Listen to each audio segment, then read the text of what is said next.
Wait a second. Oh, there I go. Yay! Alright, hello. Why am I... Alright, we're good. Alright, sorry.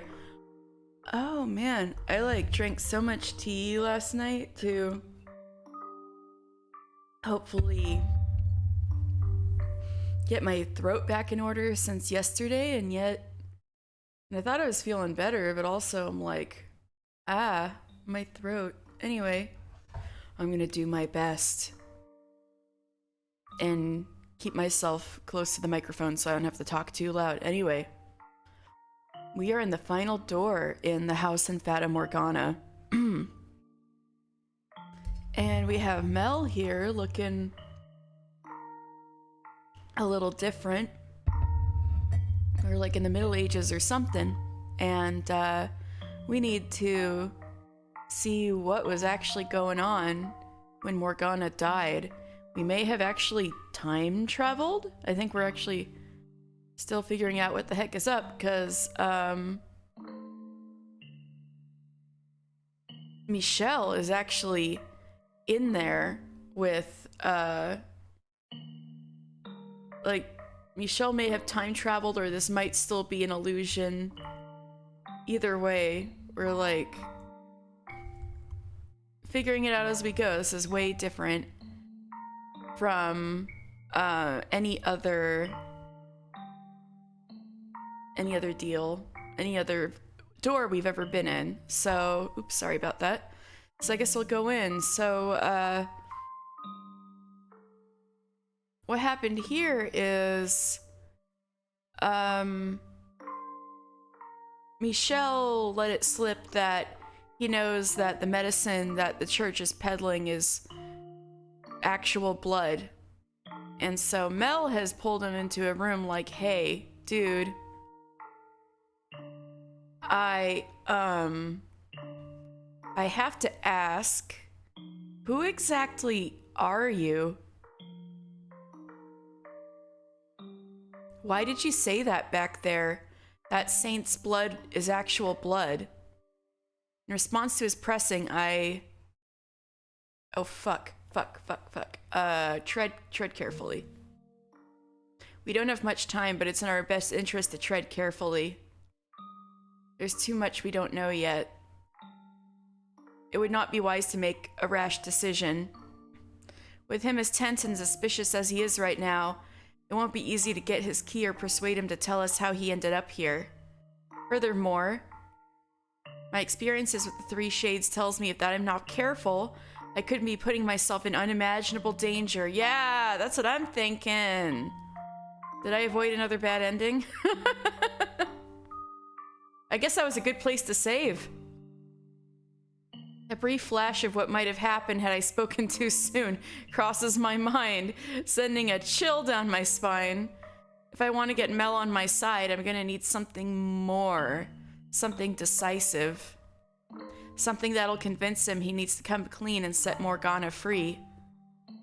Regardless, being cautious isn't going to mean much if I can't get them to let us stay in the mansion.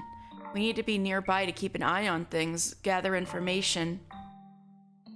How to go about that, though?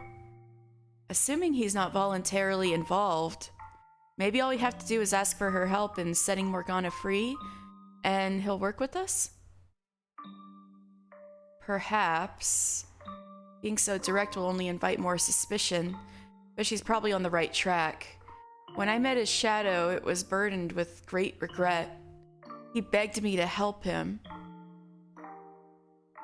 My remark about the saint's blood was based on stories I once heard about a person whose blood was said to have healing properties. Stories? Maybe they haven't made it out this far, I don't know, but they tell of a girl born in a distant village, a saint and the daughter of God. I thought that perhaps the nun might be the saint spoken of in the stories, and I was hoping for the opportunity to see a miracle performed with my own eyes. I have to say, you looked more angry than excited. I didn't hide it very well, I guess. No, you don't hide your anger very well, Michelle. Maybe it appeared that way to you, but I've never had a very friendly face, if you say so. As long as you're telling the truth. I myself have to wonder, why did my remarks seem to bother you so much? What? Is there something more to this saint's blood than you're telling me? No. Something that would make you want to get me alone and interrogate me. There's nothing. I just, didn't want to scare anyone with all the talk of blood, since there's not actually any in it. And I didn't know about the stories, so... As long as you're telling the truth, Mel. It's just medicine, I swear. As you say. It's got nothing to do with the saint in your stories. To change the subject, could I ask you to convince the nun to allow me to stay here? Huh? Weren't you listening? We can't take anyone in right now. Which is why I'm asking for your recommendation. You live on the premises, don't you? I'm more a supervisor of sorts. Then you should have some say in the matter. Why? Until the Harvest Festival is all I'm asking. Why not get a room at an inn? If you need money, I'll spare you some coin. I must stay in this mansion. But why? Those are my instructions. What?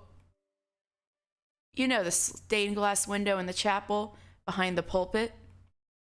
I was named after the Archangel Michael depicted there.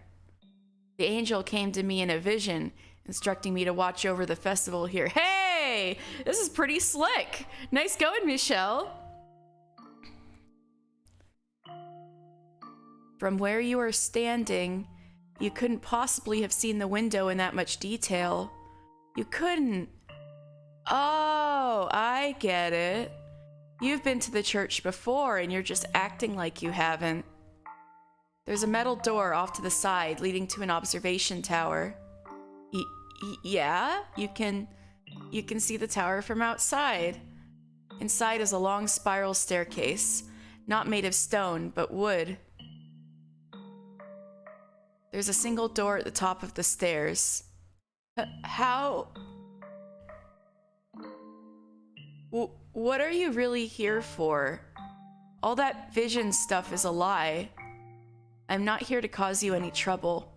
In fact, I'm on your side. You show up out of nowhere and expect me to believe your nonsense? All I ask is for you to allow me to stay until the day of the festival. If you can do that for me, then I'll make you the promise I could not before. I have not forgotten your pleas for salvation.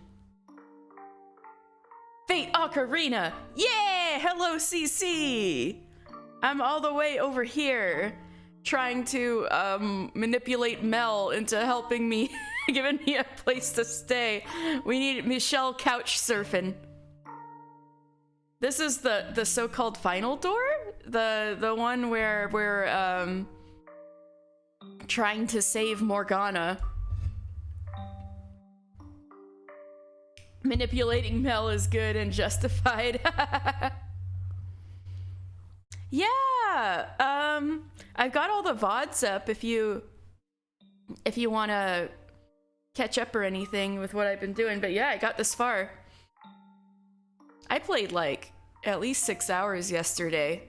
I got really into it. Now I'll make you the promise I could not before. I have not forgotten your pleas for salvation. I know you want to be free. Haha. Let me guess. You saw that in a vision too? If you want to call it that, then you can. I've never once asked for you to save me. You're mad. But fine. Oh man, some of them yesterday really got me. And some of them I was just like, I knew it, I knew it, I knew it. But fine. I've got nothing to hide anyway. If you say you're a friend, the Saintess should be willing to accommodate you. Wait, I already told her you were my friend, didn't I? I'll try and persuade her. I don't know what your deal is, but try not to cause any trouble, okay? For your own sake. I won't. Only until the festival. You're not getting another day out of me or her. And this isn't your home, so don't act like it is. Of course. It is his home, though. Thank you. You know, I never did get your name. It's Michelle. Ah, right, after the Archangel Michael. Fata Morgana is love. The core of Fata Morgana is love, and that is incredible. You are so correct. It's all about love.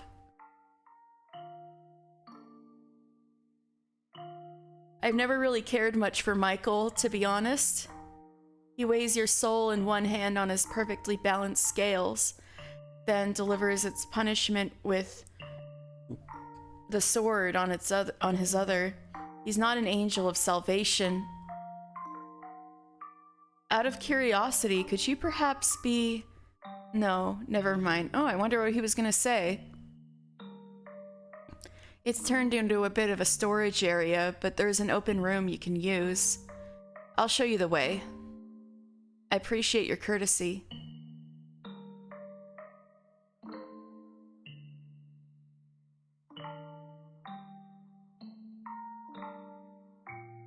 Well, this is just lovely. There are cracks in the ceiling and the walls peeling off. There is a bed at least, but it's coated in dust. Hey! Whatever, Mr. Nobleman. This was a storeroom when I lived here, as I recall. Sorry about the condition. I didn't choose a bad room for you on purpose, I promise. If you want to sleep somewhere more comfortable, you're not going to find that here. Not a problem. I'm grateful to have a room at all. If you say so. Well, I have work to do, so I should be on my way. I'll talk to the Saintess, as promised. I imagine she'll make supper for you at some point. But do keep your crazy talk to yourself around her. Wow, Mel, thanks a lot. I'll make a note of it, thank you. See you. We made it work. Somehow. Somehow. It's a lot of pressure being under that much suspicion, huh? Mel is so passive-aggressive, it's hysterical. Yeah, and yet he keeps going along with what everybody says.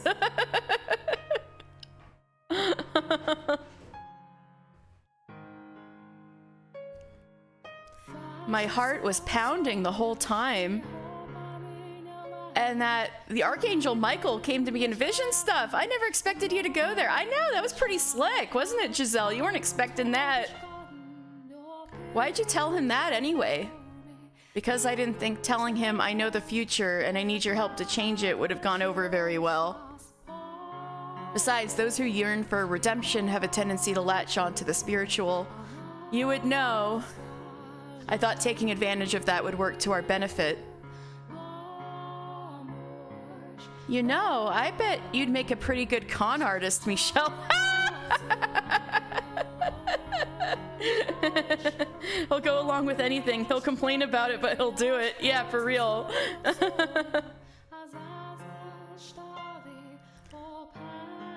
I did what I thought was necessary. I know. Besides, you have every intention of keeping your promise, don't you? Whether or not Mel can be saved is up to him. I will lend him my hand, though. You're sounding like an angel, dude. Oh, you. You say it's all on him, but deep down, you know you're on his side. We're complete strangers to this Mel, But I can't bring myself to think of him that way. We just met today, but it feels like reuniting with an old friend. Giselle teasing Michelle while sitting on his shoulder metaphorically. I know, yeah, it's very cute. And the fact that he learned how to talk back to her in his head so he doesn't look crazy. It's, oh my god, it's like Date and Aiba, where like Date keeps forgetting he can just talk to Aiba non-verbally and he just looks like he's talking out loud to nobody.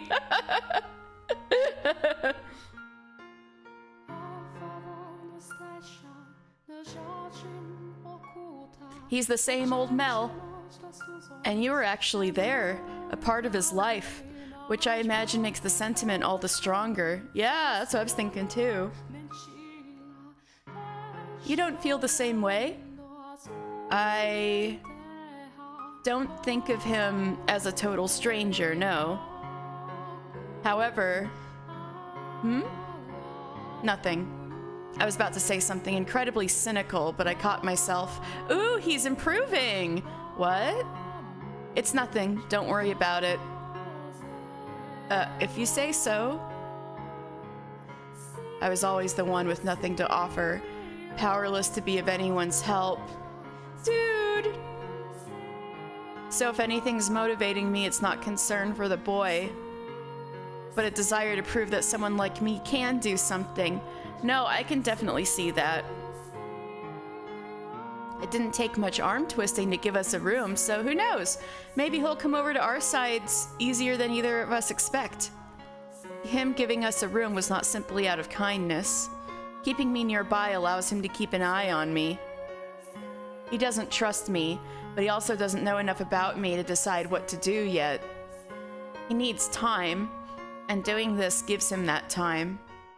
If he decides keeping me around is not to his advantage, he will act accordingly.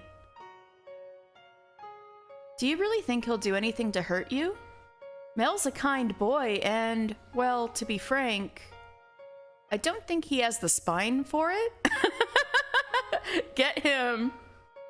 It's hard to say, but even if he doesn't, we still have the other two men to worry about. Those two definitely do have the spine to hurt people, yeah. Nevertheless, his cooperation will undoubtedly be the easiest of the three to gain. We were fortunate to run into him first. What makes you say that? Did you ever have a chance to see the shadows trapped in the mansion? Shadows. I might have, but around the time Hayden Rhodes passed away, I wasn't really there anymore. I stopped thinking, stopped trying to make sense of the things inhabiting the house. I had become merely another part of the cursed mansion. Oh, he's so sad for her. I was only able to converse with them after I had reclaimed myself. I suppose much like the rules differ between the realms of the living and the dead, so too do they differ for those who have lost their grip on reality. As I was searching for a way to get you out of the tower, I encountered and spoke with the three men's shadows. Of the three, Mel was the least threatening, but he's the one who caused you the most physical harm. He bears a great deal of regret. He yearns for someone to save him. I heard him muttering, "This isn't what I wanted." He doesn't want to be involved in this. Someone else is holding the reins. My first guess would be the Lord, but regardless, they are not equals in this endeavor. If he wants out, then maybe he would have agreed to help if we told him we were here to save Morgana. Carelessly revealing our hand at this stage did not seem wise. It would have never gotten to this point if it were so easy to stop. So I guess our first task is to earn Mel's trust. Morgana's death is in 3 days. We have until then to get all 3 keys. It won't be easy. I mean, we weren't even present in this world until today. Exactly. We have no one to vouch for us. No one who even knows who we are. But we have knowledge. Quite a bit of it, in fact. We not only know what happens in this era, but you showed me their next lives as well. From that, we can deduce how they might behave and to whom they have ties. You're right, we do. We know things we should have no way of knowing. And we can use that knowledge to our advantage. Their various interpersonal relationships are where we can get our edge, I think. Yes, time to spread drama. They each have their reasons for locking Morgana up, and if I'm right, they're doing it for other people. It's these powerful bonds driving them. Mel's driving force would be his sister, for instance. Are they mere bonds, or is it fate that ties them together? You're right, we should find and talk to his sister. Mel is more likely to act if it's coming from her than us. I agree. If his darling sister tells him to stop, he won't have any reason to continue his involvement. Knowing how the first tale ended makes me slightly uncertain. Yeah, there is the potential for darkness within that child. But for now, we can work under the assumption that he does genuinely care for her. What do you want to bet she's somewhere nearby? I mean, she will be. It was her death that sparked the chaos on the day of the Harvest Festival. Ah, right, it was. No, you're exactly right. But what I was going to say is that people tend to keep those they care about most close by. It would appear I have a bad tendency to focus too much on the facts. That was entirely unnecessary of me. Giselle did not need to be reminded of that. Dude, it's fine. Don't be hard on yourself. I'm sorry. Huh? What for? For being careless with my words, inconsiderate. No need to apologize for the truth. Besides, you and considerate are like oil and water. Ha ha! And today, you're the fire to my oil. We have 3 days to stop this tragedy. Let's get to work. Let's. We'll probably have more luck asking than just searching for her. If we can't find Mel, the nun might know. Off we go.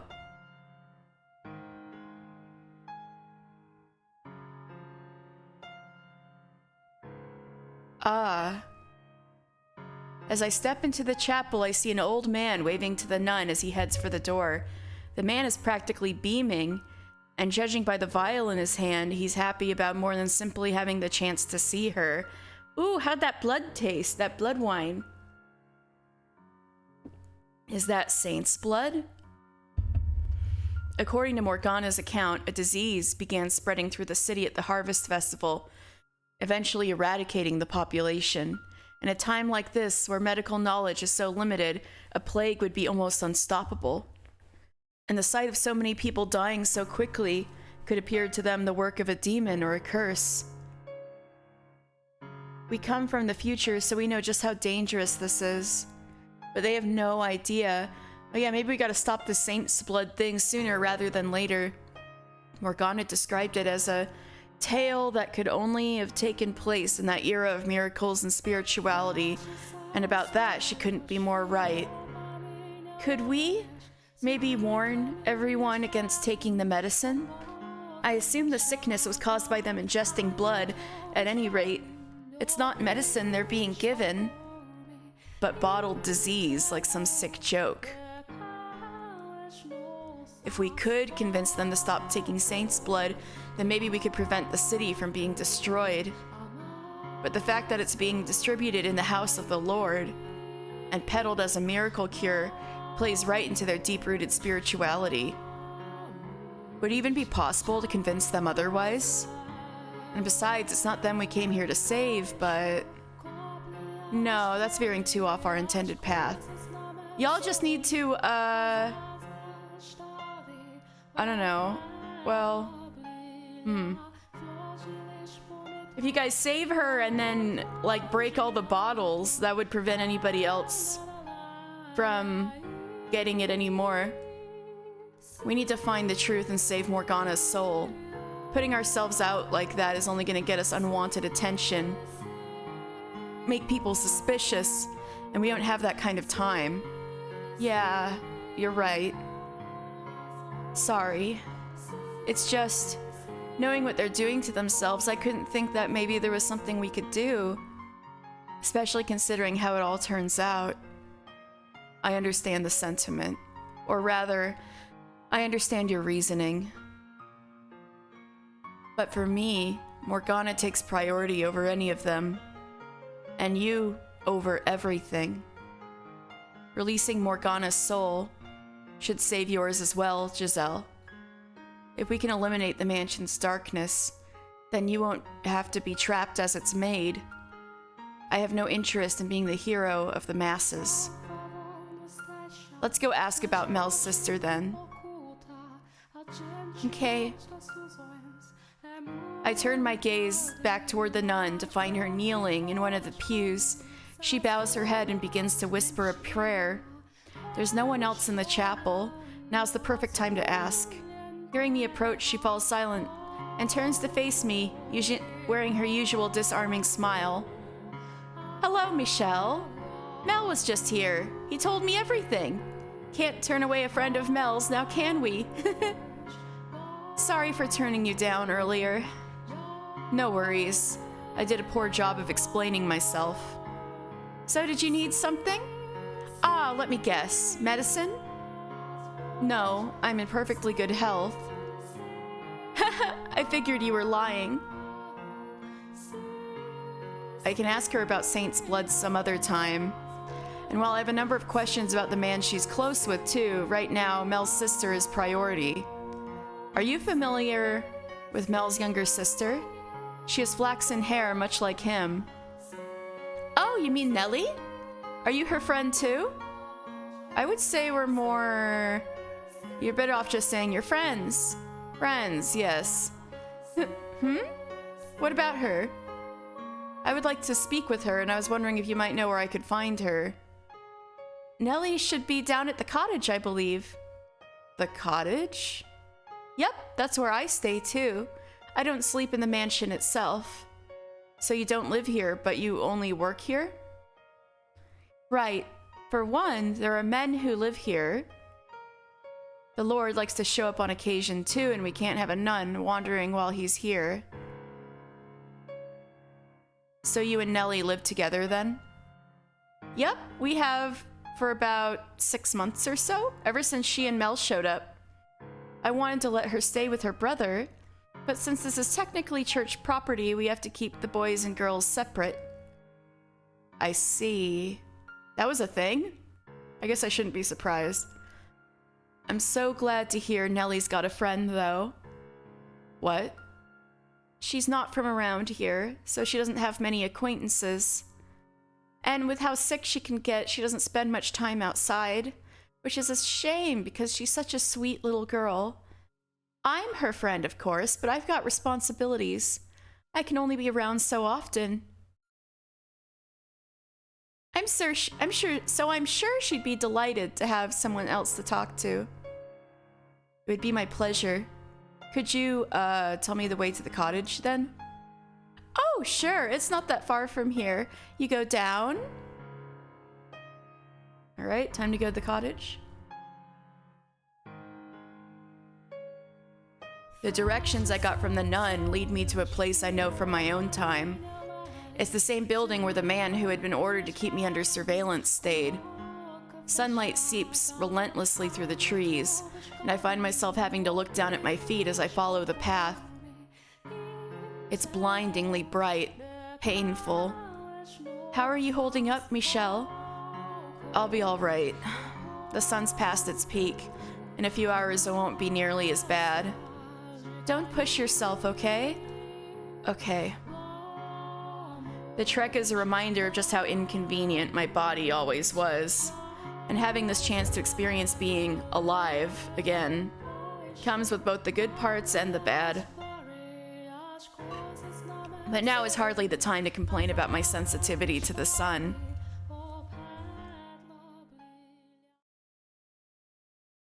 It's not long before we reach a clearing, a small cottage surrounded by a small garden coming into view. And crouching by a flower bed, picking flowers, is the flaxen-haired girl. Are you Nellie? Though several details of her appearance don't match my memory of her, she still has that distinct hair. It could be nobody else. This Nellie is considerably thinner and looks rather frail. The effects of her being ill, I presume. Who are you? My name is Michelle. I have a few questions to ask you. Can we ask for a bit? You're right, but I think her hair looks pretty down like this, but that's just me.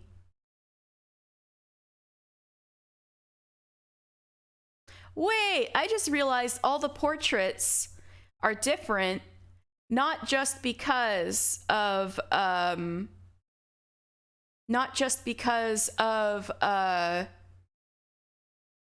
the time period, but also because this is the first door where we are not an observer but a participant. So all of the sprites are different because they look directly at us. And when we were an observer, they were all 3/4 view looking at each other. I just realized. That's wild. That's so cool.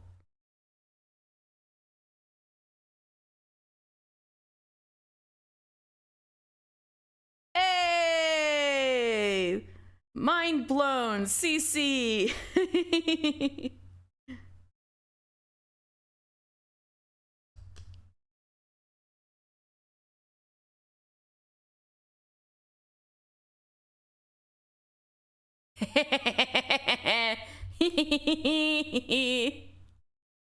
I would have thought she'd have said something by now. You're being way too blunt, Michelle. You've gone and scared her. What else was I supposed to say? You have to approach slowly, carefully. Go on, give her a smile. A nice, soft smile. His smile's gonna look so ugly. Smile. I'm only here to talk. See, you look so scary, right? There's nothing to be afraid of. Okay, that is definitely not a nice smile. I can't even see it, and I can still tell. What did you expect? I can't just smile on demand. Eek! It's a bad man! A bad man has come to kidnap me! Save me, dearest Mel, before this bad man does bad things to me! Calm down, please. I'm not going to do anything to you. Eek! Don't get any closer! I know you're trying to do bad things to me. I'm not going to do bad things to you. I couldn't even if I wanted to. Don't move, or I'll call the guards on you. Oh, yep, that's her. Please, calm down. I mean you no harm, honestly. That's what all bad men say.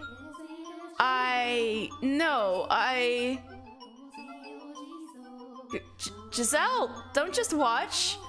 This would be a fantastic time for a little advice. She's like, no, this is too funny. Got it. Maybe she'll calm down if you mention Mel. You're a genius. These two. Smile. I'm a friend of Mel's. Ooh. He's so stupid. I love him. Me too. He was telling me about you and how you wanted someone to talk to. He asked me to go keep you company. Mel asked you to come talk to me?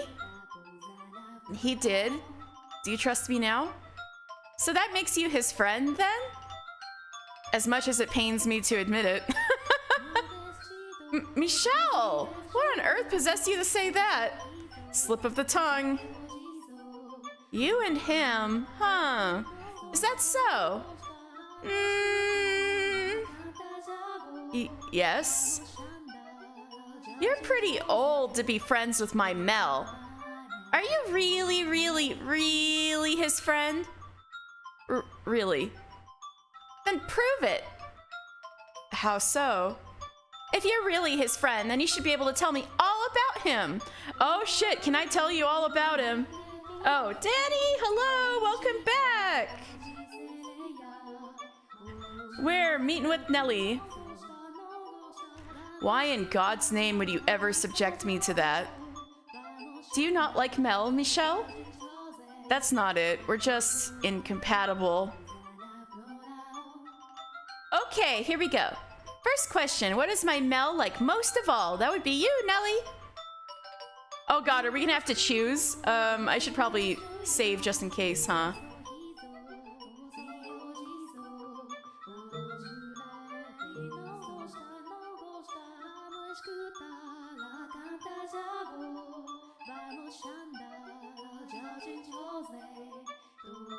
Nelly! You think so too? You think I'm his favorite thing in the whole wide world? I like to believe that's what he thinks. I think it'd be wonderful if I could always be his number one. Her excessive love for her brother is still out in full force, I see. Second question, what kind of person is my Mel? He's a spineless chump. He's a nice guy. That's right. He's a chump. He's spineless. That's right. He's a very nice guy. He can have his head in the clouds sometimes, but other than that, he's perfect. You know your stuff. To be honest, I was just saying what you wanted to hear. Don't say that!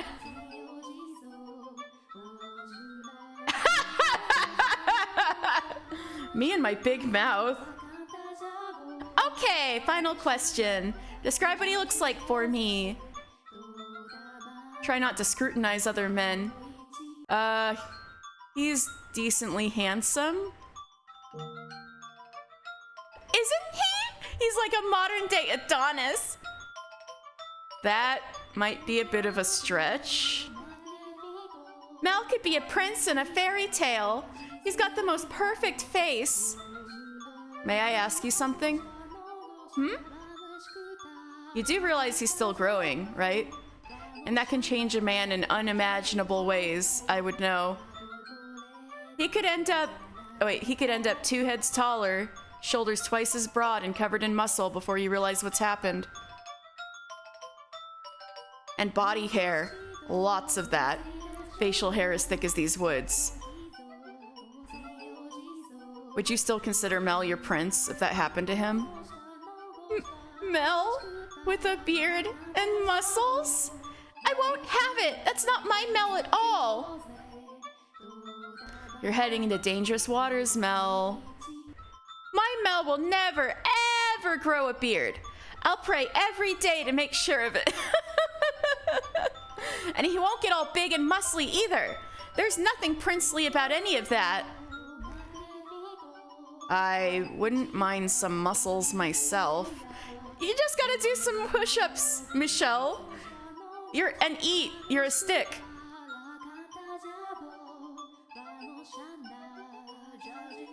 Yeah, Nelly, it's been 5 minutes for real. Out of curiosity, did you ever want to be buff like that, Michelle? Oh no, she read it the spine. Well, yes, of course. Every man wants to be strong and well built. I don't think the beefy look would work on you. Well, that's the last of my questions. You're not a complete stranger, it seems. Sure, why not? You can be my Mel's friend. Why, thank you for your permission. This is great. I was sure you were a bad man. Why is that the first impression everyone has of me? Why is that the first impression everyone has of me is never that I'm someone decent?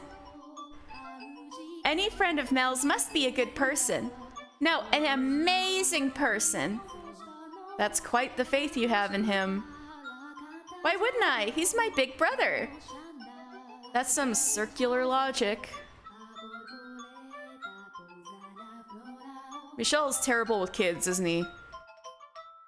Is it just you? Is Mel not coming? He's rather busy at the moment. Oh, always has something to take care of, that Mel. He's hardly giving me any attention these past couple months. But that's okay, because today I've got you to keep me company. Michelle's like, I'm regretting this. Yes, you do. I can't stay long, though. All right, just stay until sundown, then. You had something you wanted to ask me, didn't you? Well, if you're a good enough friend, I'll tell you anything you want to know. And how do I go about that? Talking. Lots and lots of talking. You have to keep me entertained. You're asking far too much of me? She's not asking much at all. She just wants to talk. Do you think someone who spent 13 years in isolation knows the first thing about holding a pleasant conversation? Hey now, I was there for a year of that. I'll help you come up with topics, so go on. Do you not want to talk to me? No, I do. I'm just not much of a conversationalist. Okay, then instead of talking, you can sing. I've never seen a minstrel before, but I've always wanted to know what kind of songs they sing. Will you show me? I've never seen one myself, either.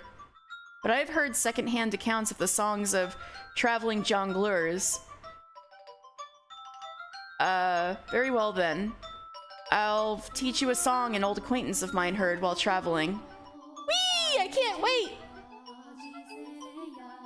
Here goes. Oh, Michelle. Okay, I gotta imagine Michelle singing. Okay.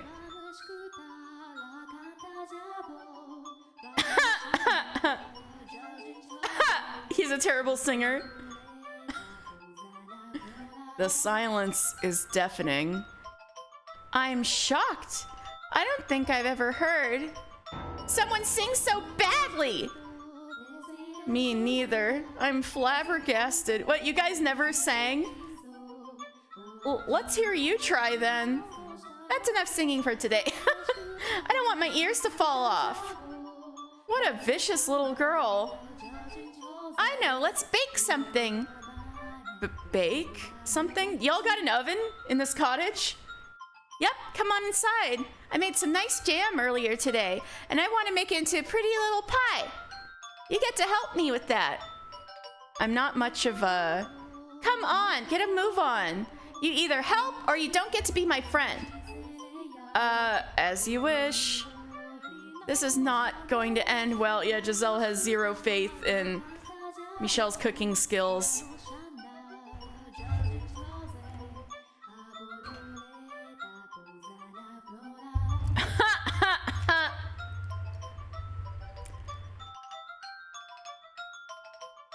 Unbelievable. Absolutely unbelievable. How on earth do you manage to turn a pie into this monstrosity? I gave it my best shot. There's only one explanation. You're possessed. It's true, he is, but I'm a perfectly good chef. Michelle's just naturally terrible at it.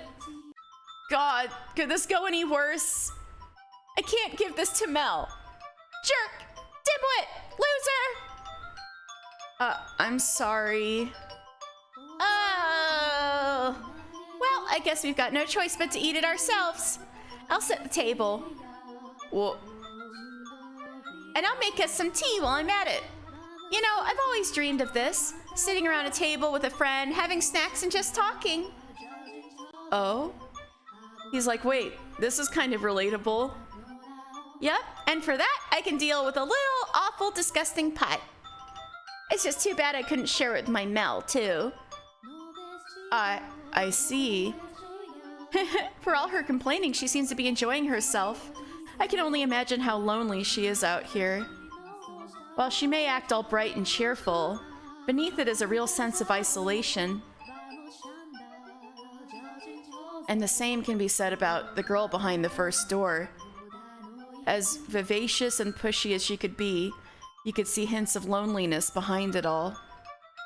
Her brother was practically all she had while she lived in the mansion. But if I were to guess, that's not the life she really wanted. I bet she would have preferred to be able to go out and play with friends. Being born into a noble family takes away a lot of your freedom. Even in such drastically different time periods, she's still the same girl inside. Actually, maybe the parallels extend just beyond just her as a person, and into the courses of her two different lives. Perhaps that means all who were reconstructed at Morgana's wish were destined to lead similar lives. Though destined might be putting it too nicely. Fated. Nelly. I would be glad to lend you my ear, if you would like. You can talk about the weather, or your brother, anything you want. You will? Great! Take a seat! I've got lots I want to talk about. More than you could possibly imagine. And you'll never guess what Mel said next. That I mean more to him than anyone in the world. So I'm growing flowers out in the garden, right? Well, when I've got enough of them, I'm gonna make a big bouquet and give it to Mel. Back at home, we've got this really, really big yard with this huge tree we used to take naps under when it was nice out. So what do you think about the tea I made? The flower petals, what really ties it all together. Oh, and you won't believe what happened after that.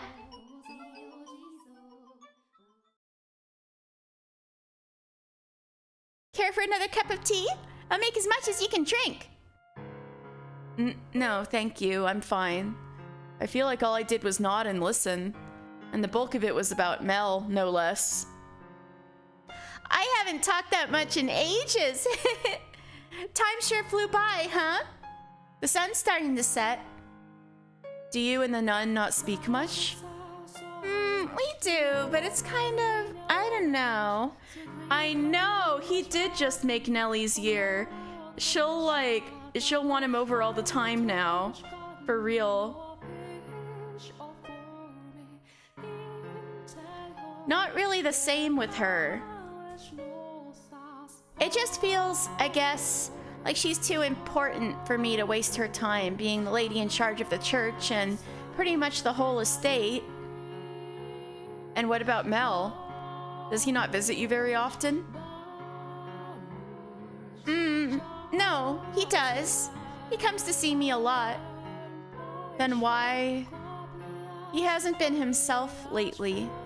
My old Mel would always happily listen to whatever I had to say, but now he seems kind of distracted.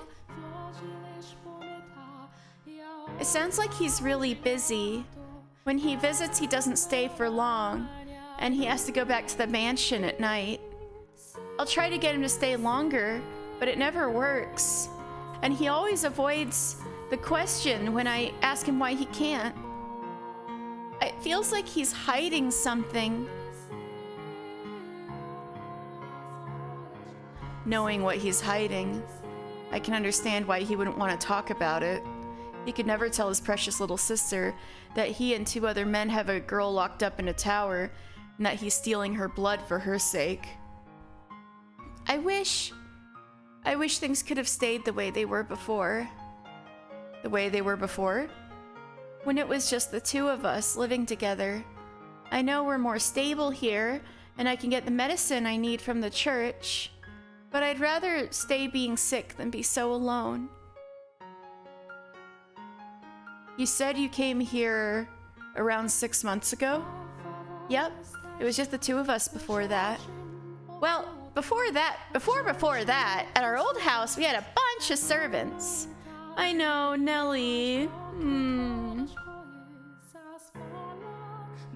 But I never really liked it there either.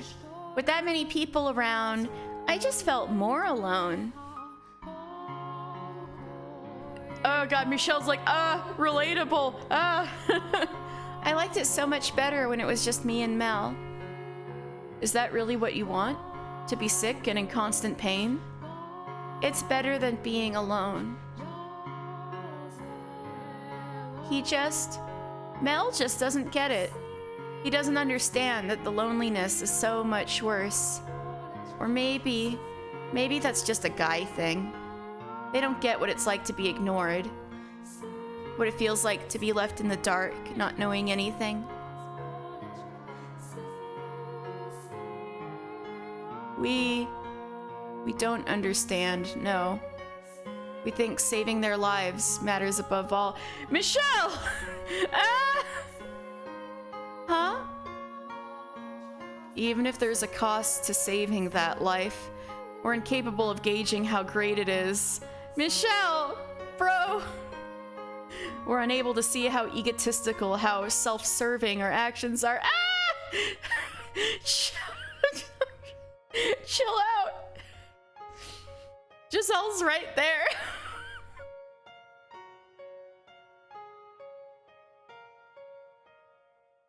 Are you talking about yourself? The same could be said of Mel as well, I imagine. Mel's still around, though. He's there, but it's like he's trying to avoid me. All I want is for him to be here, to be with me. That's all I really want. He doesn't even have to be a perfect fairy tale prince. Have you ever told him that? What? Have you ever told him that he doesn't have to be the perfect brother? That you'd be happy with just having him there? Have you ever put those feelings into words? I'm always telling him I want him around, and that he doesn't have to be your prince to do so. He's already said he will be my prince. Yay, more painful fun! Welcome back, Alone. And he always smiles whenever I talk about it. So how am I supposed to turn around and say he doesn't have to be my prince anymore? I know it's not your intention to force an ideal image onto him, but unconsciously, subconsciously, that's what you're doing when you talk like that. And Mel, he's trying to meet those expectations. Actually, he may not be conscious of it himself, and he just believes deep down that that's not the kind of person he's supposed to be. Or more accurately, he seems to have a need to make himself look good to others. He believes that if he's good to others, they'll be good to him in return. Am I a burden? I can assure you he's better off with you around. But I am a burden to him right now, aren't I? Be honest with me. Yes, you are. Does Mel not like me anymore?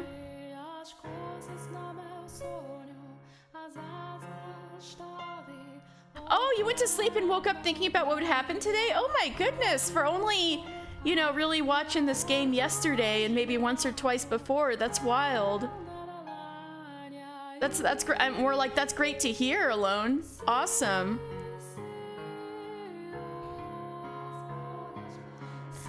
Is that why he's been avoiding me? I promise you that's not the case. At the very least, he's doing what he's doing now because of how much he cares about you. You promise? I promise. I love him. I love my Mel so very much. Too much, in fact. To be honest, I know I do. I understand that, really. I know I'm making his life difficult. But Mel's all I have. He's the only person I can latch onto. And I can't control my feelings. It can be difficult to tame your emotions at your age. There's nothing wrong with that. However, you should have taken stock of those emotions, sorted through everything you've got in your mind, and then sat down with him to talk it out. Even if those things you feel seem wrong or unspeakable, you should have opened up to him, taken the time to figure out what works best for both of you. You too needed to face the things you carried in your heart. The things your brother carried in his. But not doing so, you never ended up quite on the same page. Small misunderstandings piling up until it all comes crashing down. They just talked it out, communicated their feelings to one another. Maybe their tragedy could have been avoided, even with Morgana's curse in play. If Nellie had only a chance to come with grips with her feeling for Mel, then maybe things wouldn't have escalated the way they did. They sure escalated. Her actions that night were arguably hysteric, but she wasn't always like that.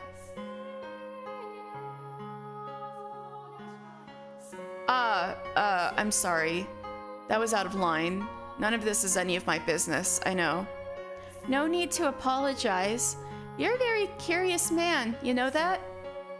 Huh? We only met a couple hours ago, but you talk like you've known me my whole life. It's like you can hear everything I'm thinking, see everything in my heart.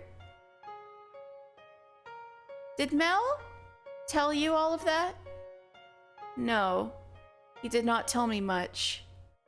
I didn't think so. He doesn't know me that well. It's not too late, is it? If I talk to him, really tell him how I feel, do you think Mel will listen? I know he will. It won't make things worse? It won't make him uncomfortable? There is a chance that rifts may form at first, but those cracks can be filled again, and I promise you, the result will be something much better than if you had held it in. It will all work out. Okay, but it'll only work out if you stop drinking that witch blood and get the plague and die, so... Next time I see Mel, I'll tell him. Michelle, like, if only Nellie could have gotten therapy, but he doesn't even know the words for therapy himself. Yeah, for real. He doesn't know what that is. Next time I see Mel, I'll tell him. I'll tell him he doesn't have to try to be my prince. Good. You really are a curious man. You're the first person to ever talk to me like I'm a real person.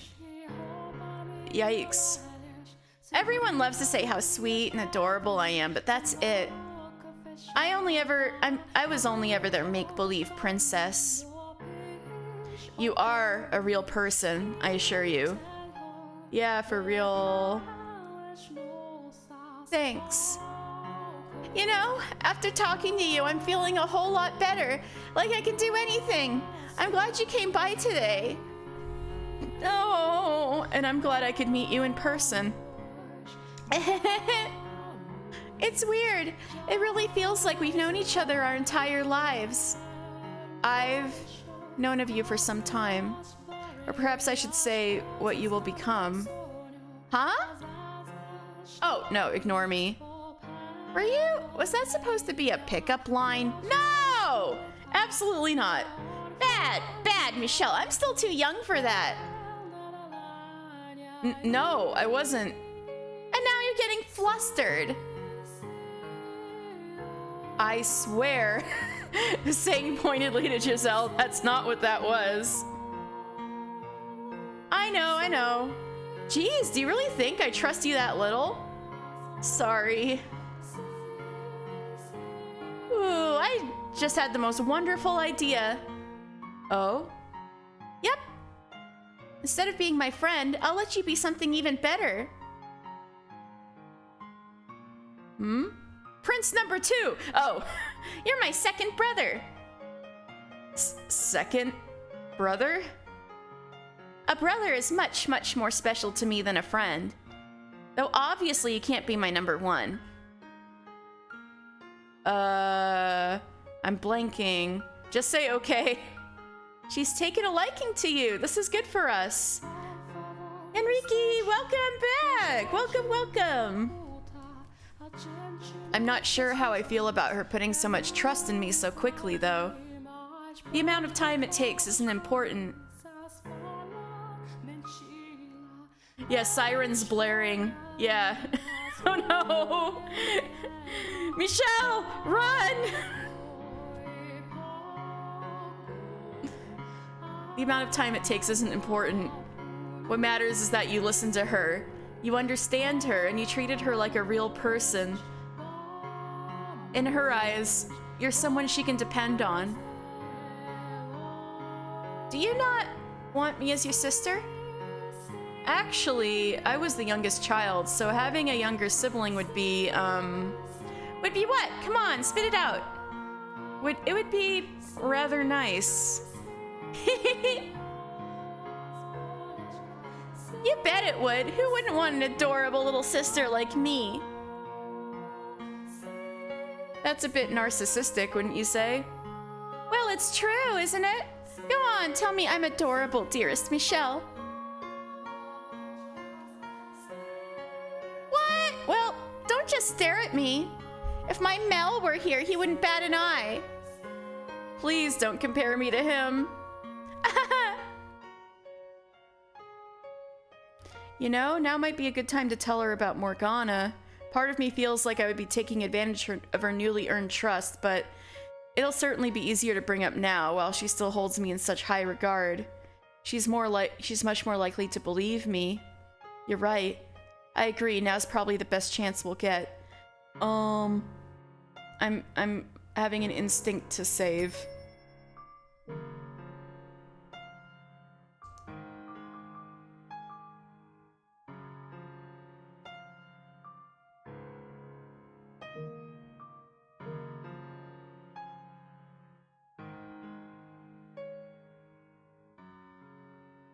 Especially considering how little time we have. I can't shake the feeling I'm rushing things, but at this point, all I can do is go with it and pray it works out. If we had the time, I think we'd all like to hold off. Nellie looks like she's having so much fun. And even you seem to be enjoying yourself. No, I'm just... It's nothing to be ashamed of. Smart, thank you. Yeah, yesterday I was warned that this is like a landmine of bad endings, and I'm like, really? A landmine of bad endings within a door?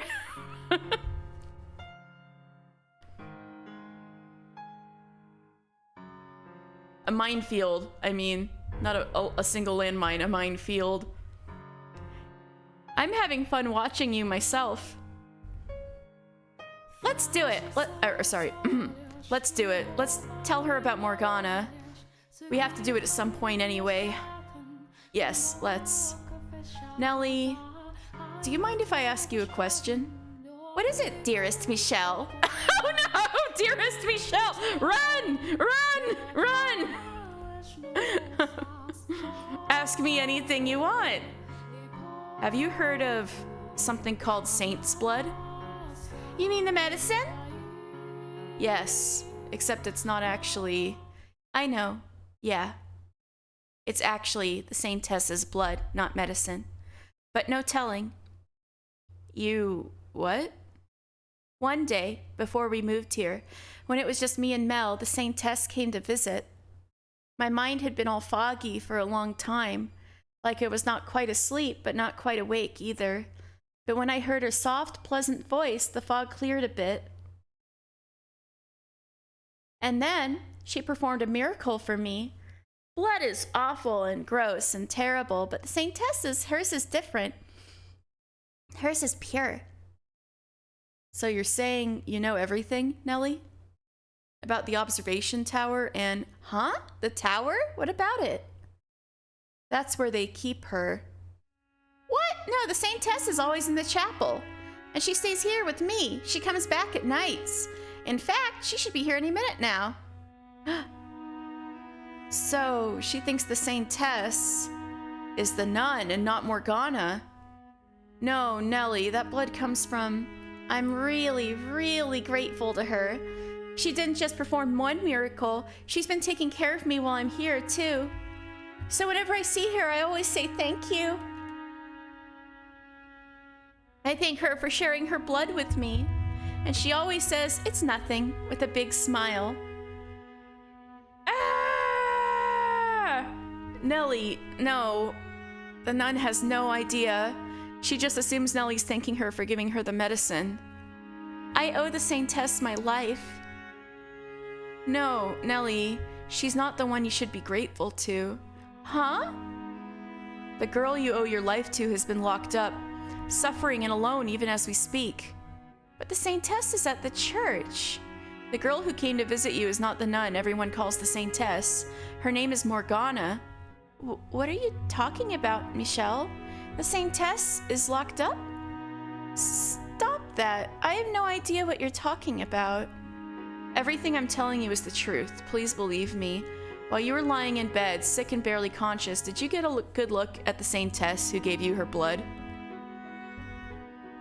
You didn't, did you? You couldn't make out any details because your mind was a haze. And then, when you arrived at this estate... Oh yes, alone, of course. So, she was behind the very first door that was... Her reincarnation was behind the first door, which was in like the 1500s, thereabouts. And she and Mel, who's the blonde boy, I think you were around and saw him yesterday, who was at the church and stuff.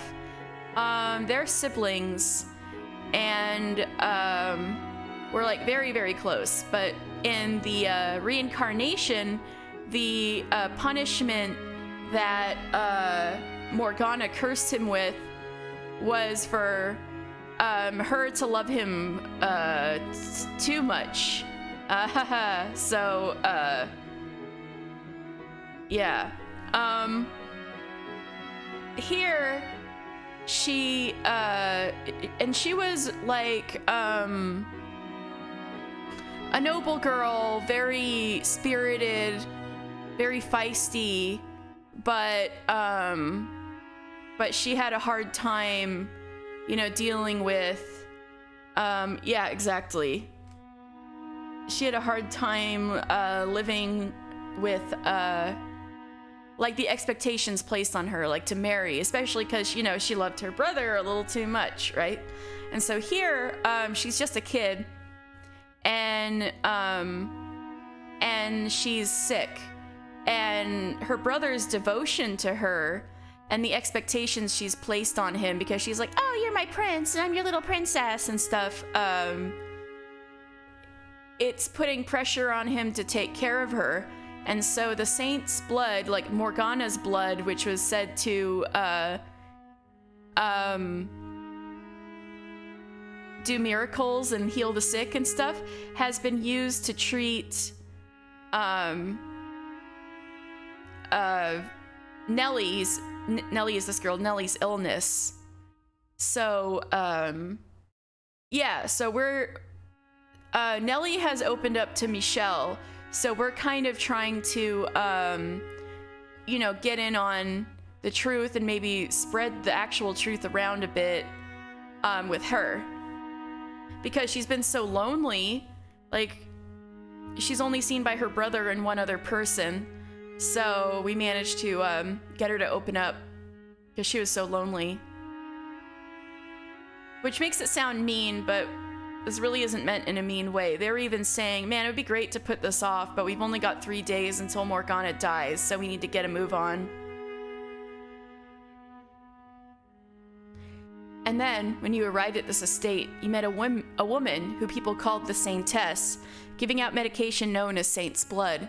So you assumed she was the one who had cured you. That's the story you chose to believe. If what you're saying is true, then where is the other Saintess, the one who came to see me? At the top of the mansion's observation tower. The door to the tower is locked. She's imprisoned there. And how do you know this? Because it wouldn't be wise to tell her I'm from the future just yet. That would only serve to confuse her further. All I need to convince her of right now is that Morgana is being held in the tower. There's an idea. Perhaps I can borrow from the story the white-haired girl told Mel. Oh, that's right! During Mel's, during the first door, the white-haired girl who was, the white-haired girl was a woman who was being... People were saying... They were saying maybe this is Michelle being reincarnated as a woman many times, but... I think that isn't true, and we're trying to figure out what the truth is, right? So the white-haired girl in that future, in that period of time, was kind of Mel's love interest, which was doubly bad because it turns out they're also related. So that was also part of Morgana's curse. But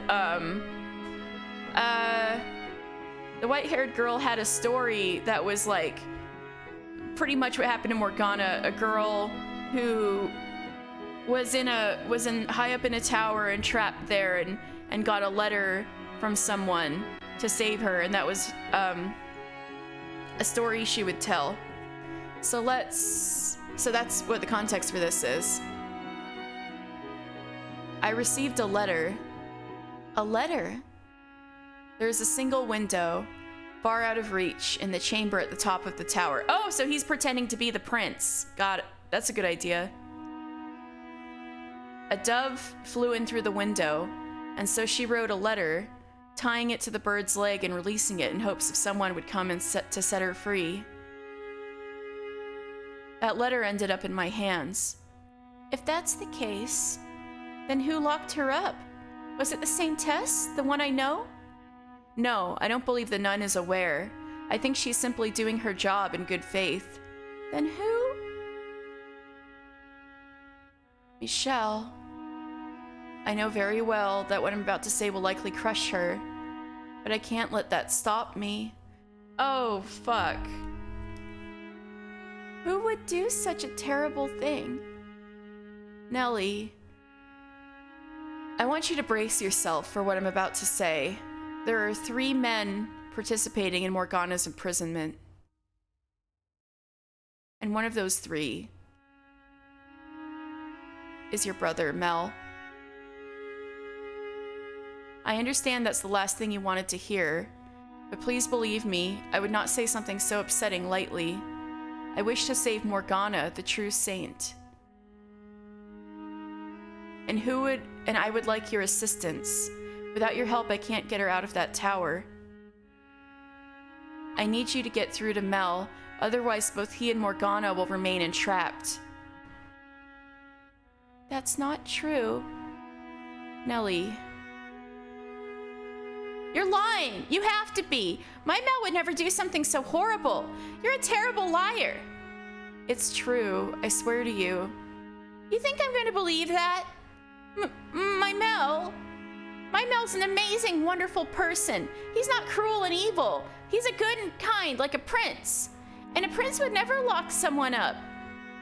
I know you're not blind, Nellie. You can see that all your prince talk has been putting pressure on him. So? You think that's gonna change my mind? He has no reason to do any of that. But he does, Nellie. He's certainly not happy about it, no, but he's doing it for you. What do you mean?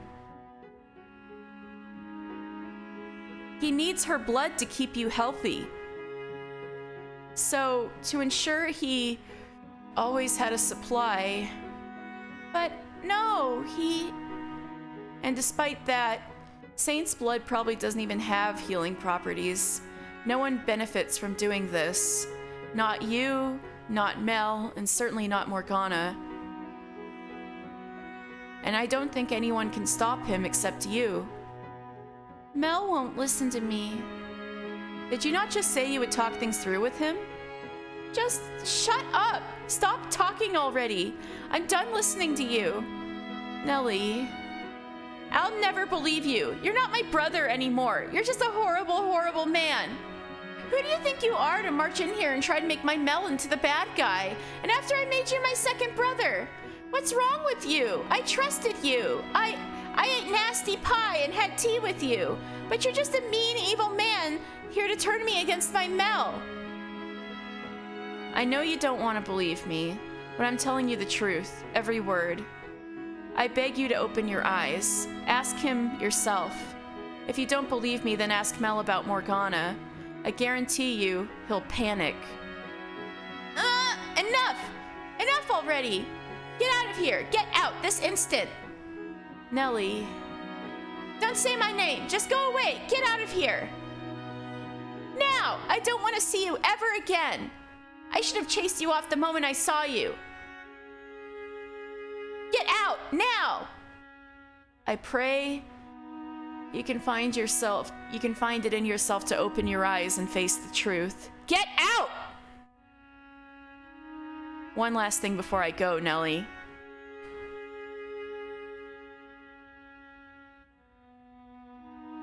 Huh? What did he tell her? Huh. Oops.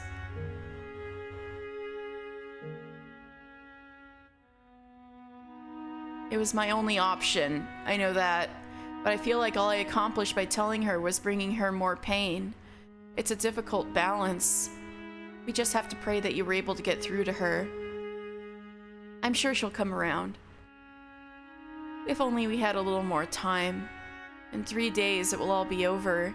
Morgana and the entire web of people connected to her will die. That's not enough time. Let's return to the mansion and look for Mel. I would like to speak with him. If there's a chance we can get even the smallest bit of Nellie's feelings through to him, maybe he'll have a change of heart. Hopefully. It's hardly going to be elegant, but it's what must be done.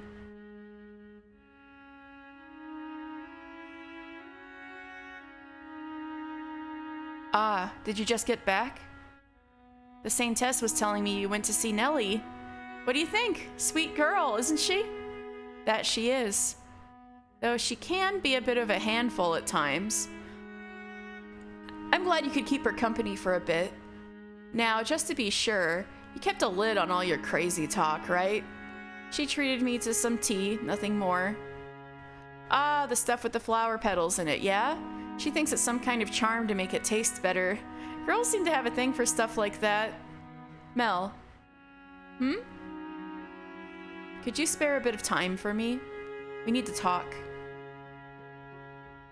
Oh, sure. Can it wait a bit, though? I have to run a little errand after supper. When I'm done with that, I'll meet you in your room. All right. You think the errand is... Yeah, that's what I was thinking, too. Bringing Morgana her meal, presumably. We might be able to catch the 3 of them opening the door if we trail Mel. It's too big a risk. Mel's already wary enough as it is. I concur. And we don't know how the other 2 might react either. Yeah, they might just straight up murder you. It's best to play it safe. No one's going to come to our defense if we're caught. Not at this point in time. So we'd be better off waiting in our room. Agreed.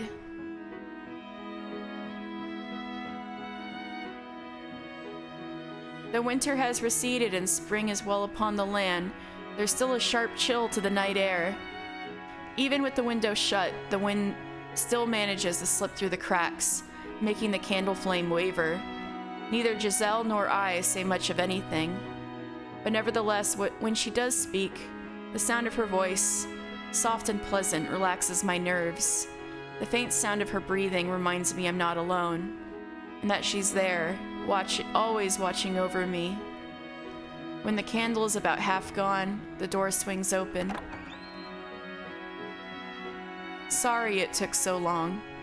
What did you want to talk about? You didn't bring anyone with you? No, I didn't. Who did you think I would bring? No one. I was just checking. Now, I'll get straight to the point. You're afflicted with a great deal of remorse, are you not, Mel? Pardon? They're not even cuddling. I know. They're ghost cuddling. I know what you're doing, what you're involved in. I know the girl at the top of the observation tower very well. Her name is Morgana, and you have her imprisoned in the tower. The door requires 3 keys to open, of which you possess 1. You need her for her miracle blood. How? I came here to stop you. How? How do you know any of that? It's not possible she could have told anyone. Did one of them tell you? No, it wasn't them. I was told all of this by Morgana herself. How could she? What I'm about to tell you is going to seem impossible, but every word of it is the truth. I am not from this time. Many, many years after her death, Morgana's soul told me what happened to her. What are you even talking about? She's still alive. You're not from this time? What? Are you mad? Can you come up with any other explanation for how I would know everything I know? There's a single window in the room at the top of the tower, a small, insignificant thing that sits high up on the wall, and entirely useless for communicating with the outside world. In 3 days' time, during the Harvest Festival, Morgana will die. And I must prevent that from happening. Prevent it? To do that, I need your key. Will you give it to me? Haha, there you go, talking nonsense again. You know, I warned you not to kick up any dust for your own sake. But I guess that didn't get through, huh? I don't care who you are or where you came from.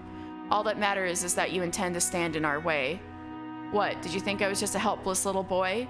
That you could take my key without any trouble? Well, you'd be right about that. If it was only me, stealing my key and setting her free would be a trivial matter. But it's not only me. And the other two, they won't hesitate to kill you. Your life, anyone's life, means nothing to them. You don't know what they're like, how terrifying they can be. They're killers. I'll tell them everything you told me. I'll tell them you know our secret. And don't come crying to me when they come for you. I warned you. Is that what you want? Will you find the comfort you seek by being their devoted little slave and keeping Morgana imprisoned in that tower? What else can I... If you feel at all ashamed about your part in this, if you want to do something to correct it, then you need to take that step. You can't fix this problem on your own, no, but I am here to help. I'm not ashamed about anything. Don't lie to yourself. Don't act like you know how I feel. What the hell is your deal anyway? You show up out of nowhere spouting all this "I'll save you" and "I'm here to help" rubbish. Yeah, same. No, I get it alone, yeah. You need to do this for your sister. See, now that's ridiculous. If I wash my hands of this, I won't have access to the witch's blood anymore.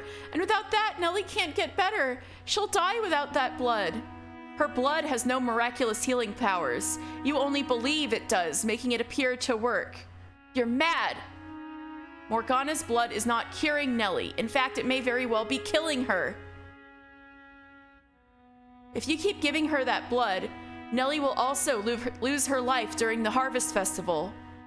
What? You're standing on the precipice of a horrific tragedy, and you're going to take everything down with you if you don't turn back now. What are you... All three of you are going to lose everything on the day of the festival, and there's only one way to prevent that. You have to set Morgana free. You're insane if you think I would believe that. Nellie's going to die? Could you have told a more mean-spirited lie? You're the one who's trying to kill her. I'm just trying to save her. And you're going about it the entirely wrong way. Do you have any idea how lonely your sister is right now? You should be at her side. That's what you should be doing instead of stealing a poor girl's blood. I've heard enough. What do you know? If I lose Nellie, I'll have no one. My whole world will collapse. This was the only way I could keep that from happening. This was my best option, my only option. So no, I'm not going to stop. I'm going to keep Morgana locked up, and I'm going to keep stealing her blood. And I'll hand you over to the other two. I'll have them kill you. You'll regret ever showing your face. Mel, is that really true? Oh my god! She pulled through! She came over! Woo! Go Nelly! What? Do you really have the same test locked up?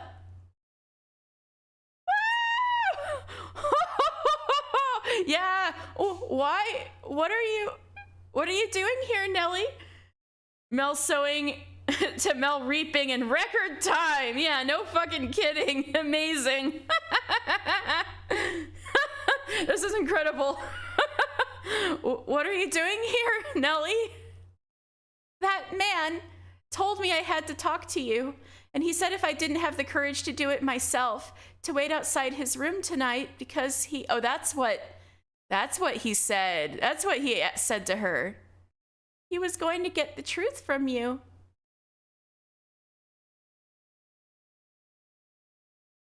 You conniving son of a... You were planning this all along. Why would you tell Nellie? Why would you bring her of all people into this? Mel. Tell me, Mel, is it true? Nellie, Are you really keeping the Saint Tess prisoner and stealing her blood? And you said you would have him killed. I never thought you were such a terrible person, Mel. I can't believe you would do such despicable things. No, you're not my brother anymore. Nellie! Michelle, go after her. Hey, I can save! Woo!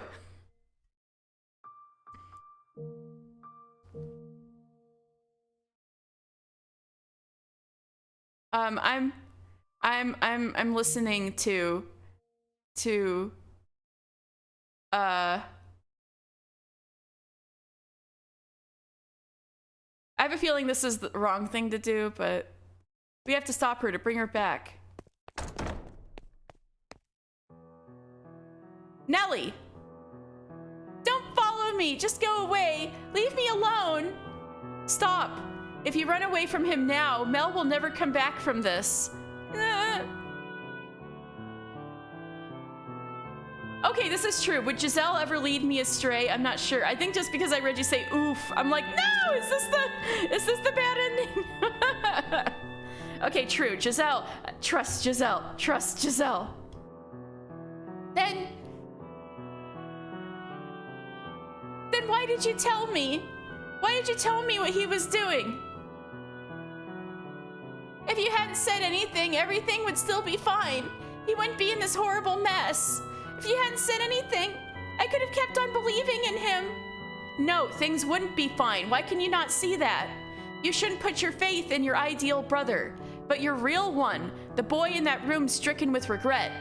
If I hadn't said anything, the facade would have ruined you both sooner or later. No, in truth, your relationship was already broken. You were simply ignoring the spreading cracks. I know, on some level, you had realized that Mel was keeping something incredibly important from you, and that secret was tearing you apart. There's nothing good about this, though. Now we'll never go back to the way we were. We can never go back to what it was like when we were kids. Just the two of us, playing together every day, having fun. Everyone's childhood comes to an end. The flow of time is impartial. You cannot fight it. What you can do, and what only you can do, is choose how you change. But, I will admit I am the one who opened your wounds, and now I'm putting responsibility of tending them onto you. It's cruel, I know. Oh, I fucked up to realize that Nellie probably looks younger than she is, probably because of her illness. Damn, you're right. They were saying, like, how skinny she is.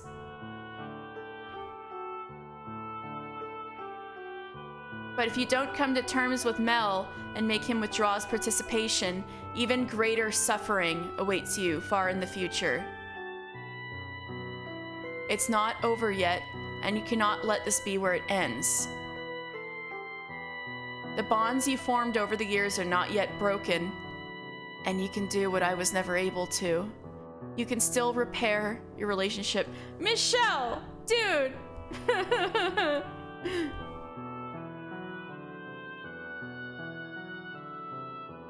But I'm scared. Scared that my brother, that my Mel could do such terrible things, that he could say he would kill you. He used to be such a good brother.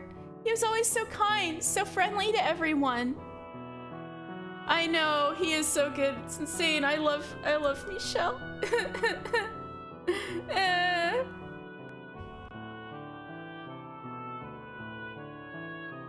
But it was all a lie. It was all a big act to fool me. No, it was not at all an act. There was truth to it. He is a kind-hearted boy, an ordinary young man, whose kindness was twisted by circumstance. And it doesn't matter how good a person someone is. Everyone has the potential to do terrible things when backed into a corner. You think you know everything? I know that much. Nellie, if you want your brother back, you have to act now. Please, you must take action. But I'm scared. What am I supposed to say to him? I don't know. I'll be there with you. You don't have to face this alone. There's more to this story than we've heard. We don't know how he got himself involved in this, and I mean to get the rest of it out of him. And you need to be there to hear it. When I hear what he has to say, I try to say something I shouldn't. If I try to say something that will ruin everything, you'll stop me? You're the one who told me to open my eyes and face him. You're the one who made this whole mess. What am I supposed to do if all this destroys everything I have? You said you'd be my brother, right? So be a good brother and help me out here. Promise me you'll make sure nothing goes bad. You'll do that, won't you? Michelle, just say yes. We won't let this go bad. Have faith in yourself. Faith that you put their relationship on track to recovering. Promise her. Give her the courage she wants from you. You have nothing to fear. I'll be there for you. I'll help you both. Okay. I'll do it. I'll go back. Thank you, Giselle. Oh, don't mention it. Now let's go and see what he has to say for himself. Let's draw back that curtain. Hopefully he didn't escape through the window.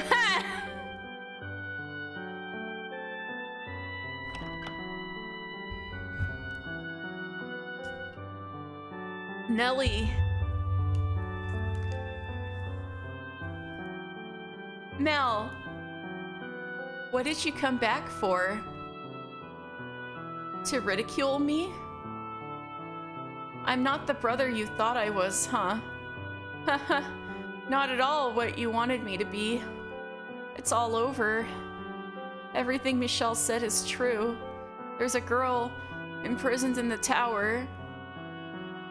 A completely innocent girl. The girl who saved your life, in fact. Go on, tell me how cruel and terrible and evil I am. If you fucking imagine he like break the single pane window and eats out of there. I'm no prince. Here's an idea. Why don't you make him your new prince? You can do it, Nellie. Ask him. You have your reasons, don't you? You have some reason for being a part of this, right? A reason? Yeah, I have a reason, all right. I wanted to save your life. I needed her blood to cure you, so I had her locked up. Tell me the truth. I don't remember much about when the Saintess came to visit, but I do remember a little. I remember her saying she would gladly give whatever she could to the sick and needy, which means you had no need to lock her up. it would seem the tale Morgana showed me was true. She really was a saint. Yes, she was. Tell me the truth, Mel. Tell me everything. There's nothing to tell. There is! I know it! There's more to a story than just the facts. The things you thought, the things you felt, are all pieces that combine to make the whole story. Wow, that's rather eloquent, Nellie. Actually, I don't know how old she's supposed to be here, but still. Isn't that right, Michelle? You're exactly right. You hadn't said anything. We could have gone on with our lives as normal. I'm telling you, bro, you would not have. Nellie's doing her best. No, Mel, we couldn't have. I thought so too at first, but it's not true. Our normal lives ended long ago. Tell me the truth, Mel. No matter what it is, I can handle it. No, Nellie, you can't. A girl like you who dreams of becoming a princess couldn't possibly bear to see how hideous her brother has become. How can I know? If you don't say anything, though. That's how it's always been with us. You were nice to me, and that was all I needed. I never looked beyond the surface. I made you into my ideal brother, and I latched onto that image of you. You're a kind person, Mel. You really are. So kind you played along with my fantasy that you were a prince. But you don't have to act for me anymore. I want to know the real you. I'm all done being a princess. I'm just your little sister now, nothing more. Your one and only little sister, Mel.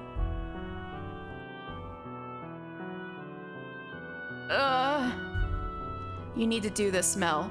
You need to tell your story.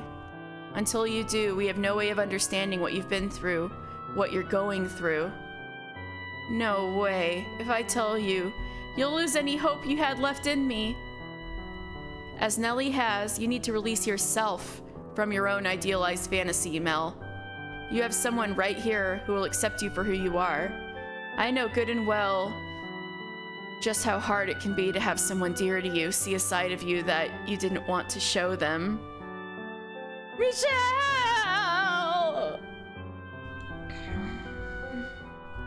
I think you want to get it off your chest, though.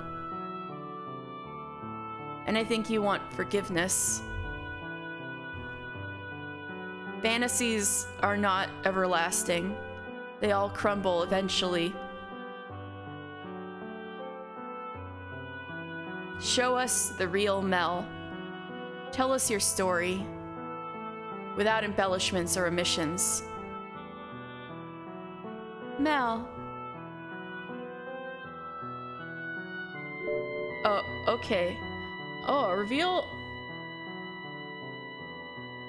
Yeah, reveal a random fact about yourself, like Mel's about to do.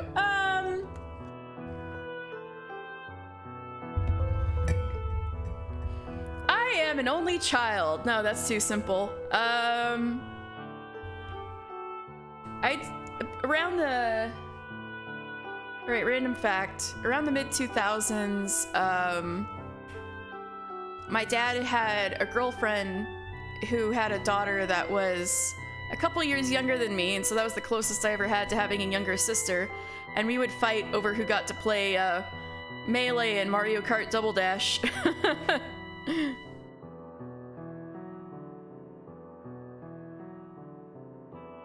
I'll tell you, not like I have any other options.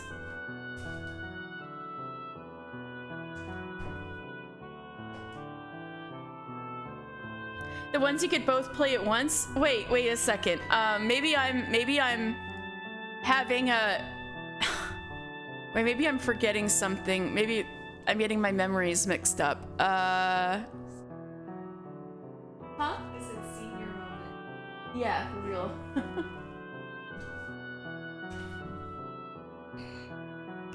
Maybe it was who could play. Maybe we only had one controller. Maybe that was it.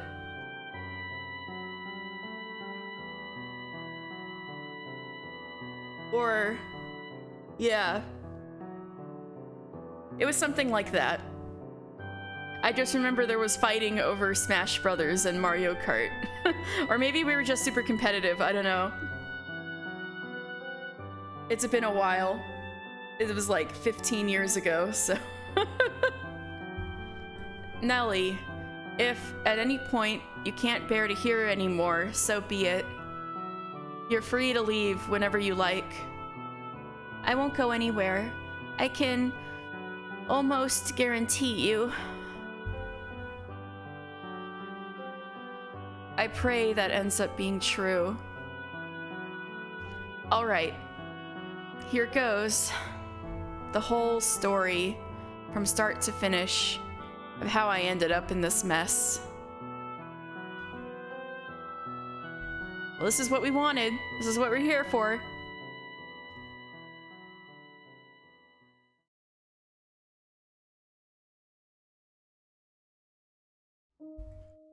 Until around the time I turned 17, my life was mostly uneventful. Oh, so time for Pulling Teeth featuring Mel Mellison. Mel quotes in the middle, Mellison Rhodes. Time for another painful story. I like how the text box is like red like roses, like the Rose siblings. And since he's 17, that means Nell is 14. So she is actually 14, even though she still looks like a little girl because she's so emaciated and sick. So that's what you meant, Cece. Wow. Wow. More like red blood to you, I see. Hello, Barry Locke. Welcome to the stream. I hope you're enjoying yourself. Yeah, Nelly looks like a 10-year-old. She doesn't look like her 14-year-old self at all, but Michelle did remark upon that. Until around the time I turned 17, my life was mostly uneventful. On days when it was nice out, I would take walks around the house's grounds, sometimes napping beneath a tree. It was picturesque, and you were always there with me. You have the same flax-colored hair as me, but yours always seemed to glisten in the sun, whereas mine is flat and dull.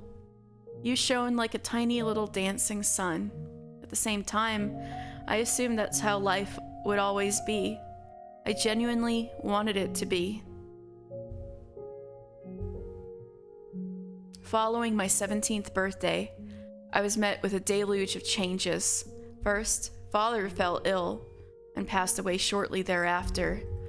With his death came the question of who would be the next head. As the oldest son, normally it would fall on me to take his place. I was 17, by all means enough of an adult to handle things myself. Or well, that's what I thought, anyway. Nobody else did, though. After discussions I had no part in, it was decided that my uncle would be the next head. That they weren't confident I had the spine to do the job properly. I wasn't sure what to think. Part of me wanted to know why nobody bothered talking to me, and part of me was relieved. Somewhere inside, I knew I didn't have what it took. So I was more than happy to let someone else take that responsibility. If it meant I could go on with my quiet life, I didn't care who they picked. Wow, all three of those boys just wanted a quiet life. Man. My uncle, though, seemed to have caught on to my apathy, which he did not take kindly to. Nellie doesn't have access to as much food here, and I think she was wearing a corset. Yeah, no, she definitely was wearing a corset. But yeah, definitely she's like way more malnourished in this one. Though Michelle did note her illness, so that's probably keeping her weight down too.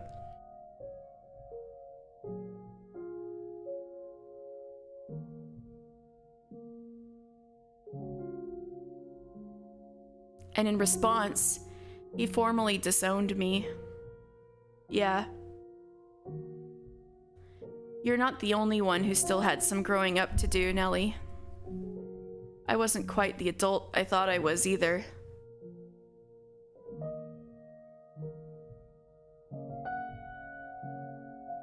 Fortunately, if you want to call it fortune, I was given enough money to live on for a decent length of time, as well as a place to stay. It was a small house, far from home, his way of making it hard for me to come back. What a mean uncle. Not that I have any intention of returning. The best thing to come out of it all was you coming with me, Nellie. So, this is our new home, dearest Mel. Yep, so it is. It's amazing how little there is. No big yard, no paintings, no vases filled with colorful flowers, no silver bowls full of fresh-picked fruit. But there is you and me. You're not going to go and say you want to return home in a couple of months when you realize life isn't as luxurious here as it was back there, are you? There's only one thing in the whole world I really need. Oh? Honestly, I can live without shiny shoes and pretty dresses like Mother wears. I don't need composers to come and write songs for my birthday. As long as I have the one thing that matters most to me, I can do without anything else. Are you saying... I'm as happy as I've ever been. I don't need all that fancy, expensive stuff. We may not have a huge yard, but the sun shines everywhere. Flowers can grow even without a gardener tending to them. Nellie, I'll do whatever I can for you, dearest Mel. Are you hungry? I'm hungry. Oh, yeah. Not gonna lie, I feel like Mel is kind of an unreliable narrator in this case. That's a hell of an overreaction for Mel just not cutthroat. There was probably more behind it. Yeah. No, I agree. That's a bit harsh. Yeah. But at the same time, things were pretty brutal back then. So, I think it could go either way. Although it does seem strange that Nellie would go with her. I mean, that Nellie would go with Mel and not their mother, because presumably their mother's still alive. So in that case, yeah, that is a bit strange.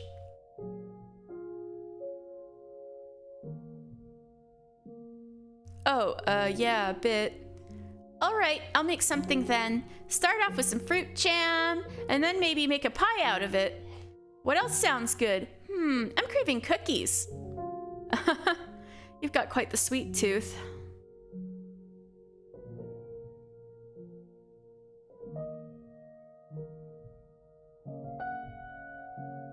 Oh. Wait a second. Wait a second. Yo, Cece. The maid story. When Giselle was being trained by the grandfather, right? He got poisoned, right? By his son. But I remember we were talking about I don't know if you were there, but we were talking about like the stuff was probably on Mel's mother's side because I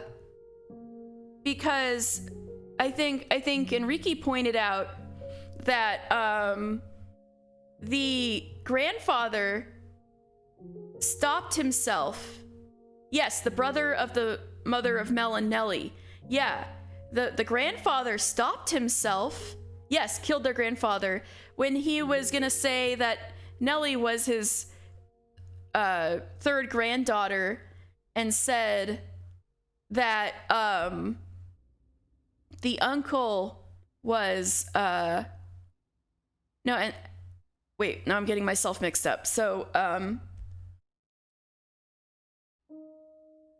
yeah, since yeah. Yeah, so,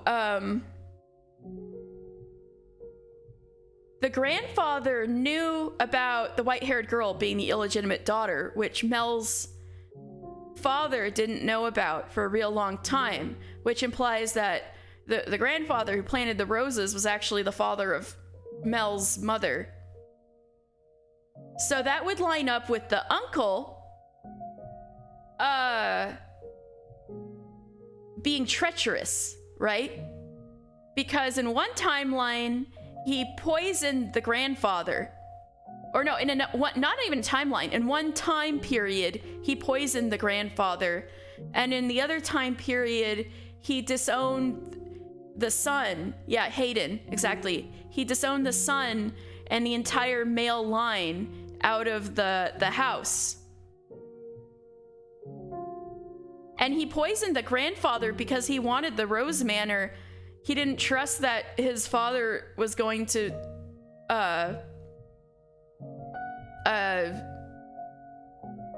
will it to him anyway, which he was going to. So, I think that's the same uncle. The same uncle that kicked Mel out might be the same uncle that poisoned the Rhodes grandfather. Mind blast! All right. I guess we should keep going, huh? You've got quite the sweet tooth. You're going to make yourself sick like that. That's the first smile I've seen since we got here. What? That can't be right. I'm sure I've been smiling. Nope, you've been frowny all day. Oh, and wait. That wasn't even their main house.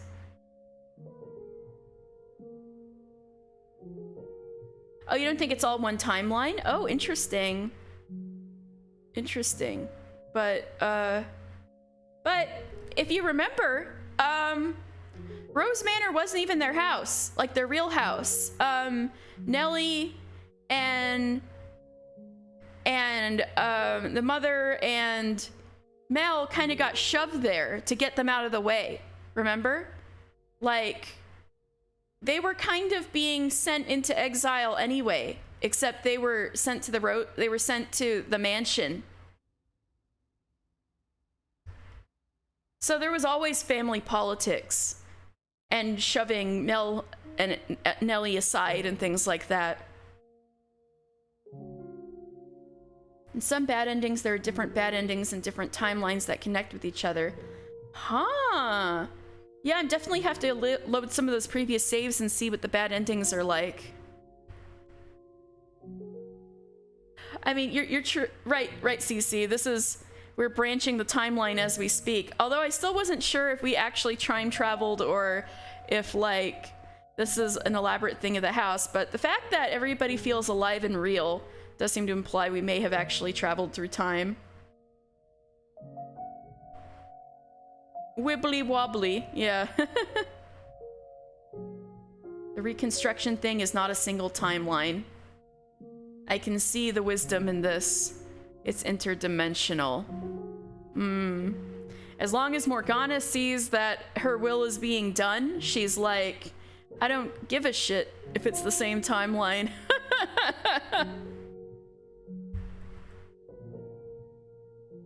So does that mean there are timelines where these people are happy? Oh boy. Nope, you've been frowny all day. Whatever you say. No way.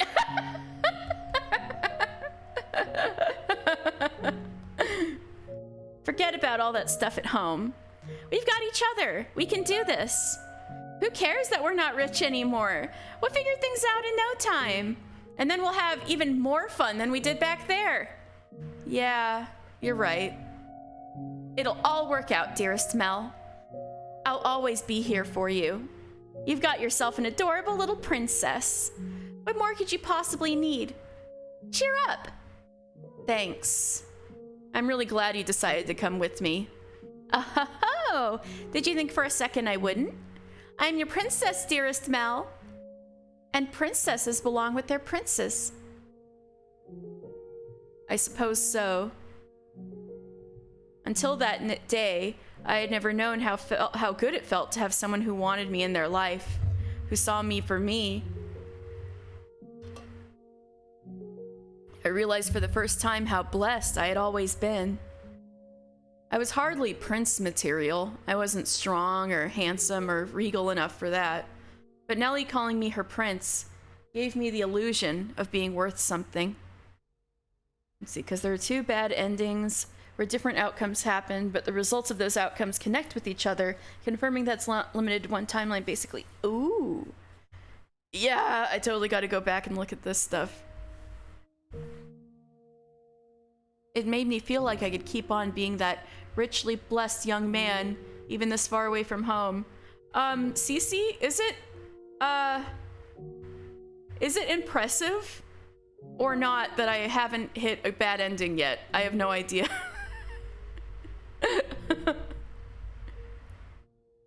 Or I guess that goes out to anybody who played this game. Is it weird that I haven't hit a bad ending yet? Thanks. Wow. There's still a few left. Okay. Except the time he said you were God. Hey, that didn't result in a bad ending.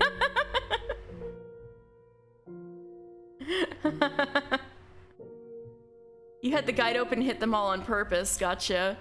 You got 3 in total. It made me feel like all I could keep on being that richly blessed young man, even this far away from home. But everything changed when the Fire Nation attacked. While I had been given some money, my supply was far from infinite. I knew I would eventually have to find some kind of work, some way to support myself and Nellie. But to be quite honest, I couldn't gather the motivation to do much of anything. My whole life had changed so abruptly, so dramatically, that my mind wasn't able to keep up. Now I'm remembering how in Door 1 I kept saying that Mel was so relatable. I'm feeling it again. It had knocked me on my backside and I didn't have the strength to get back up. Mel relatable. I couldn't tell Nellie that, of course, so this is what I said instead. I'm staying home because I want to be with you as much as possible. And she happily took me at my word. Our new life together was quiet and unremarkable. Oh yeah, lots of foreshadowing. Even so, it was still a constant stream of new experiences for the 2 of us, having been pampered our entire lives.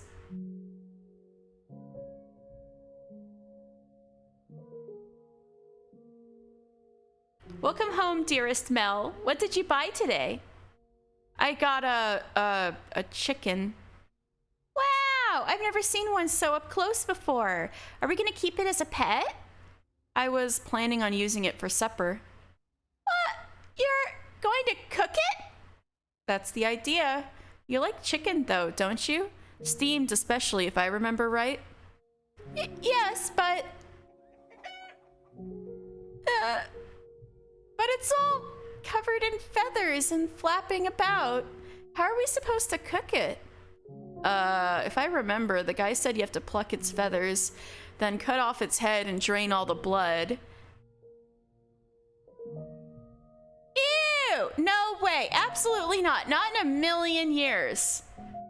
Nellie learning where chicken comes from. You do it, Mel. What? I've never done this before. Well, I'm not, so you do it. All right. I'll bring it to the... Not inside, do it outside. Okay. Time to cut a chicken's head off and then it runs away. I've never had to slaughter a chicken before. The chefs back home always took care of it. God, I hope I don't screw this up. Well, I'm not gonna accomplish anything if I just sit here worrying.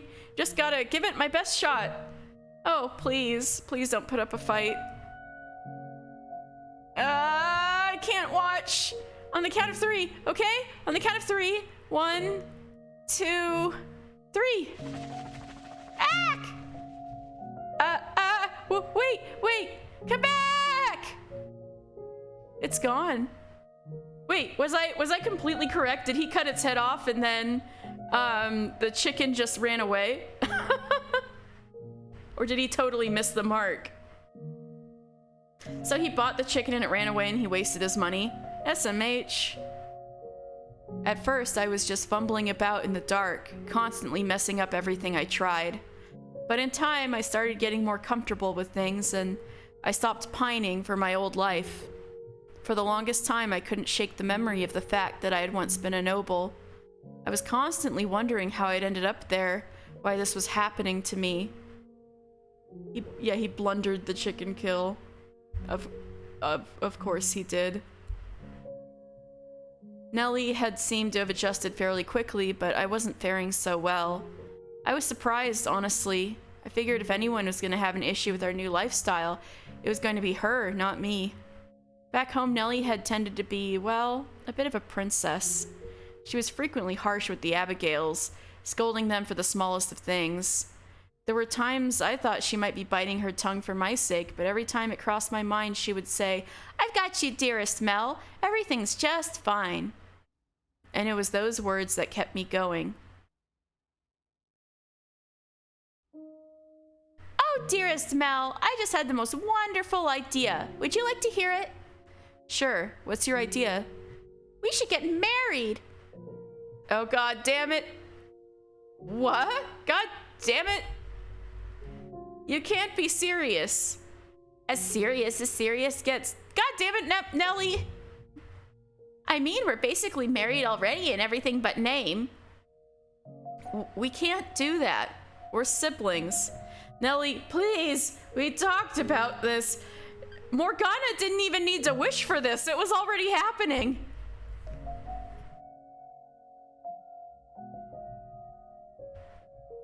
"Nobody here needs to know that." "They can guess from our hair and eye color, though." I don't think we... That's your biggest... That's your biggest complaint, Mel? I don't think we look that much alike. Anyway, whatever gave you that idea? If we get married, then we can be together forever. We can do that just as well as brother and sister.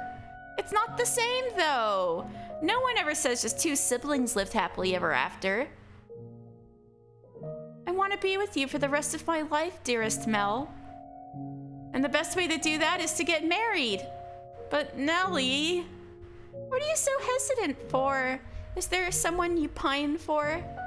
No, but then there's no problem.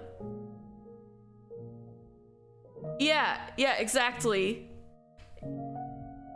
For real, Cece, like, just say, no, out of the question, absolutely not, stop it, you know?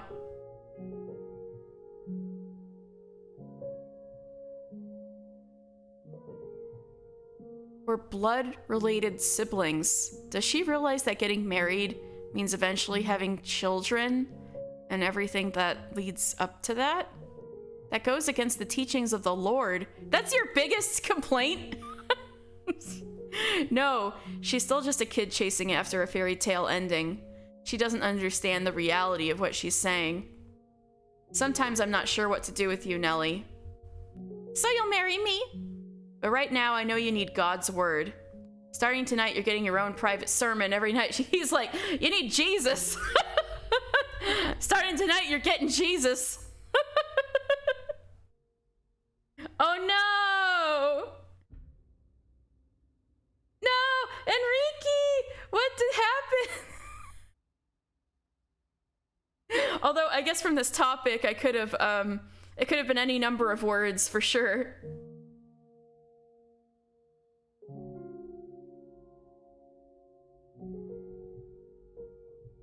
Yeah, that would explain it.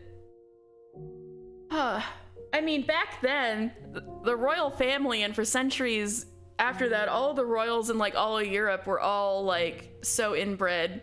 It's not like it was uncommon, but I'm pretty sure like sibling, like direct sibling and direct sibling was like, hell no, even then. But I don't know if they were all that aware of what inbreeding would do. I know hemophilia was what was getting passed around the royal family, but,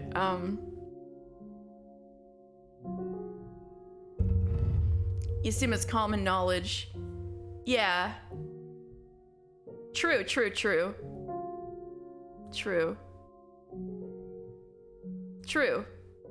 Yeah, they probably did know. Like, you might have some fucked up kids if you do that. Maybe not.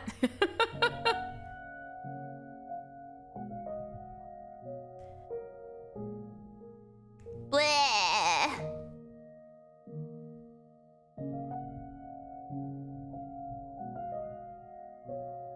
My instruction was as much for my own sake as it was for Nellie's. I'm not going to lie. The thought did cross my mind that her proposition might not be so bad. I knew you were not reacting badly enough. Mel!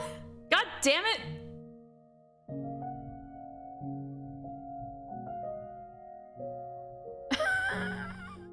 For one, I couldn't imagine spending the rest of my life with anyone else, and it had been her smile that kept me going when things got difficult.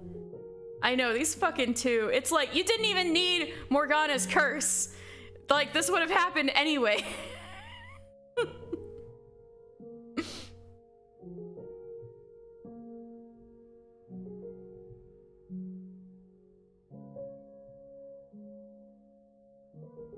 But I knew that it was a sin, and I didn't think I would be able to live with myself if I crossed that line. So night after night, I taught her, reminded her that we were brother and sister, and that we didn't have to be anything more for her to be the most important person in the world for me, to me.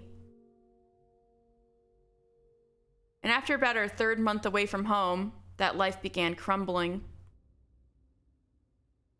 Nellie woke up one day with a high fever that refused to break. At first, I thought it was just a cold and that she'd be over it soon enough. But as much as I tried to convince myself, oh, she'll be better tomorrow, she just kept getting worse until eventually she couldn't even get out of bed. She had visibly lost weight, and I had never heard her voice so weak and lethargic before.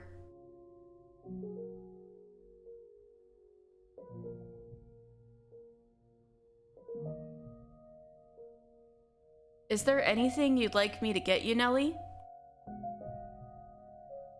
All I want is you to be here with me, dearest Mel. You really should eat something. I'll make something you like. How about a nice expensive chicken? The last one got away, but I won't let that happen this time. I'm not really in the mood for anything too heavy. Oh, okay. Don't you worry, Mel. I'll be better before you know it. Yeah, you will. You'll be just fine. Everything's going to be back to normal soon.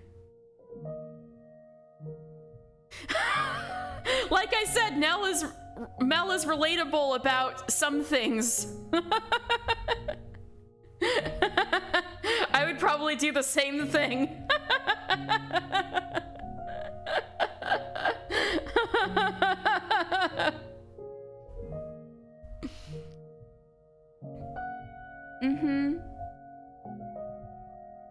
Watching Nellie grow weaker every day scared the hell out of me. I desperately did not want to lose her. If I lost her, then who would be left that wanted me? Who would tell me I was worth something? Who would say nice things about me? Who would be there with me every day? Just when I had started to feel optimistic about this new life, started to feel comfortable with it, it was looking like it might fall apart again. I searched everywhere for some medicine that could cure her. Healthy foods, fruits and vegetables with supposedly medicinal properties, anything I could get my hands on.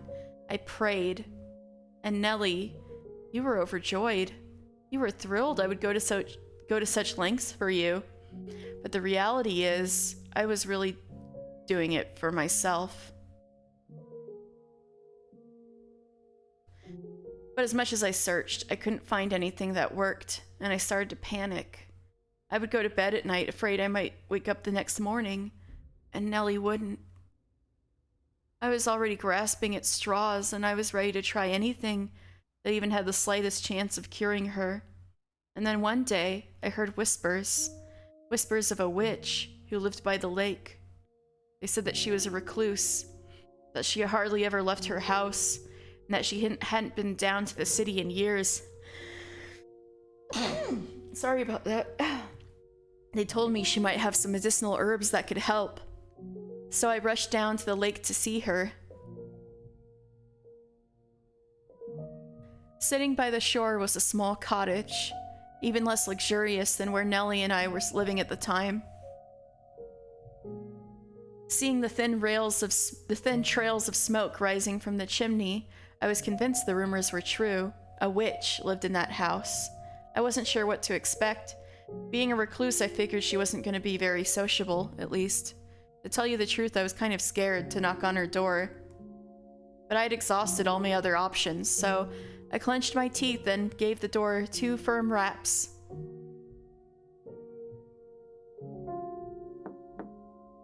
Who's there? Wait, no. Or this is Morgana. Who's there?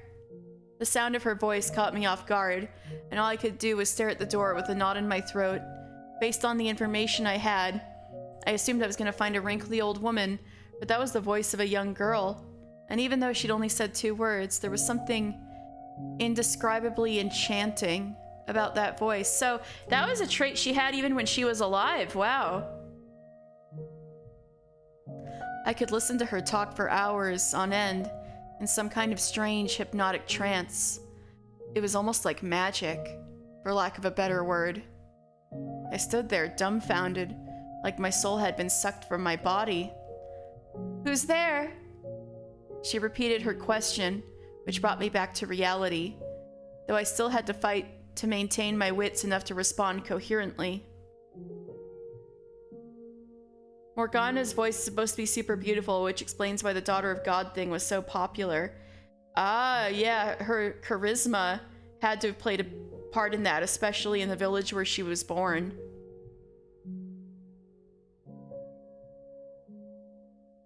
My sister has fallen very ill, and she desperately needs medicine. I was told that the person who lives here is a skilled herbalist. Could I please get something to treat her? What are her symptoms? She's got an extremely high fever that won't come down. She has no appetite. She's only drinking water, and she can't get out of bed. We're going to want to lower her fever first. After that, get her on a nutritious diet. I'm going to give you 2 medications. Give her the first while her fever's high, and the second after it's come down. Thank you very much. Her voice wasn't bright and energetic like Nellie's. It was more restrained, somber and quiet, yet simultaneously clear and sharp. The sound tickled my curiosity. I wanted to know what she looked like. I wanted to know what kind of girl stood on the other side of that door. With a voice that pretty, she must be equally lovely, I thought. And I had to see it for myself. And my wish didn't fall on deaf ears. When she opened the door to hand me the herbal medicine and take my money, her head peeked out between the crack ever so slightly. I said I would tell you everything, exactly as it happened, so I'm gonna be perfectly honest with you. She's ugly! No. It was unsettling.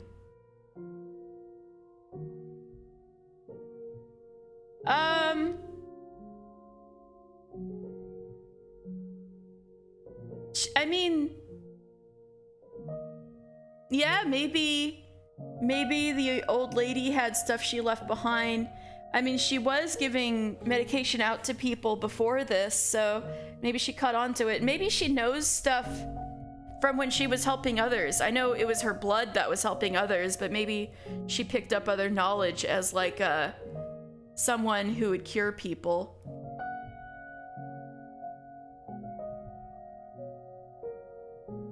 I don't know. It's even possible she could have picked up stuff while she was living with, like, the slaves and the prostitutes. Like, all sorts of people pick up all sorts of knowledge, you know, to take care of themselves and things like that. But it seems more likely that the witch had something she could read, because they did teach her how to read, I think. Right? Oh, anyway. Did she learn how to read? Now I'm not remembering clearly. It was nothing like I had imagined from her voice. Her skin had, I guess, fallen off or something, because you could see the raw red flesh beneath. To say it was hard to look at would be an understatement.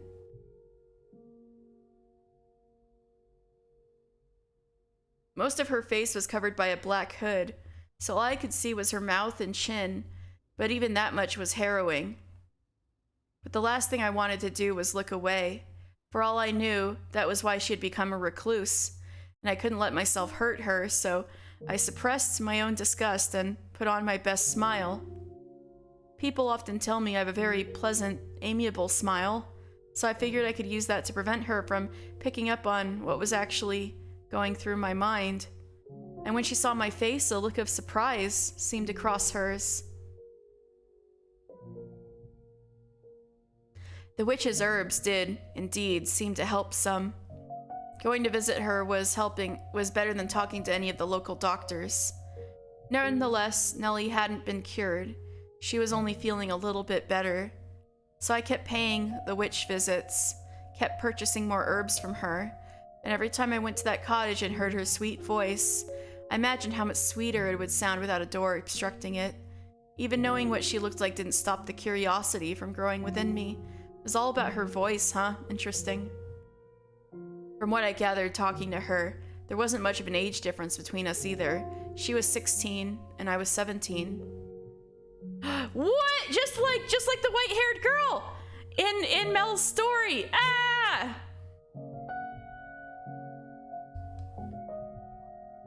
And I'm sure you know how it is. When you meet someone around your age, you feel a sort of sense of kinship. This girl I had originally believed to be some kind of otherworldly witch was starting to feel like a regular person, like me. Through our conversations, I managed to learn her name, as well as the fact that she had come here from a faraway country. We were both a long way from home. Thinking she might open up even more to someone who'd been through a similar experience, I decided to try inviting her to go on a walk with me. It's not healthy to stay holed up inside all the time. You've got this beautiful lake right here. What do you say we take a little walk around the shoreline? To my surprise, she accepted.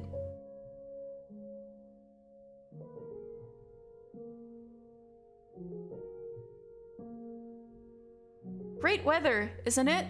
I love the way the sun reflects off the surface of the lake. It's gorgeous. Are you okay? I'm in disbelief, to tell you the truth. Huh? What for? You've seen my face. You know how hideous I am. And still, you invited me on a walk. You're a very peculiar person. Is it really that strange? I mean, we're almost the same age, so I figured we might make pretty good friends. You want to make friends? With me? Well, sure. We've been through a lot of the same things, so we can understand each other better than most. Understand each other? Yeah, we're both young, but we've been through some rough times. I'm gonna be blunt with you. Oh, this is Morgana. I'm going to be blunt with you. You have not been through anything like I have. No kidding! Ha ha ha ha! What? No. Well, what? No? If you had experienced the things I have, you wouldn't be smiling right now.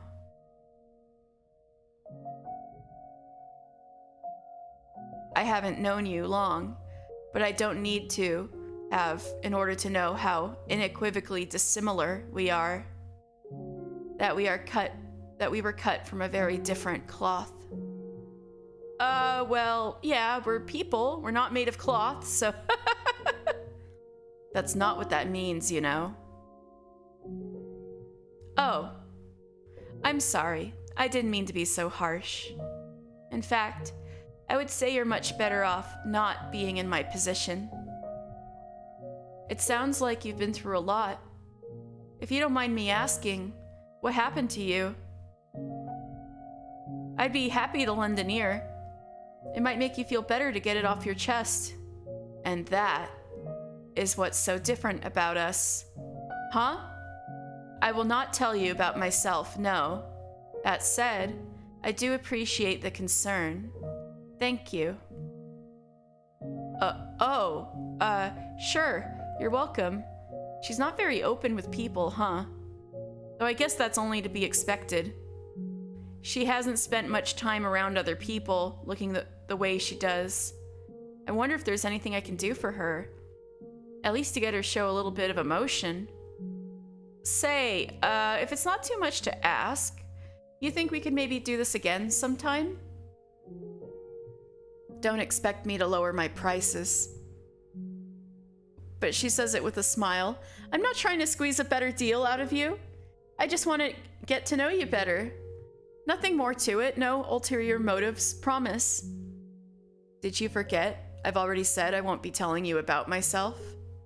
All right, then it doesn't even have to be about you. We can talk about anything, whatever you want. Do you have a favorite food? Any hobbies? Nothing in particular. Well, that was a fruitful conversation. Okay, crap. I have no interests or tastes worth mentioning, so if you want to talk, I suppose that leaves you to be the subject. Mel's like, oh, me, my favorite topic. Me? Tell me about yourself. My life's not all that exciting. Anything I had to tell you would probably just bore you. I'm not looking for excitement. Oh, okay. Well, all right then. I guess I can tell you about myself. And so I did. I told her about my family situation, and I told her about Nellie, and that was pretty much all I had to talk about. For the most part, she hardly even reacted to anything I said, so it was difficult to tell if she was listening or not, but she would urge me to continue whenever I'd go quiet for more than a few moments, so I suppose she was listening. Every time I came to purchase more medicine, we would go on a walk around the lake together. A single loop around the shoreline didn't give us much time to talk, but my attempts to reduce our walking pace or stop to extend our time together were flatly ignored, and she refused to go around more than once, claiming it would disturb her daily rhythm. That sounds like witch stuff to me. That said, she never refused an invitation either, so I don't think she particularly disliked me. Yet, anyway. Ooh, a robin! What does a robin have to do with your sister? Nothing, I just saw one over there. If you listen, you can hear it singing. They migrate somewhere warmer when it gets cold. They fly off to some place more comfortable. Man, I just keep staring at her sprite and notice that this one has the two hands.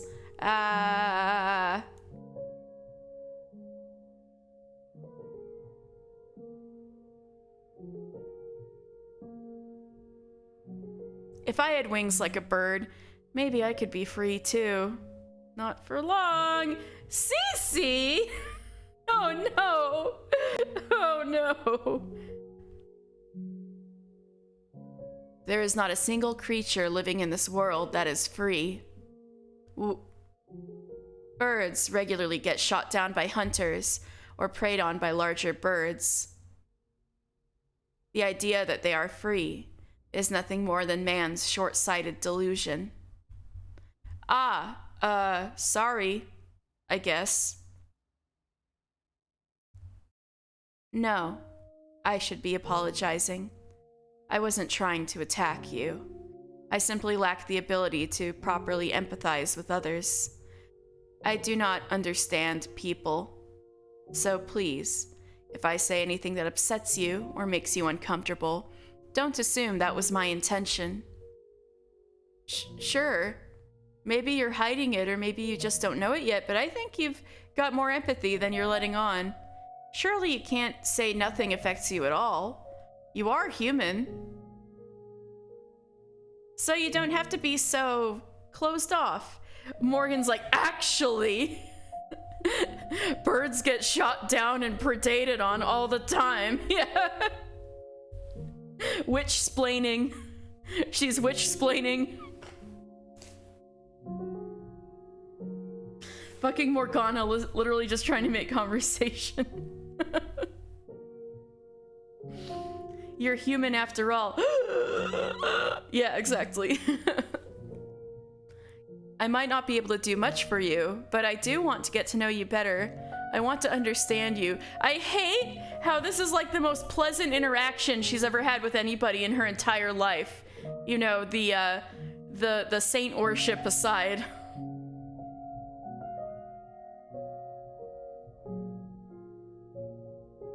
Well, no, that slave was super nice to her, but still. But I do want to get to know you better. I want to understand you. So if you ever feel like talking about yourself, just know that you've got an eager pair of ears here. Okay?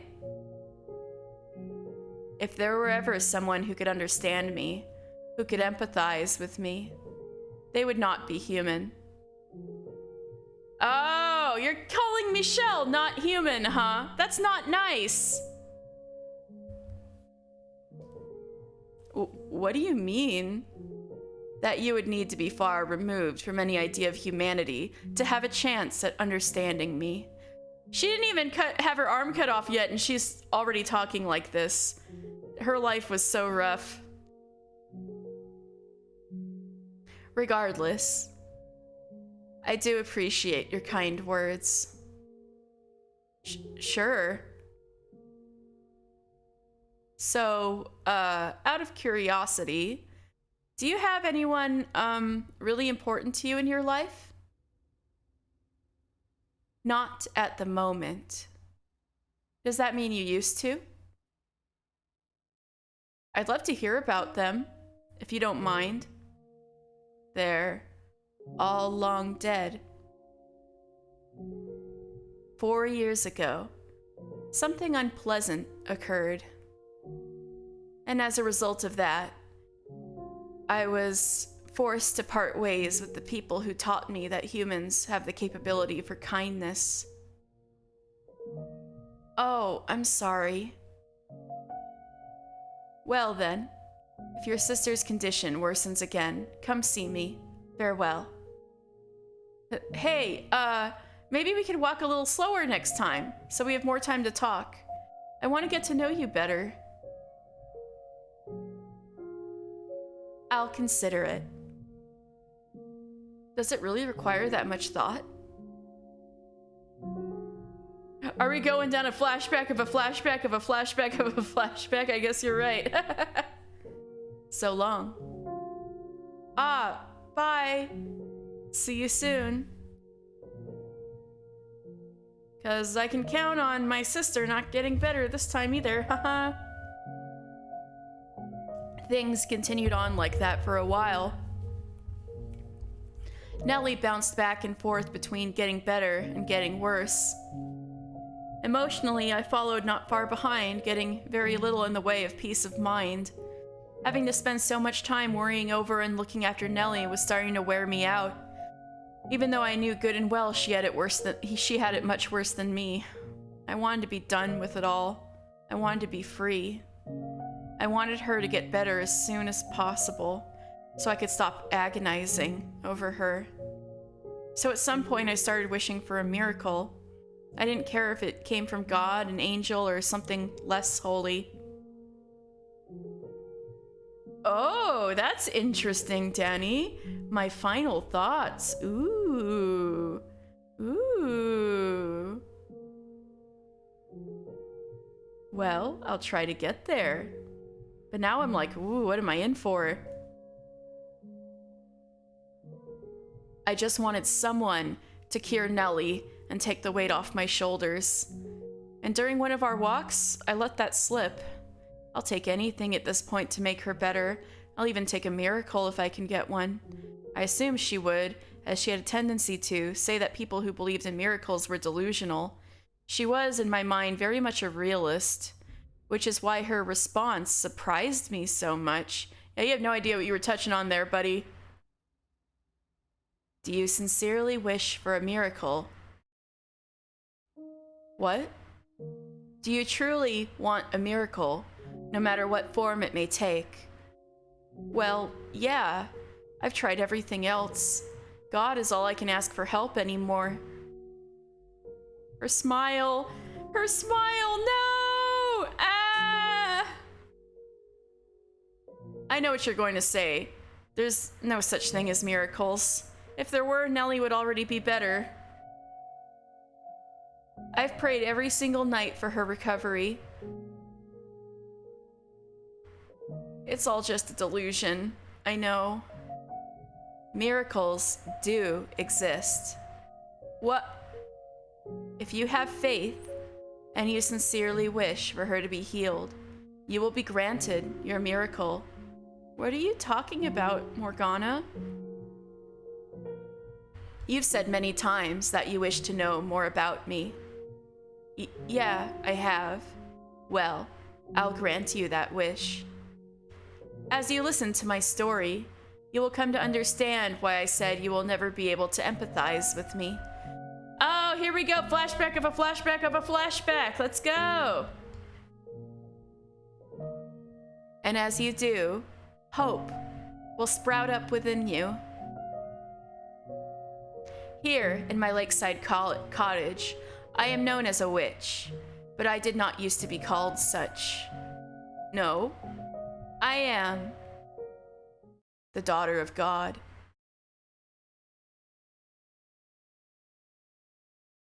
Most people would dismiss such claims as madness, and I almost did exactly that, but there was something strangely enchanting about her voice, and I found myself slowly drawn into her tale, listening intently to her every word.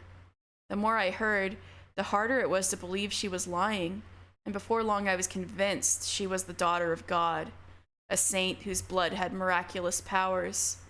Her first cry ended a lengthy drought in the village where she was born, and her blood cured the sick. She rolled up one sleeve to show me her arm. Practically every inch of skin, from her shoulder to the tips of her fingers, was scarred from where she had been cut. According to her, the scarring had once been far worse, but had improved with the application of ointment. Every single one of those scars, she said, marked a person who had sought her blood. And I believed every word. There was something about her that set her apart from the rest of us normal people, like she was some higher being. They were not self-inflicted wounds, not the marks of someone who had tried to take their own life, but symbols of the great sacrifices she had made. She offered to give Nellie her blood, and without a moment's hesitation, I accepted.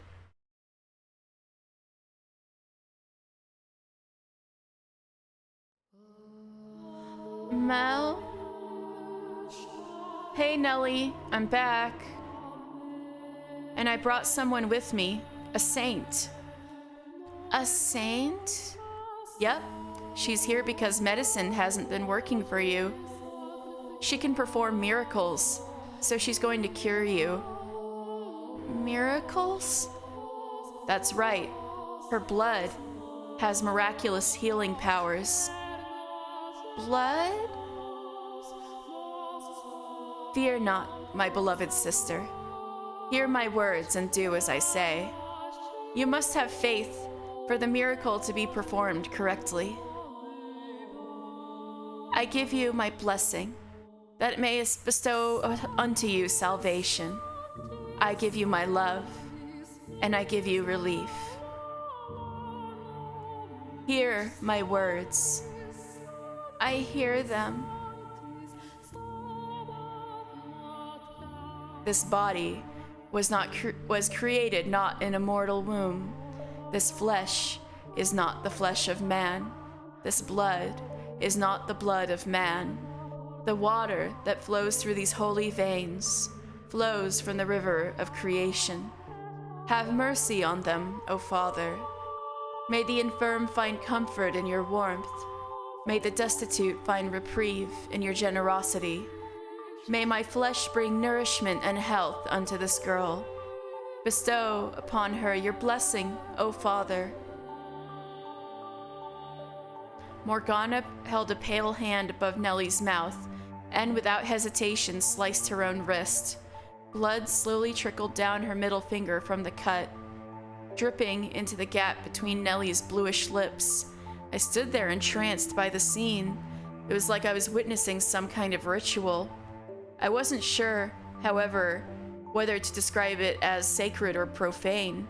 Watching the fresh blood trickle from the cut on her wrist made me break out into a sweat, feeling like I was violating a taboo. My knees rattled, and I could barely stay on my feet. Needles prickled my hands. Thoughts slipped through my fingers before they could fully form. Had I crossed a line that wasn't meant to be crossed? Had I stepped into territory man was never supposed to enter? In time, I stopped processing Morgana's prayer as words. It became nothing but a rhythmical sequence of sounds bouncing around in my head. My line of sight grew gradually narrower. It? What? Are you all right? The ceremony is complete. How's Nellie? She is asleep right now, but she should awaken soon. Oh, good. My blood has the power to cause miracles, but you must remember that the miracle is predicated on your faith. So, are you saying we need to worship you? No, I am merely God's progeny. Your praises and prayers should be directed at my Father, the Lord God. I should get going then. Hey, thank you very much. Her smile, though, no! When Morgana said that I would never be able to understand or empathize with her, she had not been lying. Having only heard her tell of it, I still believed there was room for me to close the gap between us, that we still had enough in common. But seeing it with my own eyes, feeling it with my entire being, I no longer had any illusion of us being on the same plane.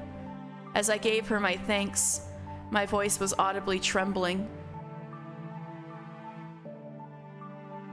Mel. Come on, get up, dearest Mel. Oh, Mel. Nellie? Finally! You're awake, sleepyhead? What's with the look? Am I making a funny face? Are you? Good to be up and about? Yep, I woke up this morning feeling wonderful. Feel my forehead, Mel. See? No fever. It is. It's gone.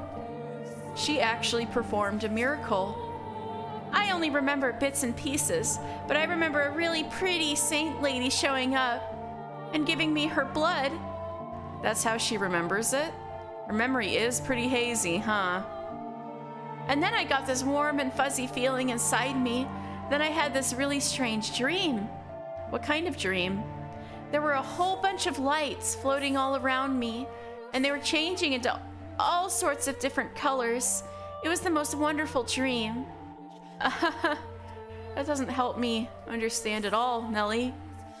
It was a good dream, and that's what matters. It must have been that saint lady's power at work. Must be, yeah. I'm so relieved you're feeling better, Nellie. Sorry for all the trouble I caused you. But now, everything can go back to normal. Yep, all back to normal. Oh boy, haha. But it didn't go back to normal.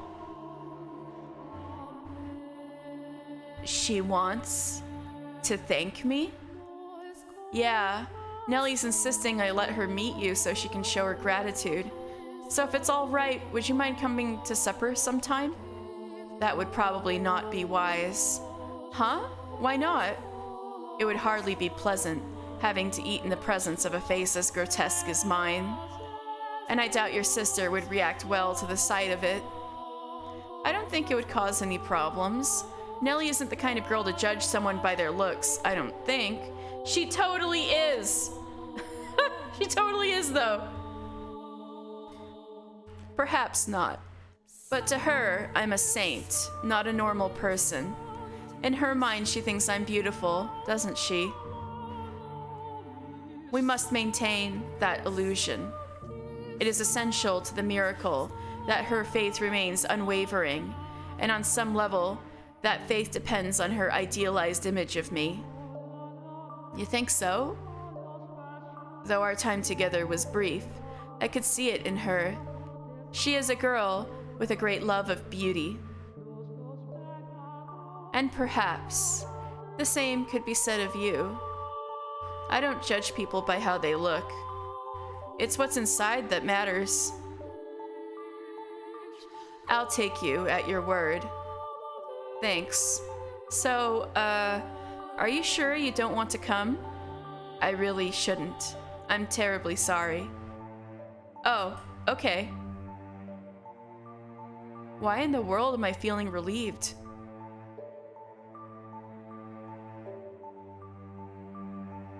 Nellie recovering was a huge weight off my shoulders.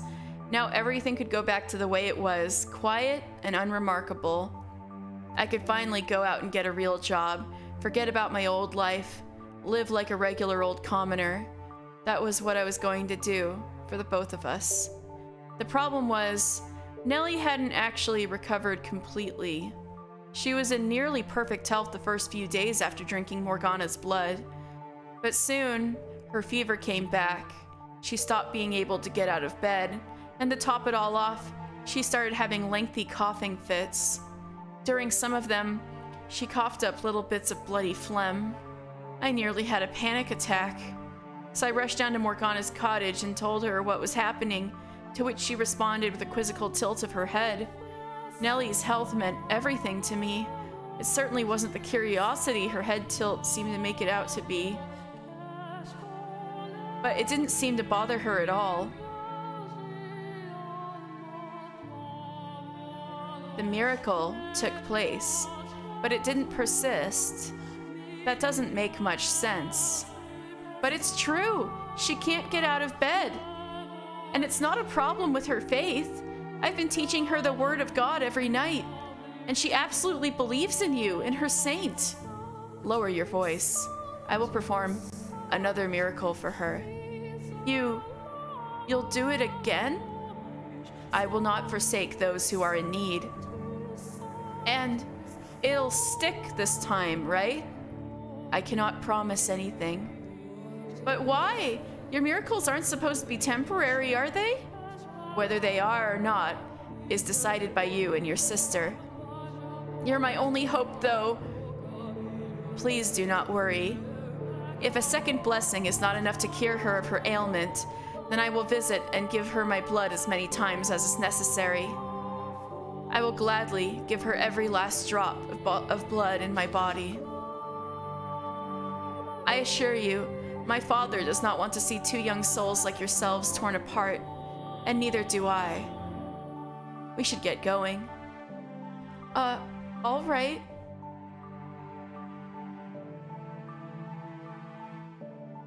For the second time, Morgana had Nellie drink of her blood. And for the second time, she was healthy again the next morning. And for the second time, she fell ill again shortly thereafter. Her fever returned. I went to get Morgana, and she gave Nellie her blood. The cycle repeated again and again. And every time I had to watch her go through that ceremony, it was exhausting. And I wasn't sure I could handle it much longer. I started thinking maybe there wasn't anything sacred about any of this, that it was as blasphemous as it looked from the outside. I was making a girl cut her own wrist and feed my sister her blood. Nothing about that sounded right. But I had nowhere else to go, no one else to ask for help. When I was with Morgana, listening to her words of reassurance, she, without fail, wiped away all the doubt I had. It wasn't until after she left that the wave of regret hit me. It wasn't that I wasn't sure what was right and wrong anymore. I wasn't sure what to do anymore. Every time I went to see Morgana, it got more and more difficult to look her in the eye. I stopped asking her on walks as often, and I stopped trying to have chats with her, not so much out of a sense of guilt, but because I was getting to be afraid of her.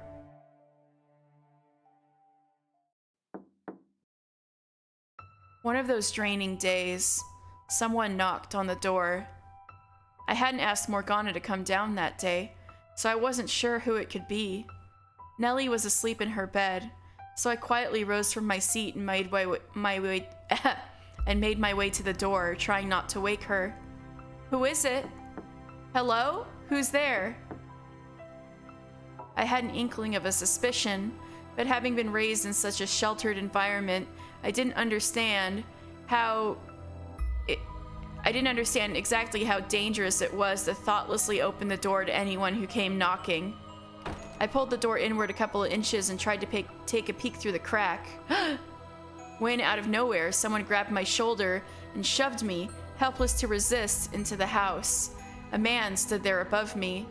I knew it! It's time for Yukimasa. Oh my god, he's got an 8 head.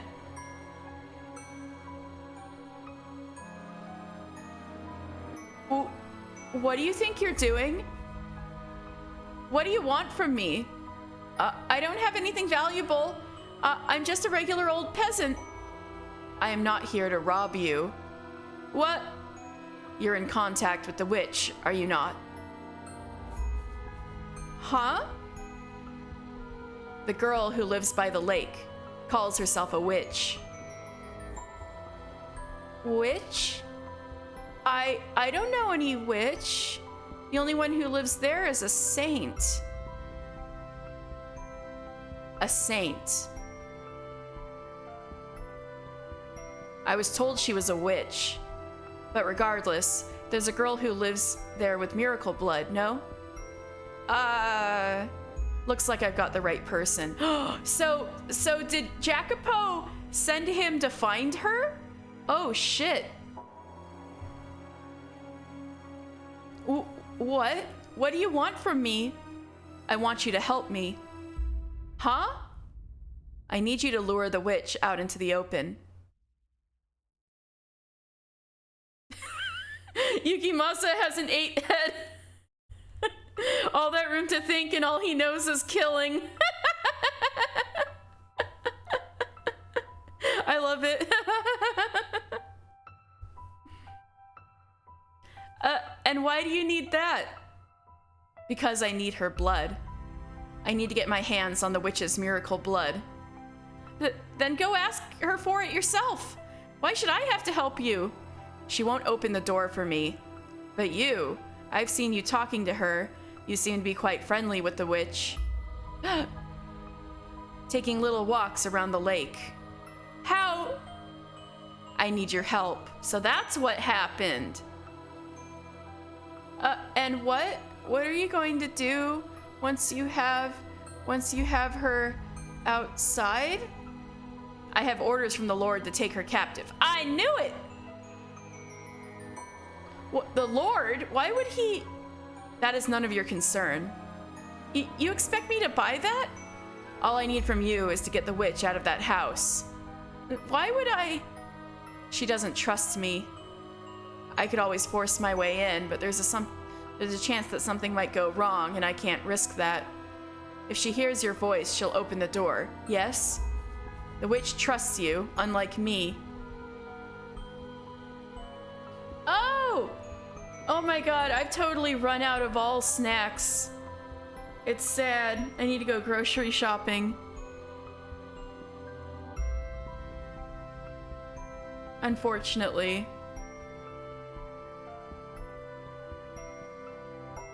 I guess sometimes for streaming I've mixed together like walnuts and raisins because it's pretty quiet when I eat it. Maybe I should mix some of that up.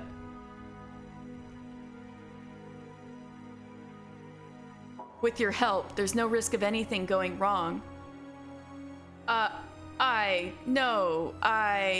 You barge in here and tell me you want to capture her, and you think I'm just going to agree to help? Like hell I will. Oh, don't worry. You'll get your share. You need the witch's blood too, right? I don't care about getting a share. You're asking me to deceive her. I don't care what she thinks she is. She hasn't done anything wrong. So no, I won't help you capture her. You leave me no choice then. Woo! Ah! He approached the bed where Nellie slept, drawing his sword and pressing the tip against her throat. Oh, I kind of saw this coming. Damn. It happened so quickly and without any warning, my mind couldn't keep up. I stood there, mouth half open like an idiot. If I were courageous, if I were gallant and brave, then maybe I would have grabbed him, pulled him away from Nellie. But my legs seemed to be severed from my mind. They were frozen to the floor like two useless rocks. You have two options. Either you say no and protect the witch. Yuki massacre! Get away, or you help me capture her. Get away from her right now. And if you choose the witch, I kill the girl. Get away! Make your decision. Get away from her. You have until the count of 10.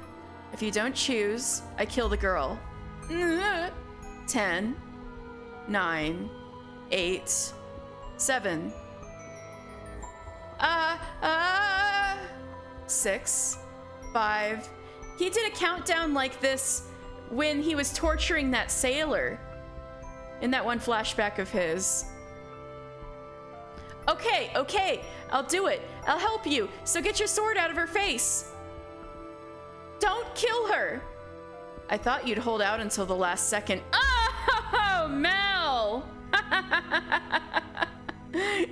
He called you out, man. It didn't even take 5 seconds for you to crumble.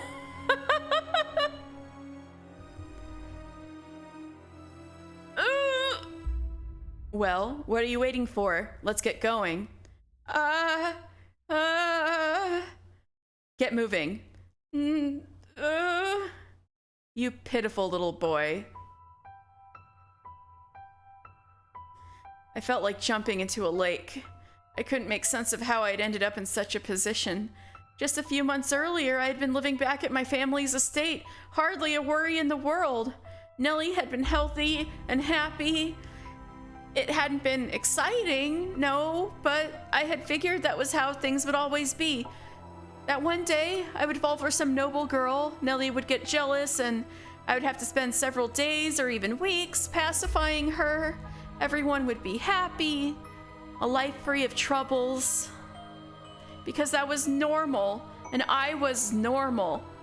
So what was I doing living in some tiny cottage so far from home? Feeding my sick sister miracle blood.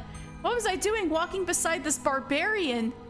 What was I doing at all?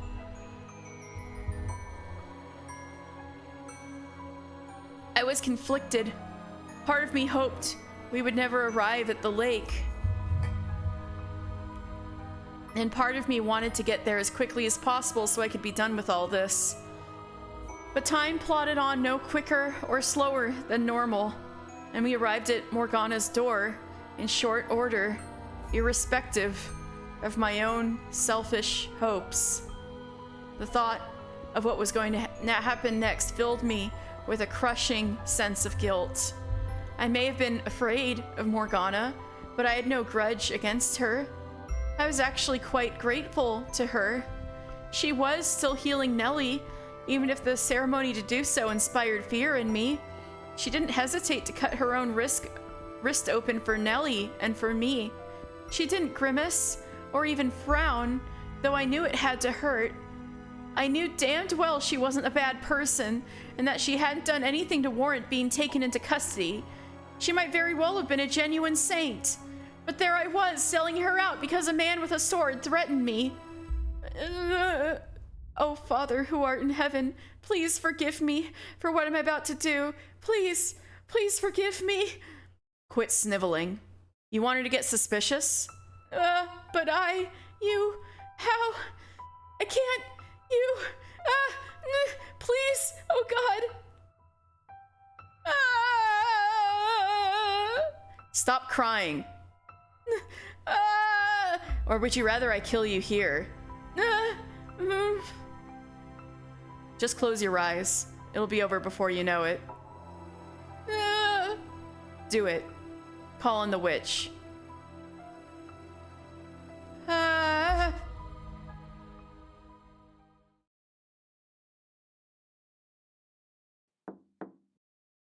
Who's there?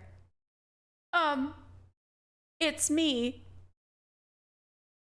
I'm not here about Nellie today. Man, when you know something so bad is about to happen, right? And there's nothing you can do to stop it.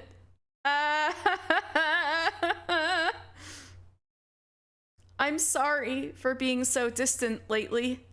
I want to talk things over. I thought I heard a faint gasp through the door, and then she responded, I want to talk to you too. Why? Why did she want to talk? Why did she have to want to talk now? She had always been so curt, so rational, so quick to cut down my fantasies. Never wanted to get emotional or sentimental. She had always given off the impression of being something greater than we mere humans. Always been so aloof, never giving any indication she thought anything of me at all. So why did she sound like a normal girl now? Why was her voice trembling slightly when she said she wanted to talk? Why now, of all times?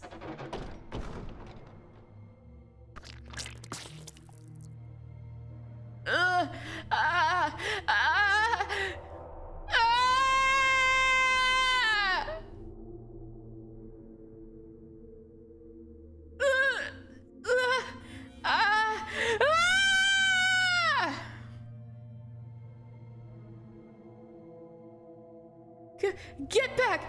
No! Stay away from me! No! Oh, sorry. This is my screaming again. I was all like, dude, the neighbors are gonna be like, what's going on? I know! Sorry.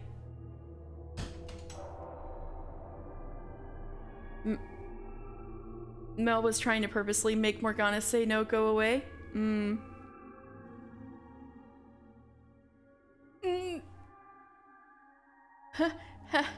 Help! Don't kill me!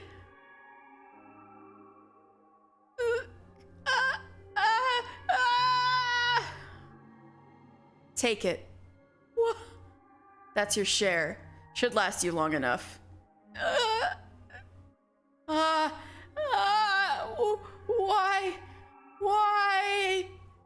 Why did you take my arm?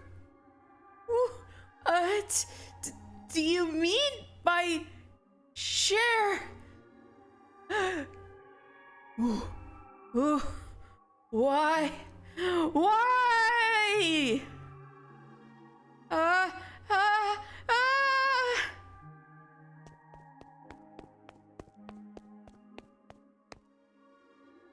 It all happened in less than a minute.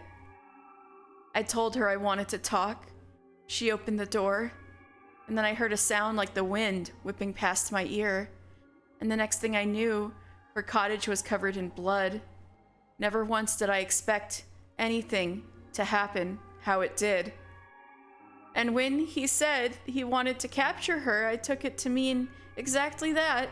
I hadn't thought he would turn brutal, that he would do something so horrific.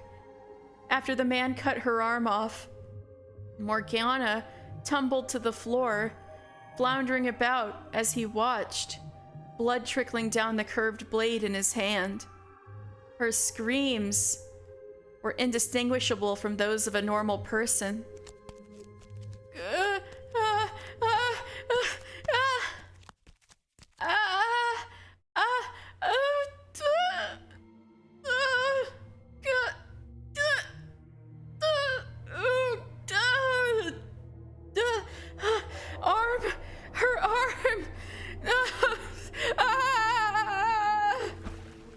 Kneeling in the grass at the lake shore, I vomited, and I vomited, and I vomited.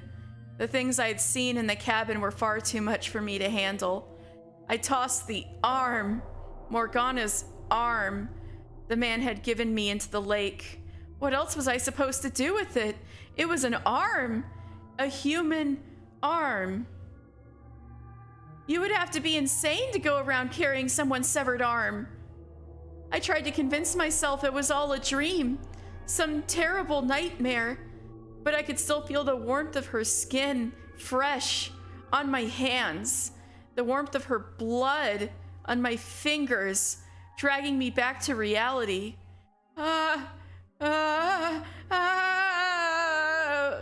mind couldn't keep up with the flood and thoughts and emotions and images. I wanted to close my eyes, but I was too afraid I would find the bloodbath in the cottage on the back of my eyelids, which left me with nothing to do but wail. I was horrified at what I had done. I knew that I was the one who had set it all into motion. If I had kept quiet, Morgana wouldn't have had her arm cut off, but I didn't want to admit it was my fault. I didn't want to accept that I had caused it.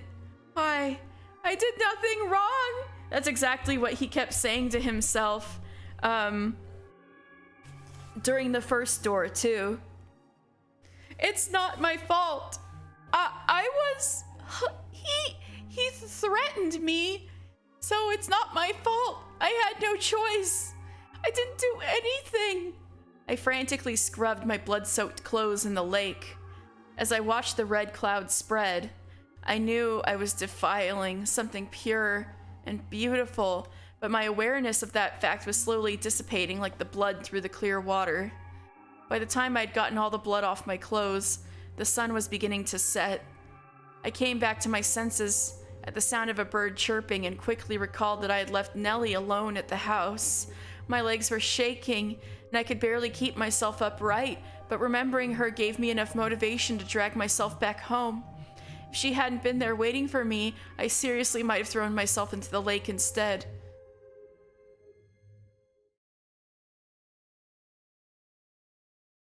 Mel? What's the matter? Dearest Mel? Where have you been? Mel? I'm so sorry. Oh? I'm sorry. I'm sorry. I'm so sorry. Will you ever be able to forgive me? Dearest Mel? I never meant for this to happen. I'm so sorry. Please, I'm begging you to forgive me. I'm begging you. Were you not able to get my medicine? Is that what you're crying about? It's not that big a deal, Mel. I'm just fine, honest. I'm all right. Thanks.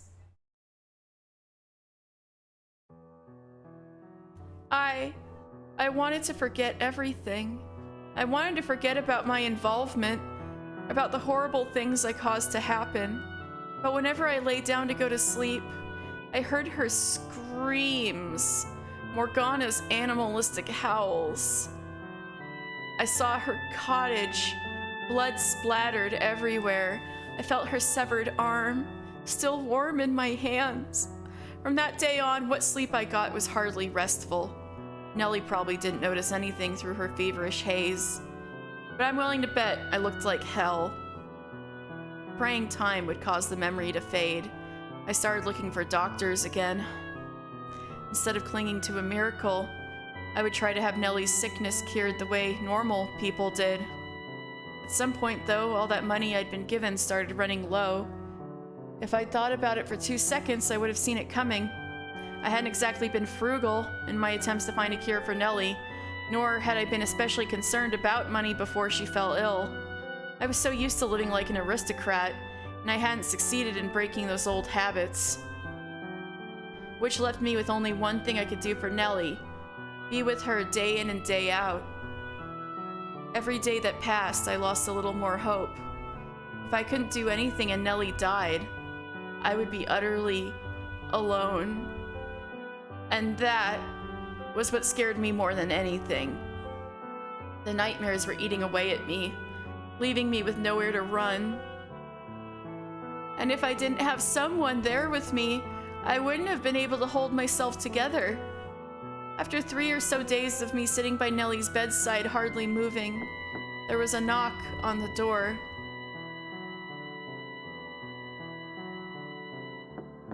Who's there? Who is it? Open the door, unless you want me to kick it down. My suspicion was correct. I couldn't think of anyone else who would come visit. But what I didn't know was why he had come back. I don't want anything to do with you anymore. Open the door. Leave me alone, please. I want nothing to do with anything you're doing. Open the door. No, I'm not letting you in for any reason. Okay then, I'll break it down. Don't. My sister's inside, sleeping. I don't need you waking her up. Then open it. There goes his spine again. He's just gonna open the door.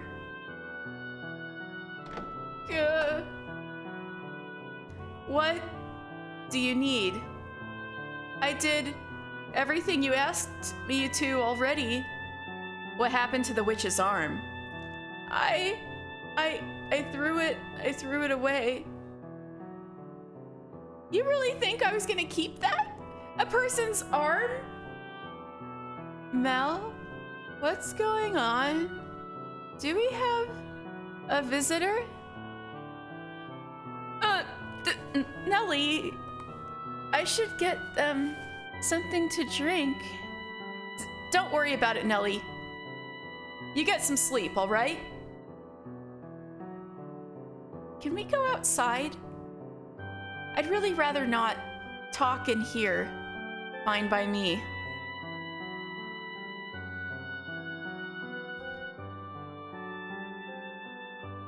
So that's your sister? Explains why you look so much alike. That's none of your damn business. You wanted the miracle blood to cure your sick sister, did you not? And you're telling me you threw the arm away? Gah. Are you interested in getting more blood? What? We're taking the witch's blood, turning it into a medicine, and selling it through the church. Selling it? You're doing business? In a house of worship? No.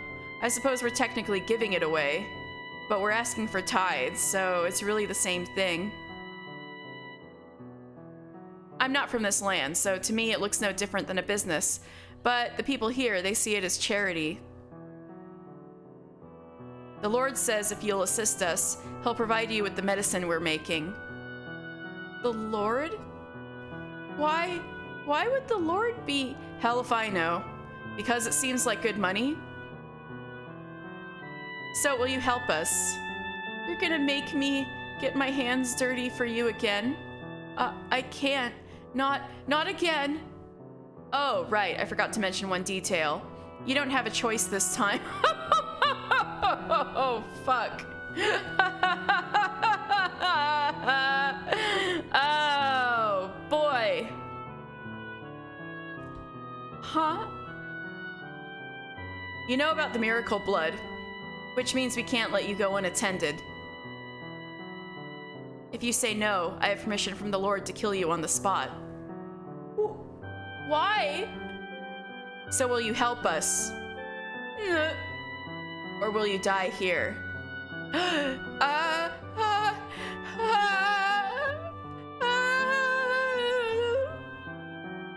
What was the right thing for me to do then? Should I have fought back and died? Should I have tried to run? Should I have taken my own life? I'm sure you've heard enough to know by now that I'm a weakling, a pushover. I didn't have the spine to do anything but agree to meet with the Lord. Did Mel have any choice in any interactions between him and Yukimasa? I'd say probably not.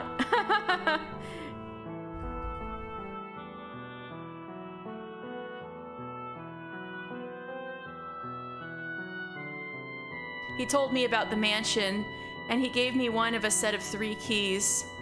I wanted so badly to get rid of the key, but with that man's shadow constantly hanging over me, I couldn't bring myself to do it. Not when I could be the next one to end up losing a limb or 2. There was no way I could have disobeyed them.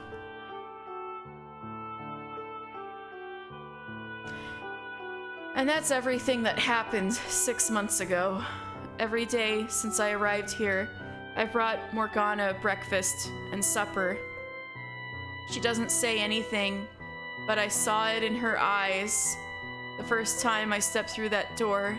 How could you do that to me? I've never looked her in the eyes since, because I'm too afraid of what I might see in them.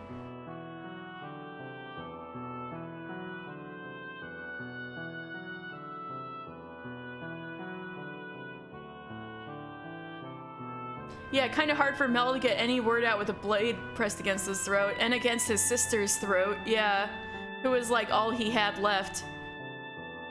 And that is how I ended up here.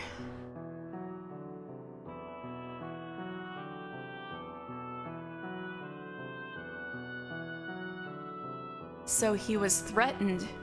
He didn't actually want to cause Morgana harm. That doesn't excuse what he's done, though. See? What did I tell you? I'm not at all the brother you thought I was. Mock me, ridicule me, call me worthless, a coward, a terrible person. Go on, what are you waiting for? But you were threatened, Mel. He said he would hurt me, hurt you. That's the only reason you went along with him. You didn't do anything wrong, dearest Mel.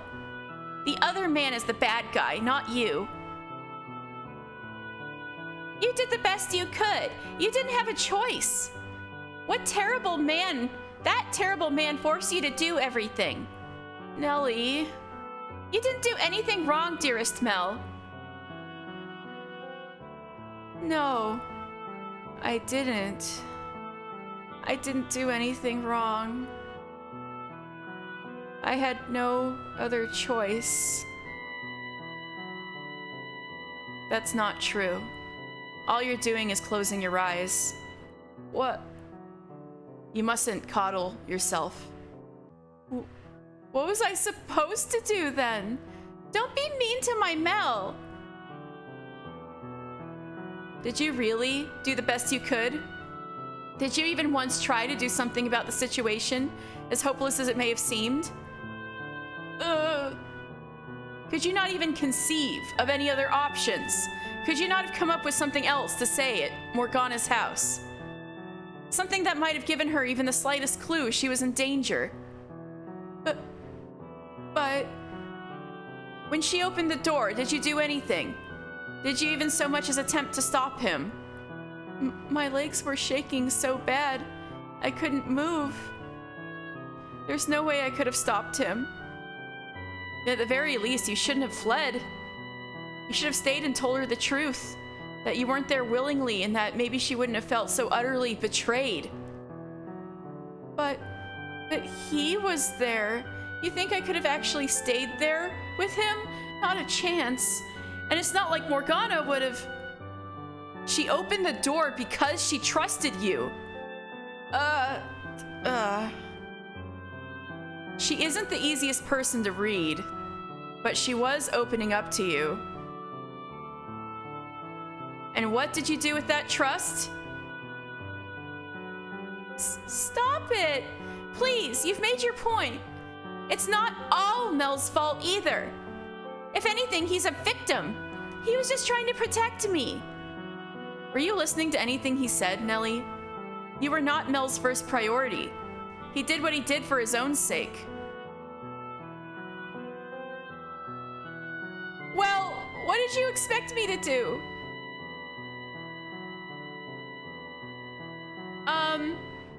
No, Yukimasa said that earlier. He said he didn't want to risk something going wrong if he just broke down the door.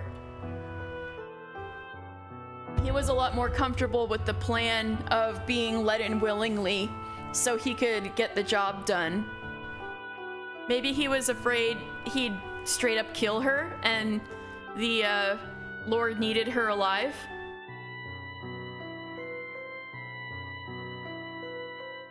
Or she might have enough time to attempt to escape.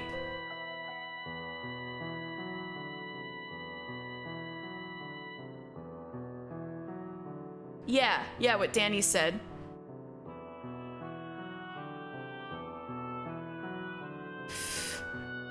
I know, he's just an interesting person, that Yukimasa. Huh.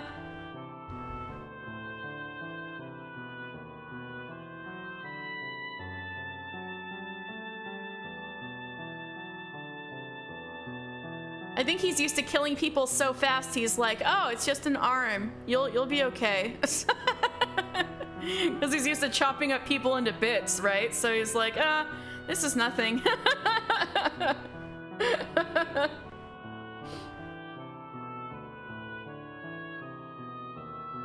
What'd you expect me to do? Pull courage I don't have out of thin air? What's so wrong with self-preservation? There was nothing I could have done to stop him. I'd love to see you try and do any better.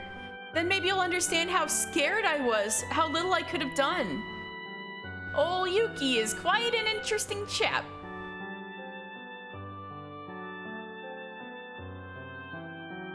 He's like, as long as the head is still attached, it's okay.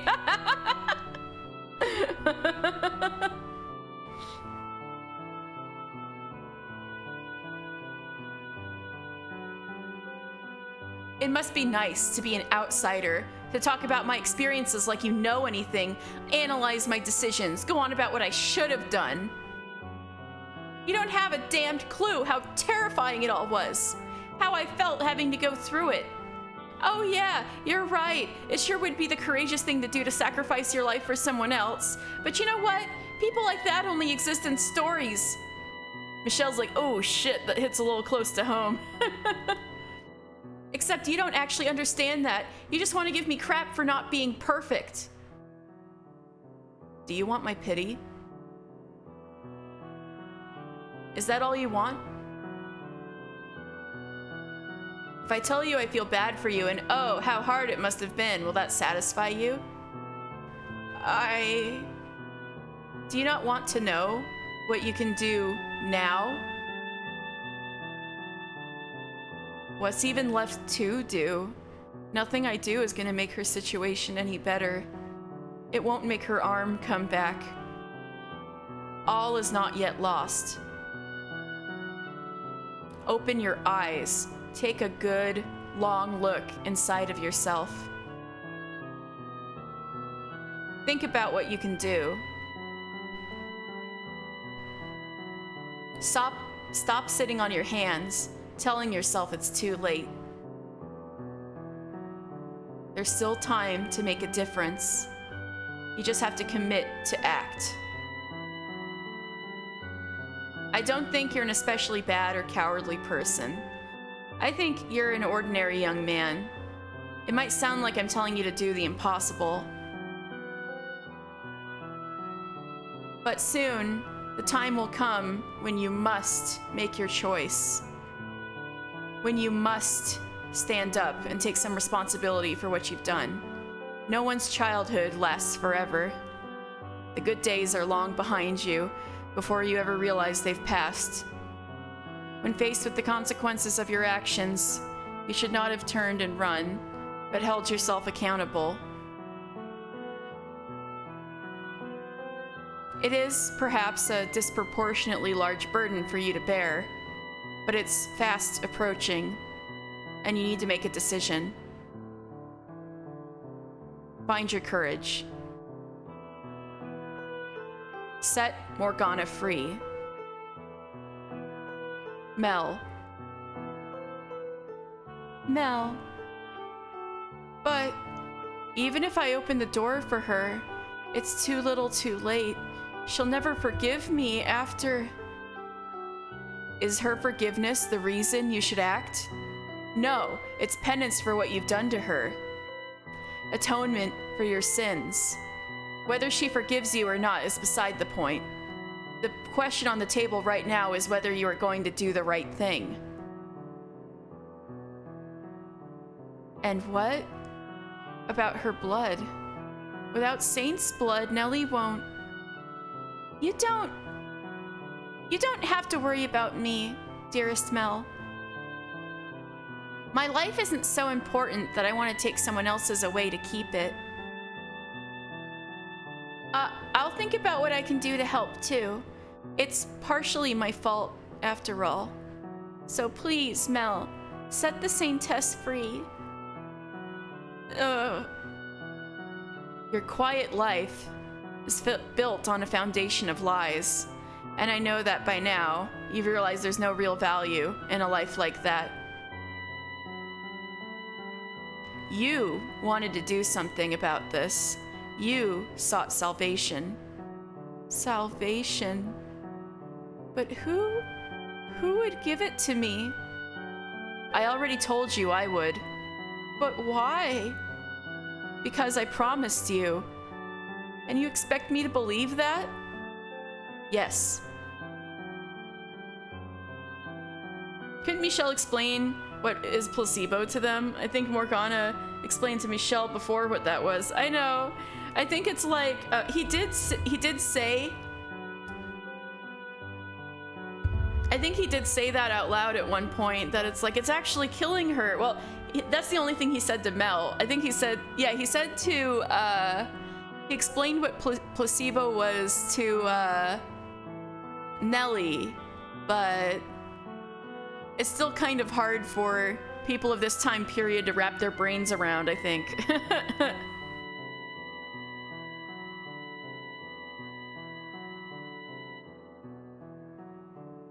If you choose to sit here and wallow in your regret, there's no going back. Now is your only chance to make a change. Mel.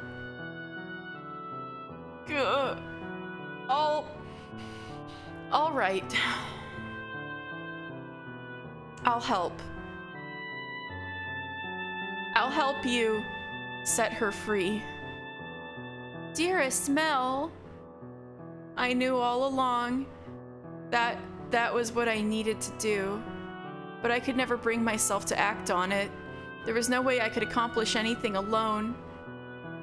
I'm basically helpless on my own. Everything about this is so completely outside anything I've ever had to deal with before. So I had no way of having any idea what I was supposed to do about it. God can be pretty cruel. Why would he force a boy like me to make such a difficult choice? Yes, he can be. You were made to be part of a more normal, less tumultuous world. But you've come too far to go back to that. So the least you can do is change the world you're in now. Yeah, I know, it took them quite a while, huh? Michelle is ancient. Well, he only heard about it, but the only ones that are somewhat with the modern times are Morgana and Giselle, who actually lived through them. That's true. Yeah. Yeah. I doubt I need to remind you, but, you know, you can't get in with only my key. You need all three, and the other two, they don't feel an ounce of remorse. Taking their keys won't be easy. Easy or not, we have to get them. And I'm sure there's a way. There must be. Just so we're clear, you're not going to overpower them. The guy with the sword's much stronger than you, and he knows how to use a blade. And he's the Lord's bodyguard, so you're not getting near the Lord either. Even the two of us together wouldn't stand a chance against him. You seem pretty weak from the looks of you. Who knows, maybe I am stronger than you? God, I really do want to, I really do want to hit this boy. But is he, are there lies? Is he lying? No, he's not. Deep breaths, Michelle. Deep breaths. There must be some way we can get their keys. I know they both have people they're close to. Huh? People they're close to? We can talk about that later. Now that you've made your decision, talking with me isn't your top priority, is it? Mel. Nellie. I'm sorry for involving you in all this.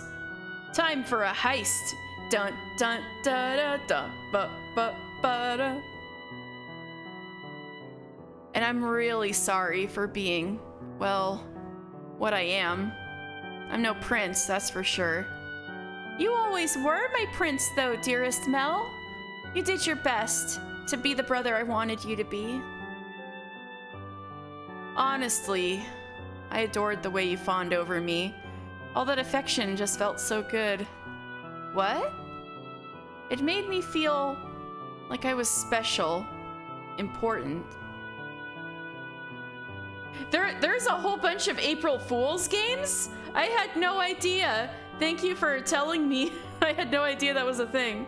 There's one where Michelle is a game dev and gets him, Mel, and Nellie trapped in his own shitty game. What the fuck? That's incredible. Oh my god. Having someone to care for, to pamper. It was empowering. That's the kind of guy your brother is. If someone else, some other girl would ever show up and call me her prince, say she loved me, I'd probably try and act like a prince for her too. Why would you say that? Because all this, it's been so hard on me, such a huge weight on my shoulders that every so often I would think, just how much easier would it be if I could get rid of her? If Morgana was just a regular girl, not a saint or a witch or any of that, just a pretty girl about my age, she might have been the one getting all my attention instead of you. That's who I am. That's not you, dearest Mel. You're just beating yourself up. Oh, it's called Seventh Lair? Oh. What's after, right after main, Requiem for Innocence? That is in here. So, well, I could check actually.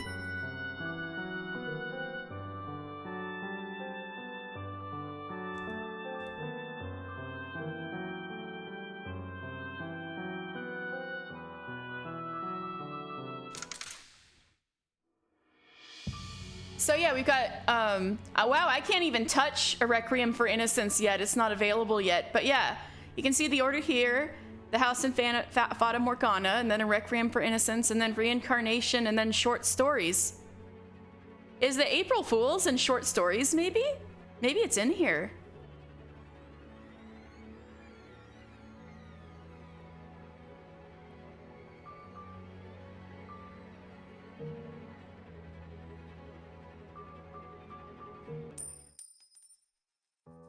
Probably not. Oh. Maybe you would have chosen her over me, but that wouldn't make you any less of a kind man. Oh, the short stories are serious? Okay.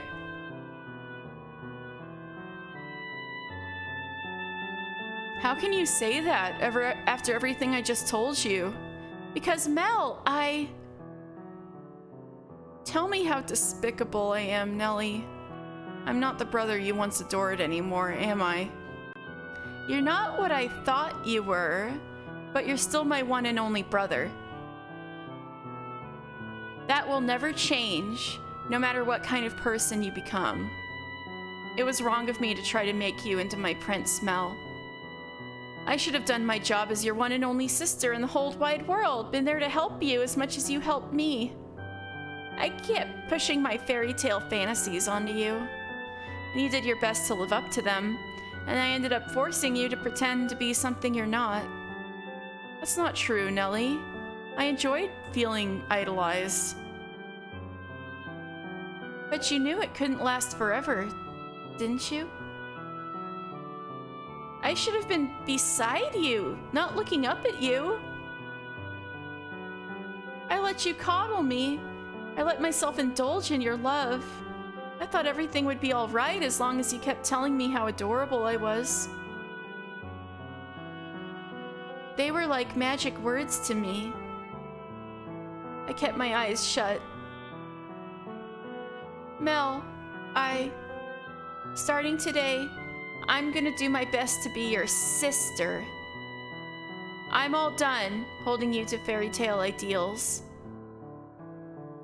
I won't make you pretend to be a prince for me anymore. And I won't try to be your princess either. Oh my god! Nellie's made so much progress in one day. I'm just going to be your little sister. So get back on your feet and stand tall, dearest Mel. I know you'll probably have to pay for what you've done when the sane test goes free. And I know I'll probably cry about it for days, but I won't regret making the decision.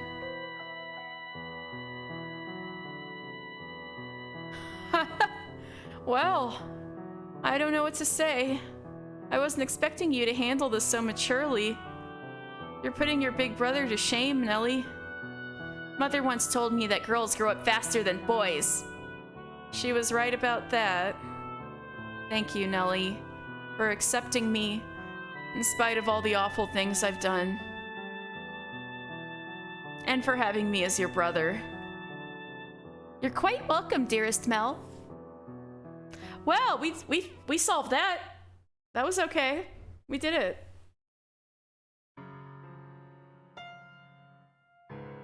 Well, looks like that's one problem solved. We've got one key when the time comes. They finally reached the point in their relationship where they belong. If she could have come to terms with herself sooner, come to an understanding with him, then maybe she could have reeled in her ideals before she lost control of them. What would even be the legal punishment in this era for keeping her in? Well, since the Lord is the one in charge, I really don't know. It might be more like citizen justice, you know? Or maybe if Morgana had it in for him, like she obviously does anyway. You know.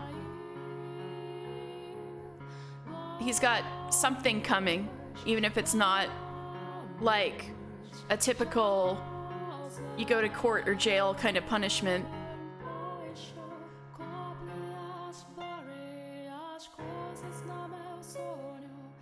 Yeah, that's what I mean. It's like, I don't know if he'd come under anything legal, but rather like citizen justice, I feel like, or revenge by Morgana. Just something's coming around the bend, you know? If she could have come, oh yeah, I've read this already. Yeah, maybe. This Nellie and the other Nellie seem to be of the same essence. They both have a somewhat excessive love for their brothers, and that love expressed itself by transforming him into a prince. If she could have done the same thing then, as she did here, then maybe their tragedy could have been avoided. I think it would have been. This is before then, though. Since they were able to fix things up in this life, maybe it'll have a positive effect on their next life? This could change the future. Wow, you're helping people, Michelle.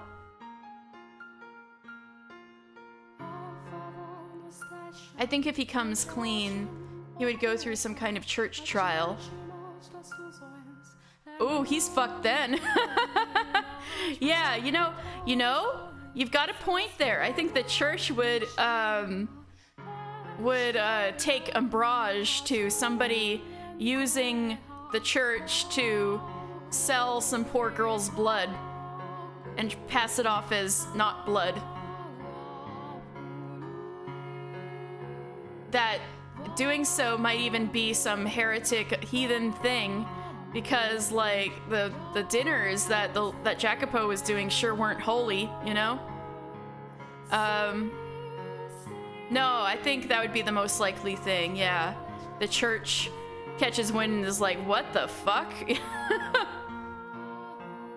Yeah, all that stuff depended on testimonies. Yeah.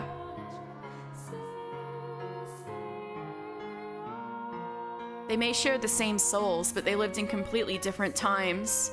Do you really think something like this could have any effect on the lives of people hundreds of years from now? There's no way to be certain, of course, but considering how tightly the two seem to be bound,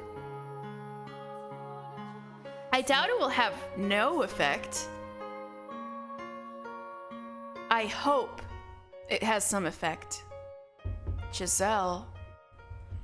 I was there, in the mansion, as it all happened, and I just stood by and watched. I feel so guilty about that.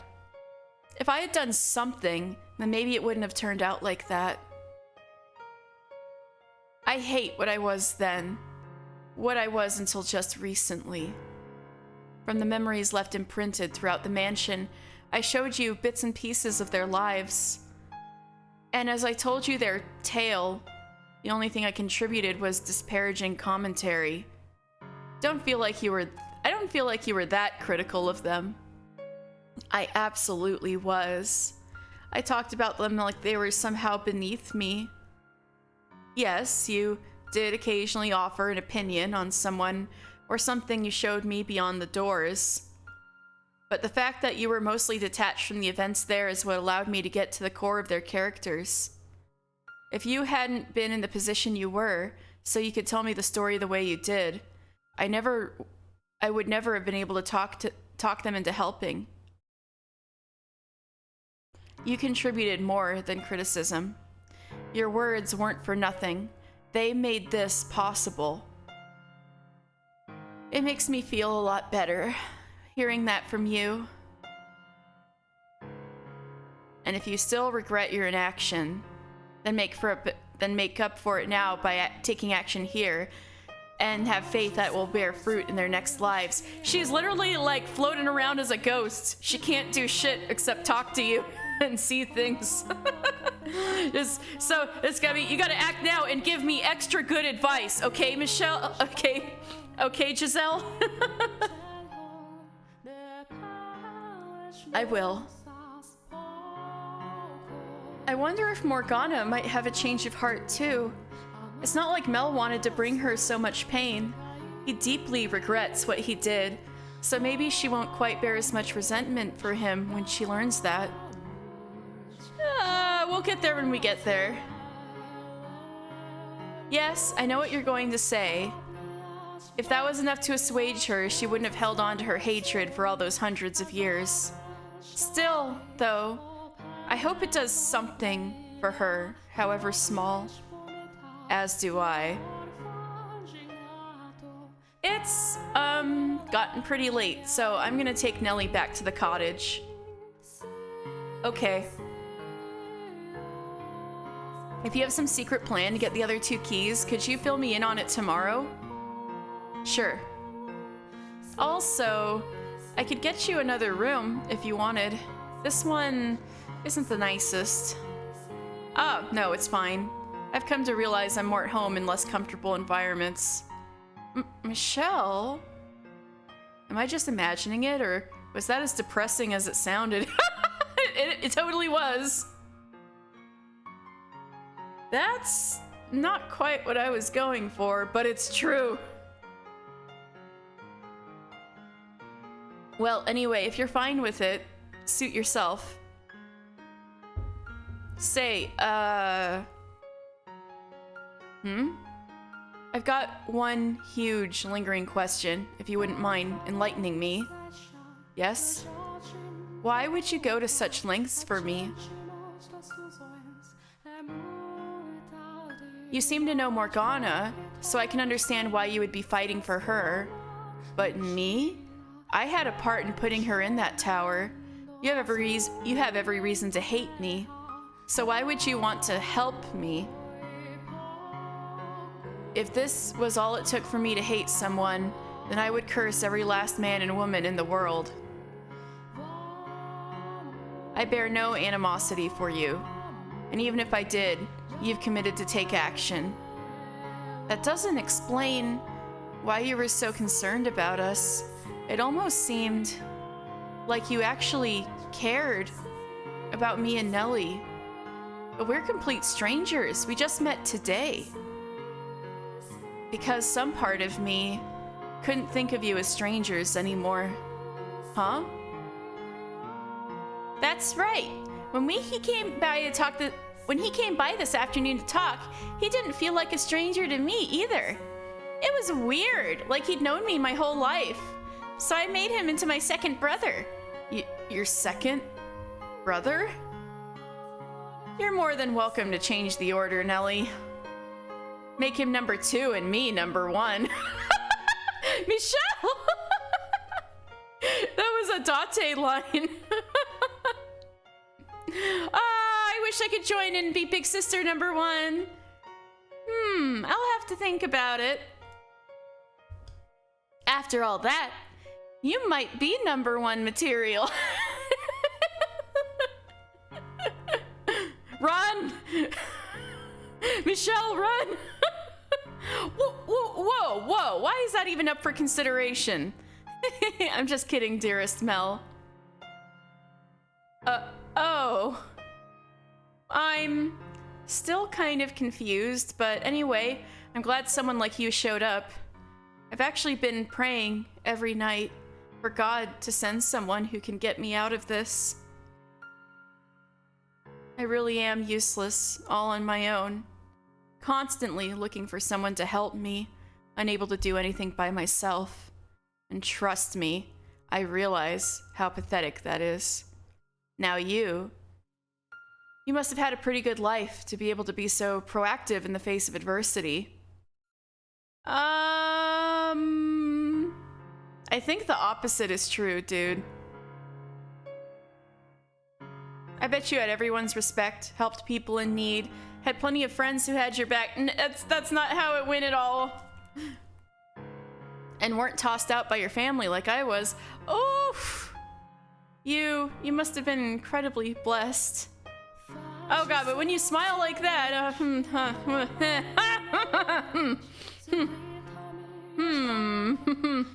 I'm jealous, really. I think you're thinking of people who live in stories, Mel.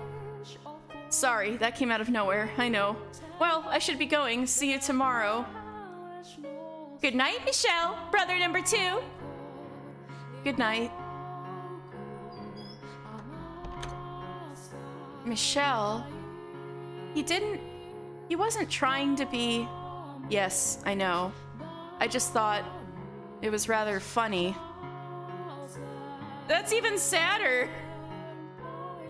I'm not taking a stand because I've been blessed, but because I've got nothing left to lose. I fight for Morgana because I understand what it's like to be tortured day after day. Having experienced the loss of my siblings, I didn't want the 2 of them to go through the same thing. If anything, it's those who have lost the most that are the most likely to take action. That's exactly what I was saying. I'm not sure you've realized it or not, Michelle. But you've gotten to be a great deal more expressive since arriving in this era. No, I believe it, man. He's changed a lot. I can't see your face, but I can hear it in your voice, and I can feel it in your presence. So I'm sure it's showing there, too. Making all sorts of faces I've never seen before. Some of the things you've lost, you seem to be getting back. So you can't say you've got nothing left to lose anymore. Promise me you'll let me see all these new faces for myself someday. I will. I promise. If we can manage to destroy the mansion, that should release you from its darkness. All right, let's get the torches out. Let's set up a nice fire. I'm surprised nobody's tried to light the mansion on fire after all these years.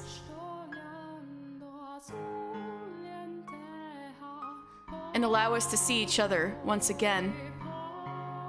I trust you. I have faith we can do this. Wait, but with the mansion's destruction, maybe they did and it just didn't work because Morgana was like, oh, well, that wouldn't be good, and put it out. The mansion is immaterial. Flames don't work. Wait, but with the mansion's destruction, both our souls should be returned to their rightful places. Which would mean erased from existence.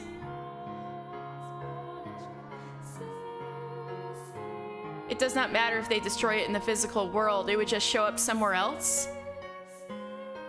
No, yeah, Enrique, that makes perfect sense.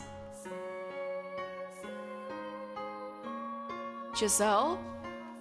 What? I just thought I sensed you grimacing.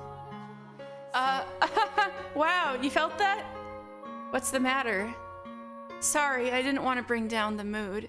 It's just, well, and I know this is asking for the moon, but I was just thinking it would be nice if you had a life you could go back to.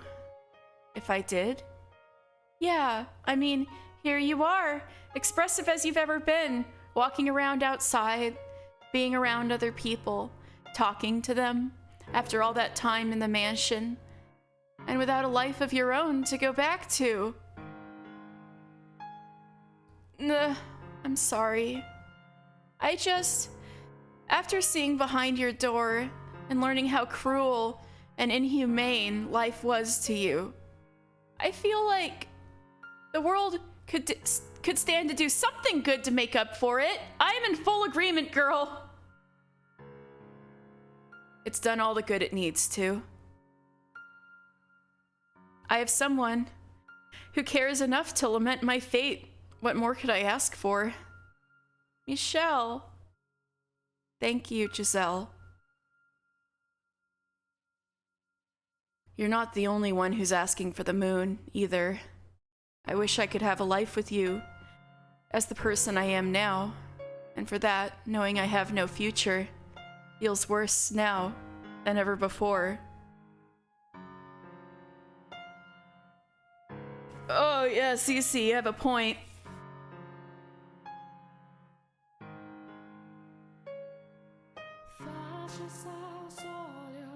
Alrighty, that's enough moping around for one night.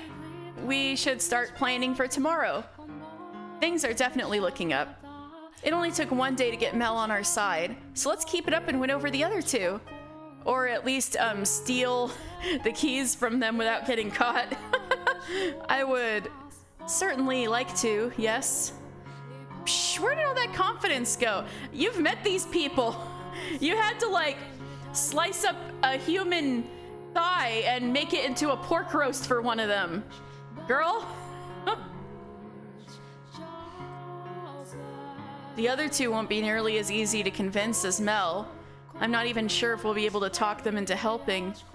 We do have a pretty good idea who the swordsman's in this for, though. The nun. So maybe we can get to him through her, like we did today with Nellie and Mel. Maybe. Alright, then we'll start by approaching her tomorrow. Sounds like a plan. The Lord, though, him I'm not so sure about. I'm assuming he's from behind the third door, but we didn't run into anyone he was close to with today. And in Morgana's telling of the events of the Harvest Festival, she only mentioned 5 people. Let's see, the Lord, the swordsman, Mel, Nellie, and the nun? There's one person unaccounted for. We just haven't run into them yet, that's all. If he's the man from the third door, I can't imagine she won't be here too. Who's losing their confidence now? In any event, tomorrow we talk to the nun. I only hope it goes as well as it did today. You've got me. You don't have anything to worry about.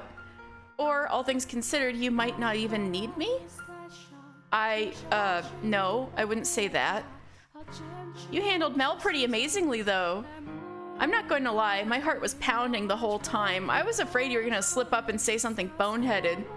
But you managed to keep it together, and I didn't have to come to the rescue.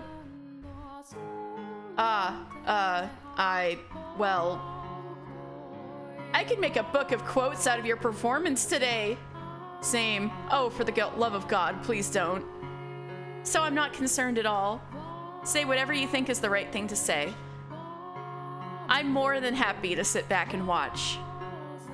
The more you pile on the expectations, the more afraid it makes me that I'm gonna trip up. Besides, I don't think I could have done any of that without you. Why not? Well, my life was hardly as pride-worthy as Mel seemed to think. So I didn't really feel like I had a right to talk to him like that. But knowing you were there, urging me on, was what allowed me to act without hesitation. So, thank you. No thanks necessary. But if you say so, then you're more than welcome. I'm glad I could be of assistance, if just a little. That you were. Now let us keep this momentum up tomorrow. It's getting a bit late though, so you should probably get some sleep. What is it? I kind of don't want to sleep. What? Why not? For somewhat childish reasons. Oh, you want to keep talking to Giselle? Aw, are you sad you won't be able to hear my voice? Are you lonely? You poor, poor dear. I am.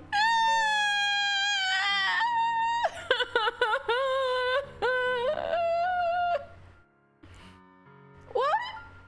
That's the last thing I expected you to admit to. Okay. Well, do you want to stay up and talk for a little longer then? Not too long, though. You need to rest up for tomorrow. And who knows, maybe I'll show up in your dreams if you wish hard enough.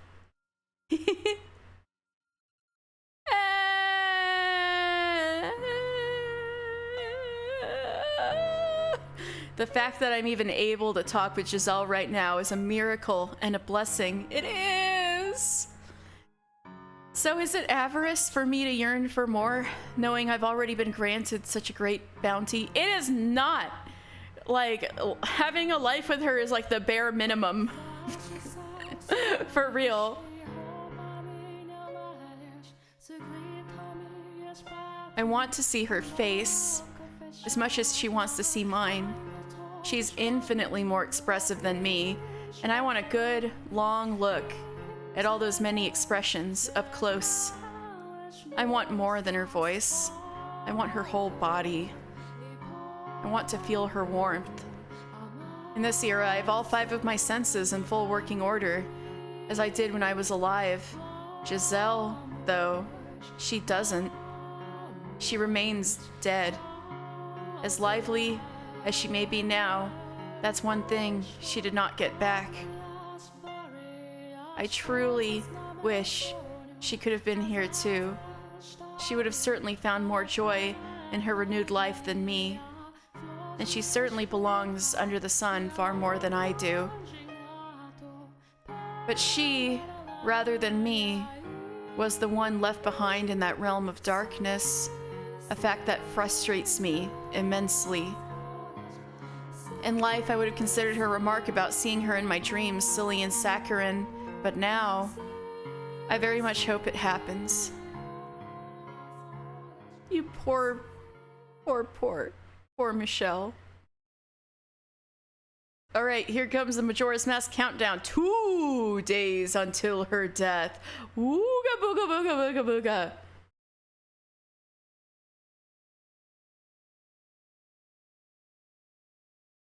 Wake up. Come on.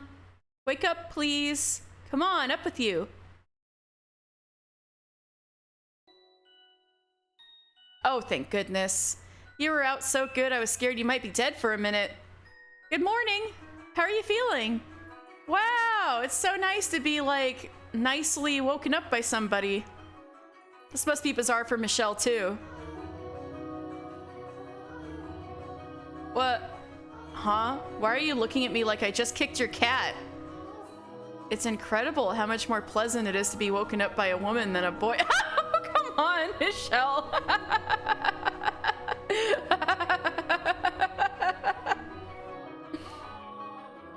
That's the thanks I get for waking you up? Or did I interrupt a nice dream? I did, didn't I? And it was a dirty dream too, I bet. You definitely seem like a mind in the gutter kind of guy. I will murder you.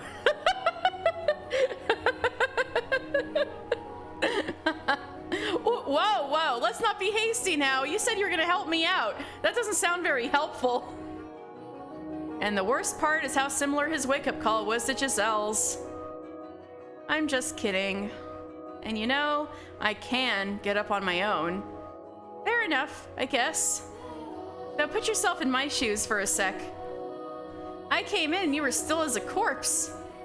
It startled me enough they took your pulse. He touched me while I was sleeping. It was faint, but it was there. That's wonderful news. Yeah, actually, I think it is wonderful news that you have a pulse, Michelle. They're handing out breakfast in the dining hall. You can get a plate yourself if you want. It's just some bread and wine, though. Dining hall? There's quite the crowd. All the people here helping with the festival prep, so you should probably hurry if you want to get some. Hold on, I need a minute. My mind's still waking up. First off, I thought you said the church wasn't offering boarding at the moment, so why a dining hall? Oh, right, it's not, but they do still offer breakfast. For free, of course. I see. Now, what do you mean by festival prep? As I mentioned yesterday, the Heart of the Harvest Festival is here at the church, but it's a citywide event. There are all sorts of supplies that need to be purchased, decorations made and put up, that sort of thing. So we've got volunteers from the city here to help. I see. I believe today they're supposed to be putting up decorations outside the chapel, so the courtyard should be a bustle. The courtyard? Ah, yeah, less court, more yard, really. We passed through it on our way here yesterday. Oh, right, I think I know what you're referring to. So, as long as I'm here, I don't have much choice but to help with prep. I'd honestly rather set Morgana free right now, but the other two are bound to find out if either of us do anything too conspicuous. So for now, I should stick to my routine, at least where people can see me. That would be the smart thing to do. Yeah. Anyway, let me know when you're planning on doing anything. If there's anything I can do to help, I will. I'll let you know. Okay, well, I should get going. See you later, I guess. Mel, do you know where I can find the nun? Her? She should be in the dining hall. Thank you. And the other two men? The Lord and his bodyguard? They're only around early mornings and nights, so I doubt either of them are here right now. Why only then? That's when we go up into the tower. Though even if they were on the property, you wouldn't be able to just walk up and talk to them, especially not the Lord. Also, I don't keep track of where they go or what they do, sorry. I don't really want to know what they're up to. So I've kept my distance. So there's a lot of things we can learn there. Understandable. Thank you anyway. See you later. He's holding it together fairly well, all things considered. Finally resolving to do something about Morgana took a big weight off his shoulders, I'd guess. Oh, Giselle. Good morning, Michelle. Morning. It's a bit too soon to be feeling relieved, I think. There's still work to be done before Mel can face Morgana. That first step is still a big one, though, at least for him. Yeah, the first step is always the hardest. I feel that way too. Oops, I suppose. Anyway, it sounds like the Lord is going to be difficult to make contact with, which is what I was afraid of. Our only opportunities are when he's here to feed Morgana. Mel did say he didn't keep close tabs on the two of them, so there might be more than just that. First priority is getting you fed, though. So off to the dining hall we go. Out of curiosity, did you sleep at all? Ah, I haven't been sleepy once since I became the maid. But I'm used to it, so don't worry about me. You said you see what I'm seeing there in the darkness, didn't you? That's what it looks like, at least. Which means when my eyes are closed, she has no light at all. Maybe I shouldn't have gone to sleep after all. Michelle, it's okay. She cares more about you getting good sleep. I know what you're thinking, Michelle. And no, you're wrong. You need your sleep. You won't have the energy to do anything if you don't keep yourself well rested and nourished. You're right. We should get going. To the dining hall.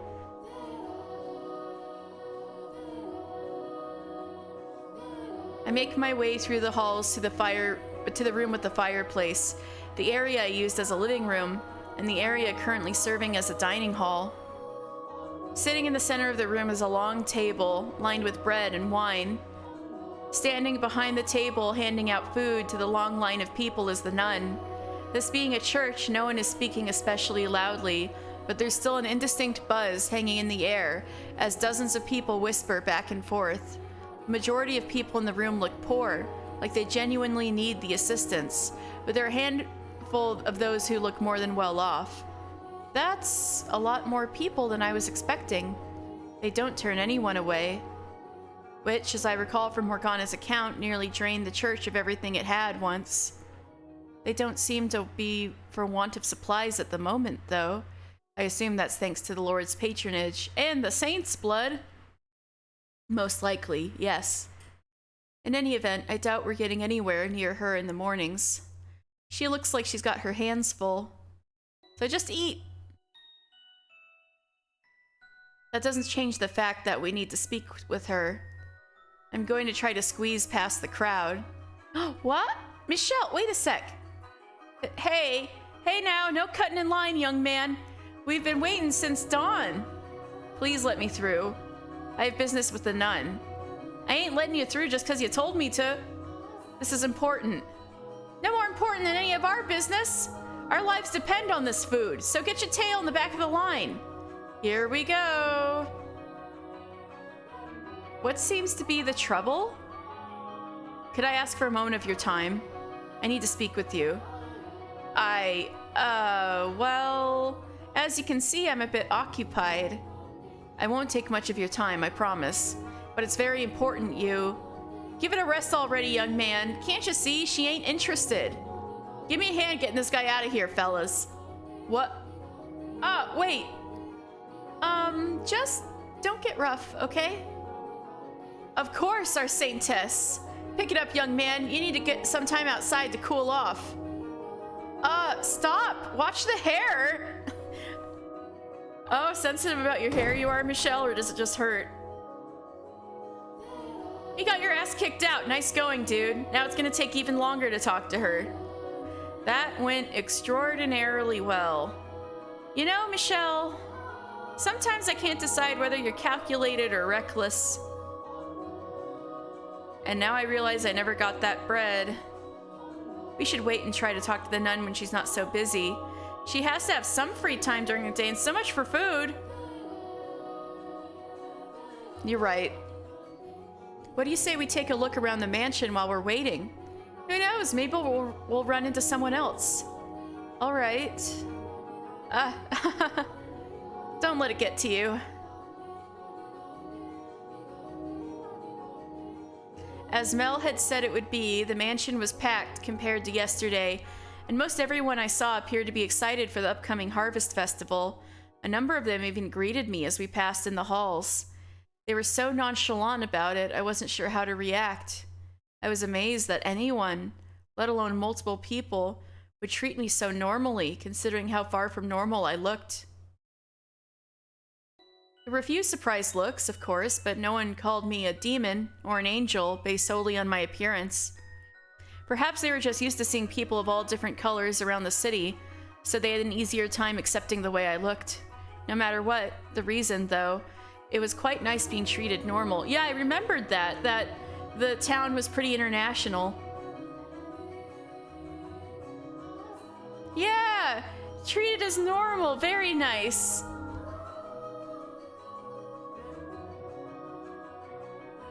After meandering through the mansion for a while, I make my way to the chapel.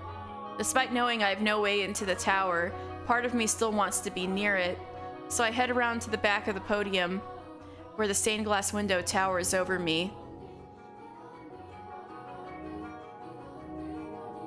It's the same as I remember. I've always loved this window. It makes me feel like I've got an angel watching over me. Had I been given a different name, maybe I would feel the same. That said, I don't dislike it as much as I used to. I'm glad to hear it.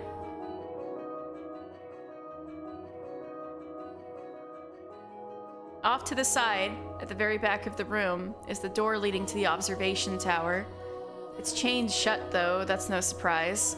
The lock is the same one I saw back in the mansion, but the chains are just regular chains. They're not glowing with that awful black light. They're simply dull and gray. If only I had an axe, then we could just chop the door right down. I don't think an axe would help. If it were wood, maybe, but this is metal, and rather heavy at that. You never know. Hidden enough in anything will break eventually. We'd be in chains ourselves long before we made it through this door. What are you doing here? What are you doing there? Ah! Aha! Whoopsie! Woohoo! Hey, baby! We wanted to not talk to him first, but here we are. Haha! Hey, Yukimasa, what's up? How's the spice trade going? It's him. I was under the impression you and the Lord were only around mornings and nights. And why would you know that? Oops. Who are you? He's getting suspicious, Michelle. I'll take care of it. I'm a friend of Mel's. A friend of his. Does that surprise you? Never once have I seen a friend of his before. He has plenty of friends, I'm sure. No one has had an opportunity to pay him a visit, that's all. Never mind the boy's social dealings. Was he the one who told you my schedule? That I work for the Lord? I've got to be careful about what I say here. He's gonna start getting suspicious of Mel. Alright, time to save.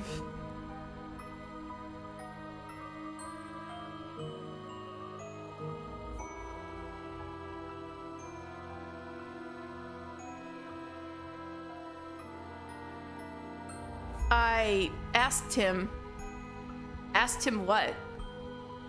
I heard some talk around town saying that the Lord was seen coming in and out of this estate on more than one occasion. Naturally, that caught my attention.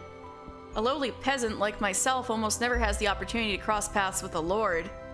So, hearing he was a regular visitor here, I was hoping to have the honor of catching a glance at him. When I asked Mel about the Lord, he mentioned he had a bodyguard, which got me wondering what kind of person would someone so distinguished entrust his life to? Dig around too much and you're liable to end up in the ground yourself. Yeah, that was a good recovery. Isn't Michelle a super genius in things that involve logic? He's letting slip a lot of stuff. He's never been that good at keeping, like, his emotions or thoughts in check.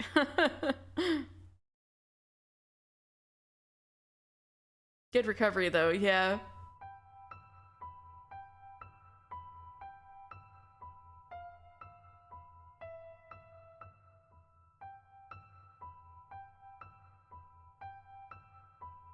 So he told you I was the Lord's bodyguard? Was he not supposed to, for some reason? No. It's true. I am his bodyguard. The question is, How did you know it was me? It wasn't difficult. You do rather stand out from the crowd. From Mel's description, I was able to recognize you almost immediately. If our roles were reversed, you might have similarly little trouble identifying me from a short description. The only thing distinct about me is my race. Where do you come from, if I may ask? Beyond the Silk Road. From the east, then? What country?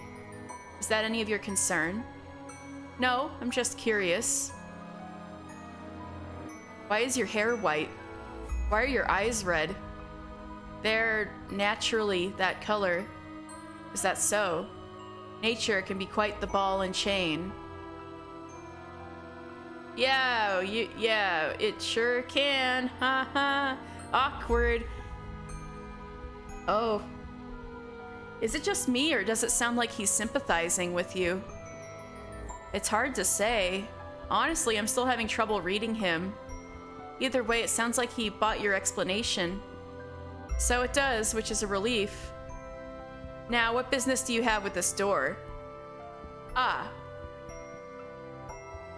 The door was not my objective. I came to look at the stained glass window. I happened to notice a door with an unusual lock off to the side, so I got curious and went to look at it up close. The area behind this pulpit is off limits. I was unaware. Maybe I'll have to put ropes up then. Why is it off limits, though? Is that any of your concern? No, but the way you're talking about it has piqued my curiosity. Do you not know how to keep your nose out of places it doesn't belong? Get out of here, and don't come back. As you wish. Hold on. Yes? Your name? Michelle. Michelle. Almost the same as the angel there. That would be because I was named after him. I see. What an unfortunate name. I despise angels.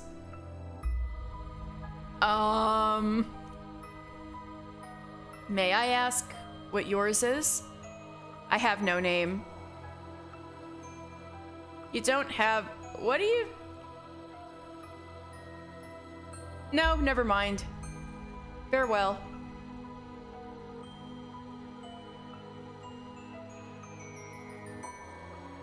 Oh wow, that was scary. That went pretty well, all things considered, I think.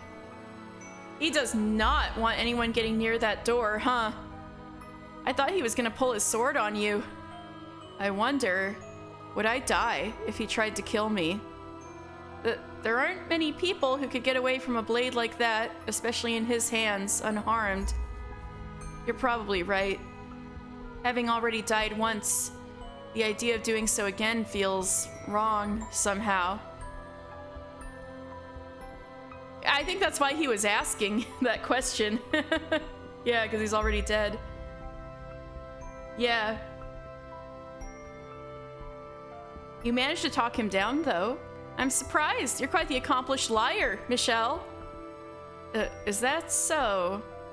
It's hard to believe that was the same awkward, stuttering Michelle I know and love. Am I really that much of a bumbling fool normally? You kind of are. I wonder what he was doing back there, though. It's well past dawn. Standing watch, presumably.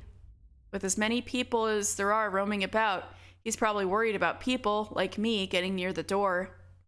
I doubt he plans on spending much time anywhere else until the festival's over. And with him on guard, we've got pretty much no access to the door.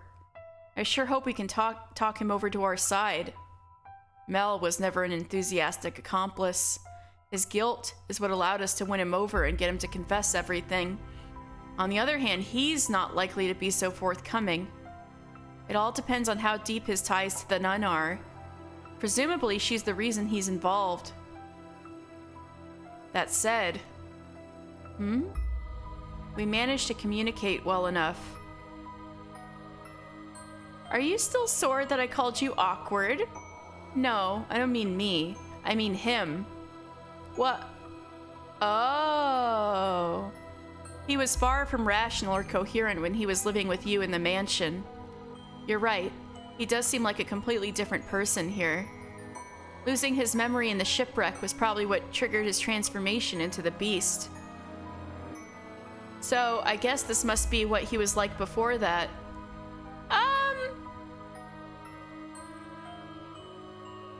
Well, I'd say he's actually a bit more kind of has a stiff upper lip than he was before. He was kind of, he was pretty normal presenting when he was, he presented as pretty normal when he was a trader and stuff like that. So I'd say he's a bit more of an edgy boy here. What he carries inside him is no different now than it was then. He's simply able to hold himself in equilibrium now. He's keeping a balance between his rational human side and his violent beast side. I think that was because of circumstance. Probably, but we gotta find out what his circumstances are here. He was acting loved up with Pauline. Here he is a guard. True. That's true.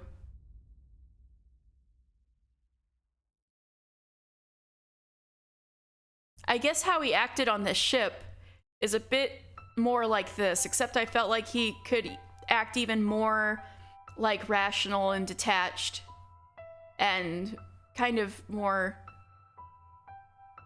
kind of normal but detached when he was working on the ship. But here he's like, hey, you, fuck off, you know? He does somewhat remind me of Bestia during his short period of calm. That, or the glimpse we got on him on the ship when he was still a merchant. Yeah, that's what I was talking about. I would say that's probably closer to the man here now. Huh? The ship? You were the one who showed me the memory. What? I have no recollection of that. Yeah, you had some memories on your own, Michelle. Oh yeah, you also mentioned seeing another woman's memories behind the second door, didn't you? From outside the mansion. You didn't see them, though, as I recall. All I am aware of is what took place within the mansion, as well as whatever Morgana felt like telling me. Yeah, it's pretty mysterious you were able to see all that, Michelle, huh? Resonation. What? Nothing. Morgana mentioned something about me resonating. I don't know why I would be capable of such a thing, but because of what it allowed me to see, it's all but impossible for me to ignore the plight of these people. Anyway, the point is, however rational he may appear, we mustn't forget that that is not the whole picture. He is as much a killer in this life as he was in his next. He's a man of many faces. The gentleman he was around his lover, the brutal, merciless man he was on the ship, and the beast that lurks beneath it all. Yeah, he's getting to the heart of it. Everyone acts differently depending on who they're around, but there's something unsettling about how he does it. I do wonder what he meant when he said he had no name. As I recall, he was from somewhere far, far away in the second door, and he looks Asian here too, so maybe he's from the same country. He said he crossed the Silk Road, so the eastern end of the continent, presumably. It was Japan. You just don't say any country names in this game for some reason. I wonder if he has the same name or not. It was an unusual name. Oh, what was it? Yukimasa. Ukulele! Giselle! No, that wasn't it. It was eucalyptus, I believe. Michelle, you're not helping. Eucalyptus. It's a eucalyptus. I get the feeling we're both wrong, and that I'm further off than her. It's not the kind of name we're used to hearing or saying. Hopefully we'll be able to get it out of him. Hopefully. Y'all, it's Yukimasa. Y'all's like, damn, I can't remember his name. These white people. But for the time being, we should go looking for the nun. I imagine she doesn't have her hands quite as full by now. Probably not. To the courtyard we go then.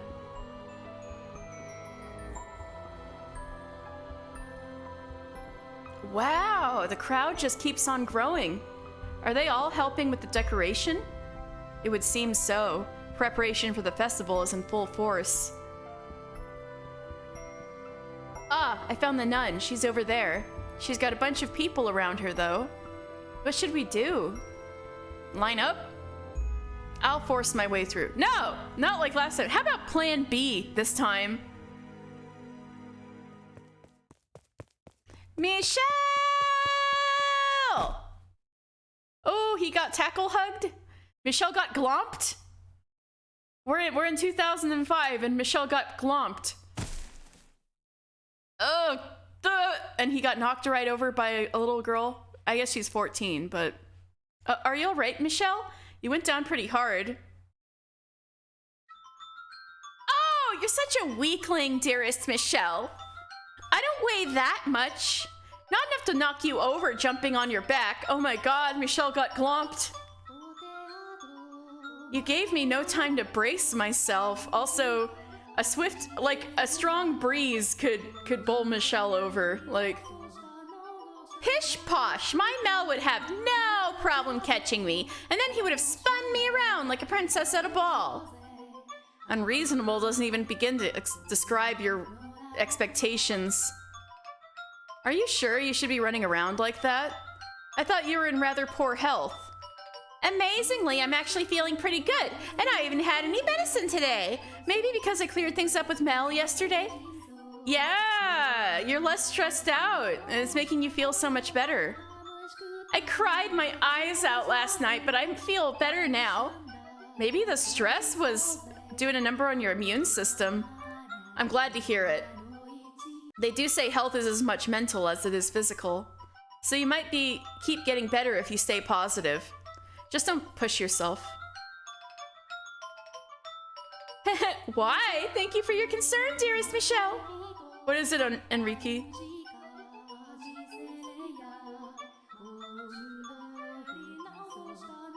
Did she already drink the blood? She might already be infected. Yeah, there are a couple of days left. Maybe it's possible, the plague-infected blood might be today's blood or tomorrow's blood, you know? Today's blood and or tomorrow's blood. Maybe the plague wasn't in the last blood she took. I'm hoping, you know, cross my fingers, haha, haha.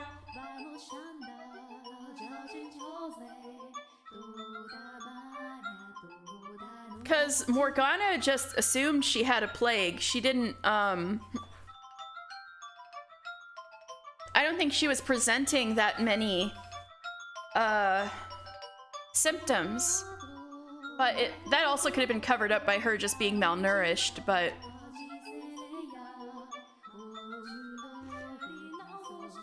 She might have, only developed the illness very recently before her death. I'm just hoping that's the case, so, you know, Nelly doesn't keel over and die anyway. Just, wishful thinking. She's taking quite a liking to you. How do you like that? It's nice, isn't it? I'm more not sure how to react. Oh, just go along with it. You know you want to.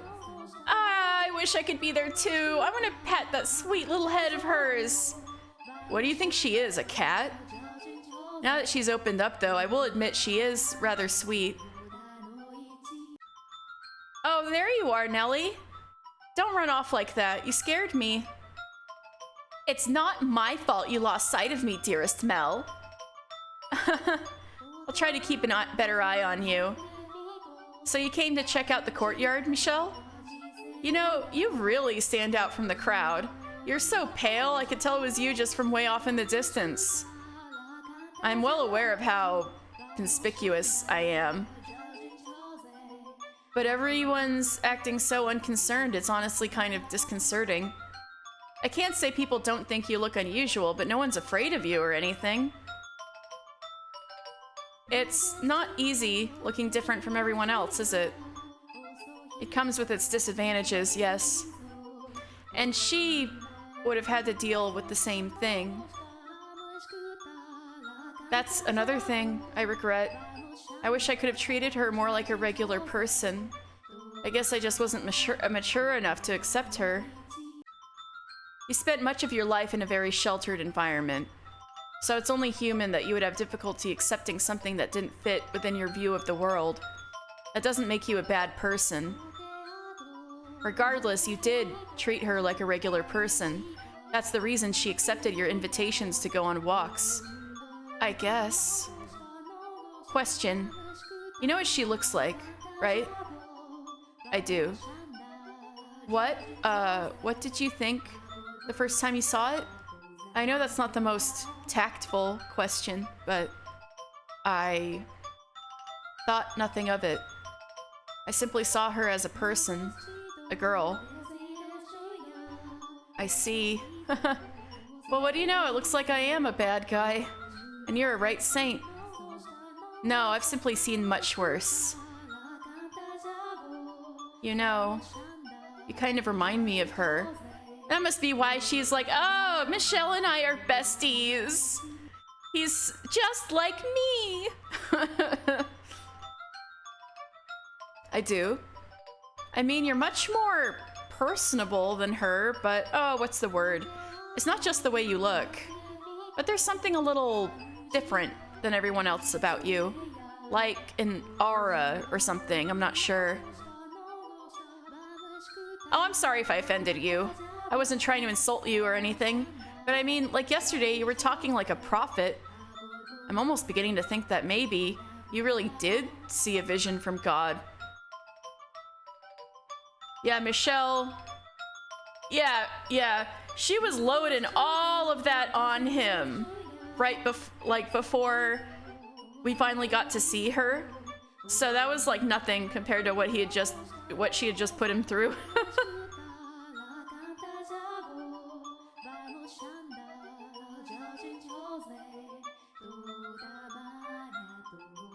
Enough with all the grown-up talk already. You lost me ages ago. Yeah, sorry. Who cares if Michelle is a saint or a prophet or the archangel himself? Michelle is my second brother. Besides, he doesn't look at all that weird to me. The Saintess is probably just an ordinary girl, too.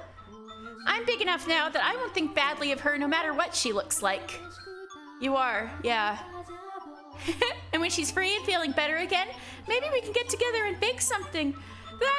That would be the sweetest thing I could imagine. Just baking a cake with Morgana. Oh, oops, I didn't mean for it to go on auto. That would be lots of fun. She'll forgive you, I'm sure of it. Ah, that would be so nice. That would be so nice. You know, maybe we shouldn't be talking about this so loudly.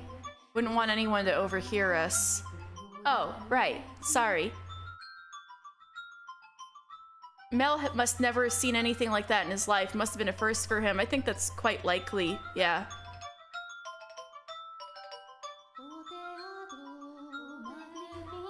But everyone's so busy prepping for the festival. I'm sure we're fine. Better safe than sorry, though. As you say, dearest Mel. So, Michelle, are you here to help with prep?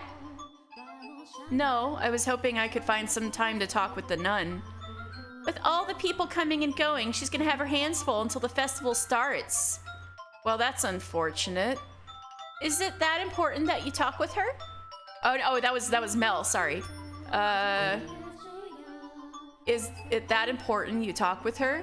She may be able to give us information that can assist in acquiring the second key.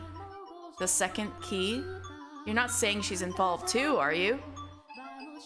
In my estimation, she doesn't know anything. That was Mel, right? Yeah. She is, however, very much connected to the swordsman. Much like you, acted to help your sister, I believe the nun is his driving force. Are you serious? I find that hard to believe. I mean, she's such a loving, charitable woman, and he's, well, a savage brute. A murderer. It has to be her, though. Have you ever seen the two of them acting particularly close? Never.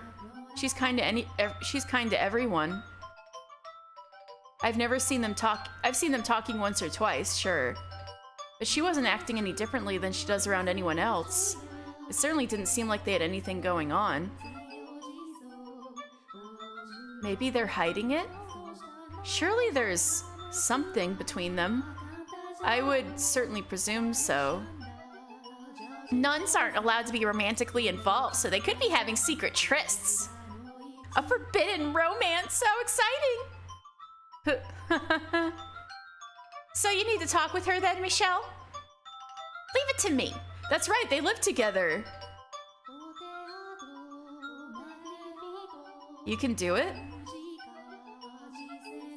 Well, right now she's showing people how to make the decorations, weaving straw into crowns and flowers and other things. I know how to make them too, so I can take her place teaching for a little while. Oh, you're a genius. Oh my god, Nellie's a genius. I appreciate it, but if anyone should be offering to help, it's me. There's a bunch of them already done, like over there, hanging off the tree branches. Can you make those? Probably not. They're very intricately designed. You'd have to be really good at weaving to make those, let alone teach other people how. You should take her up on her offer. You're right. Your assistance would be greatly appreciated. You got it. I'll let her know you want to talk, so just hold tight. And you, dearest Mel, are coming with me. You get to help make decorations.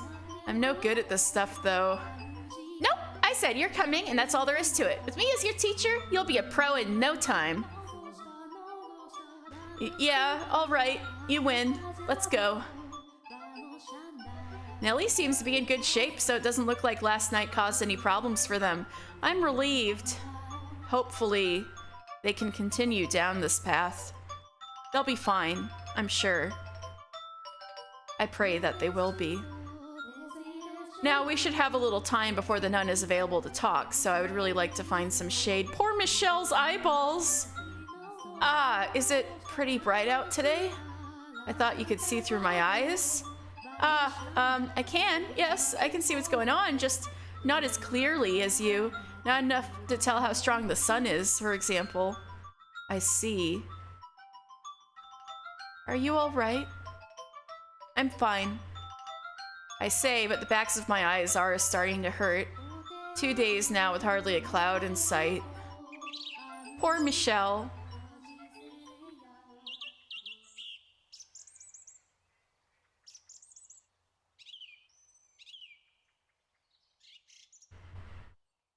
Giselle is such a bad liar, but Michelle is too thick to realize. You're so true. That's so correct. So correct. Ah, there you are. I hope I didn't keep you waiting too long. No, no worries. I apologize for pulling you away from your duties at such a busy time. After that little surprise this morning, I figured you really must have something you want to say. I do. Something very important. And if possible, I would like to discuss it with you somewhere more private. Let me guess, you're going to propose to me?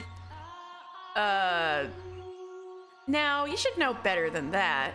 I am a servant of God, the Father. He is the only companion I'm permitted to have. No, I just want to... I know, I'm kidding.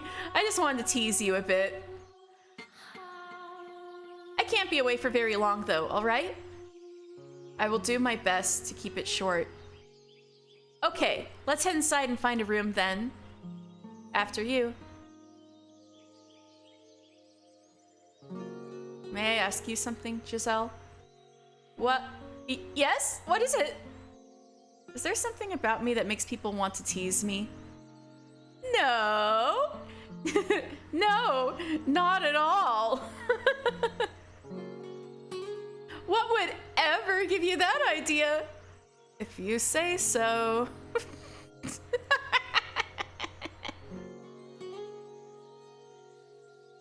I love them too. All right, you have my undivided attention. Make yourself comfortable and speak whenever you're ready. I am here to help those in need. My ears are at your service. The good, the bad, the ugly, tell me anything and everything. You're a nun. You should probably be a little more particular with your conversation topics. What's wrong? Nothing. I actually want to talk about you rather than myself. About me? You, or the people you associate with, I suppose. Are you acquaintances with that Asian swordsman? The Lord's bodyguard? I mean, I know of him, but I can't say I know terribly much about him. What? They gotta keep up appearances. She's lying. I was under the impression you were quite intimate with him. Did someone tell you we were? No, that was just the feeling I had. Remember, I am a nun. Whatever you think you saw, you were probably imagining. I'm not allowed to give any man special treatment, let alone be intimate with one. There's something between you two, though. What do you mean, something between us? Maybe you should try telling her what we know about him here. His primary motivation is to keep her church running, after all. Is he not here to keep this church, your church, in operation? Is he... what? Did he tell you he was? He did. Oh, really? That's a little... no, that's quite surprising. I hardly ever see him talking to anyone. Are you friends with him? Perhaps acquaintances would be a better word. Ah, well, he seems to be a nice enough fellow. Are you really not close with him at all? Nope. So if he told you he was trying to protect the church, it would have to be out of a sense of gratitude, nothing more. Gratitude for... A while back, he was in a pretty bad place in life, and I gave him some food. This was when I wasn't all the way out here, but at a church in the city. There were other nuns there too, as I recall. Right. We also served as an orphanage, so it was just us and a ton of children. I've since fallen out of touch with them, though.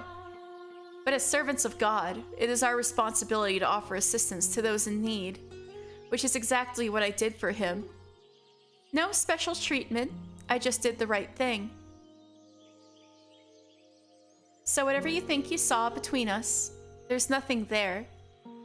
You're Pauline, though, aren't you?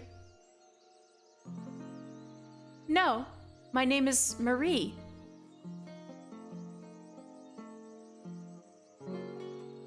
Marie? How can that be?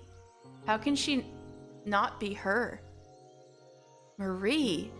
That sounds a lot like a name we heard behind the third door, but I don't think they're the same person at all. I concur. There's no guarantee everyone's name has to be the same. Mel's and Nellie's were, which just made us think they all would be. That's true.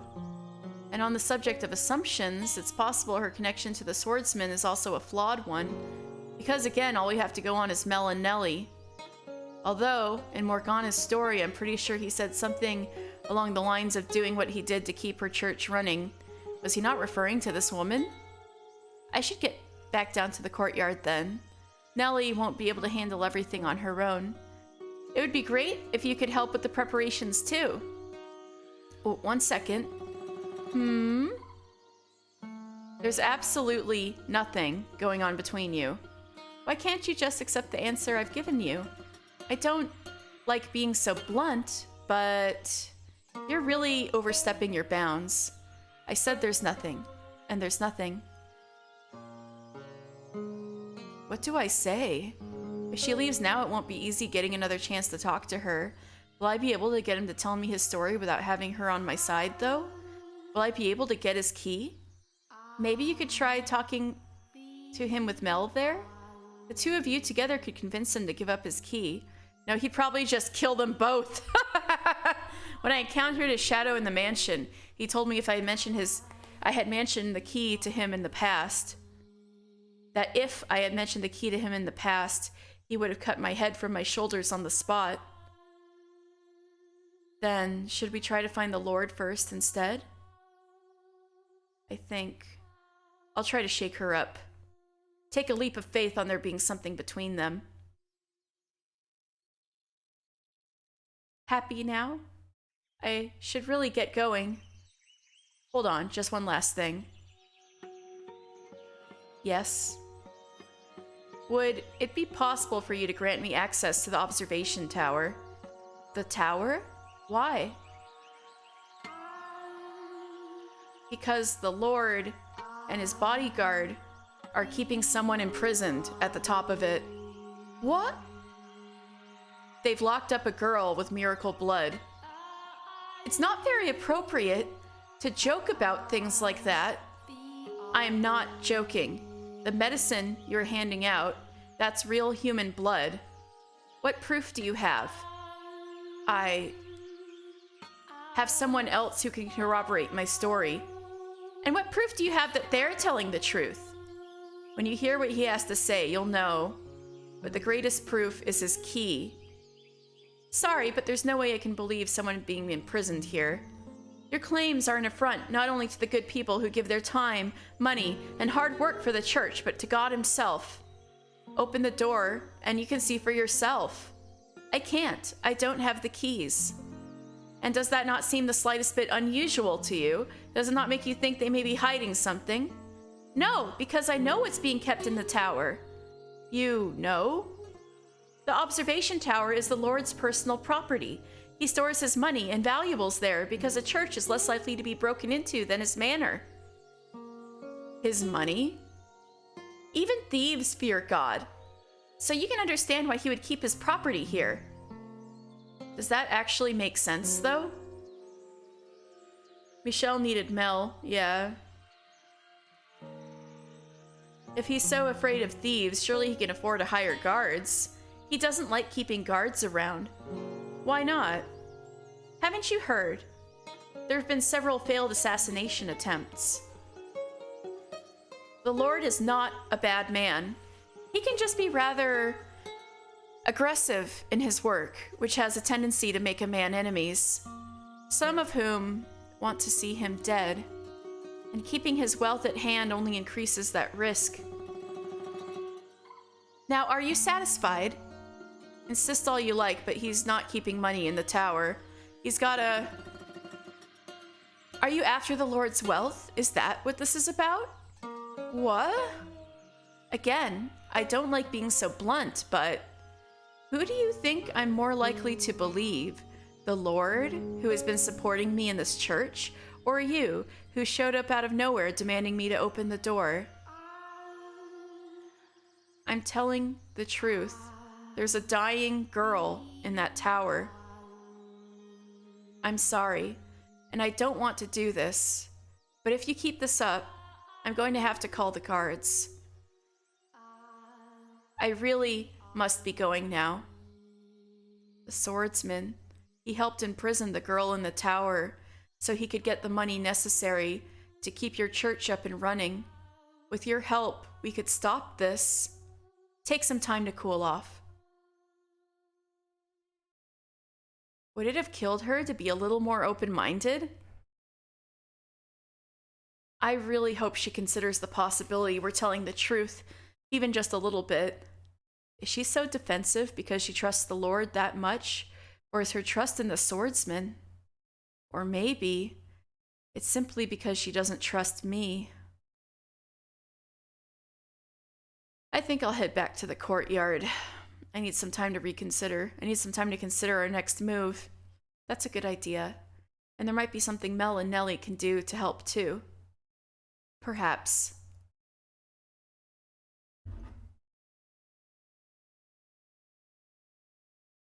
with the nun with the nun denying any involvement with the swordsman, and him being so inscrutable, I find myself as a complete loss as to how to go about crossing the wall, standing in the way of getting the truth out of him.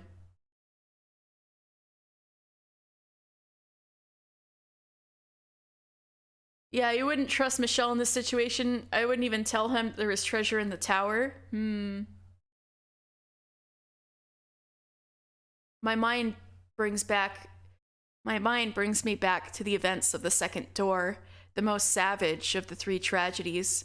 The things he did then were undeniably inhuman, which makes me wonder if his perspective on these events would have any influence on Morgana's perception of him. If at all, a positive influence seems the less likely. Was he a man, or was he a beast? If nothing else, he wanted to be human in the beginning. What was it that he truly desired? If he hadn't been under Morgana's curse, would he have wanted to be the same killer he was? I think he would have had that urge, no matter what. But I think he wanted an orderly life. Blinding sunlight drags me from my thoughts. A radiance brighter, more intense than any I'd been under today. Or rather, it's probably more my mind interpreting it that way because my eyes can't handle any more. In a matter of moments, all I can see is white. Go inside! Michelle, are you all right? I feel a sharp pain like someone's yanking at the back of my eyes. I'm fine. I just need some shade. Giselle's voice fades away. No! Michelle, go inside! From somewhere, I think I can hear her calling my name, but instead of sound, all that reaches me is more pain. Then, the world starts tilting toward me. No, not the world. It's me who's falling. Oh, we can't hear her at all. No.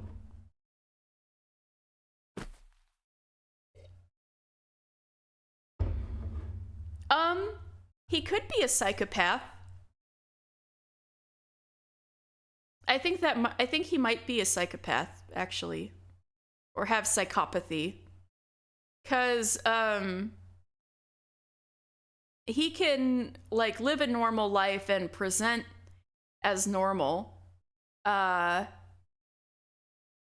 he's ambitious and, also doesn't feel remorse for what he does.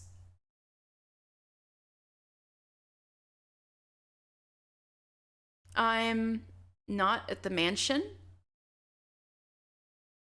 And maybe he just has trouble reconciling the two. Or maybe Morgana made it so that it could have been Morgana's influence having the beauty versus the beast kind of thing.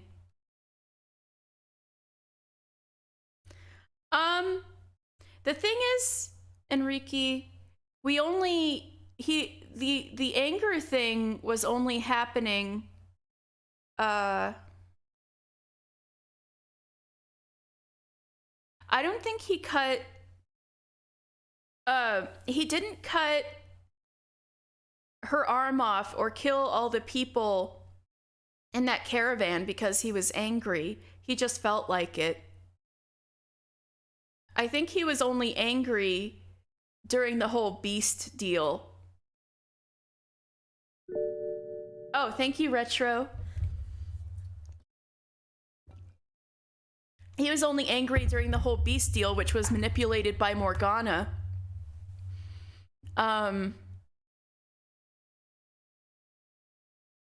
And before that, when he was on the ship, he didn't get those innocent men killed just because he was angry. It was more like just because he felt like it, you know?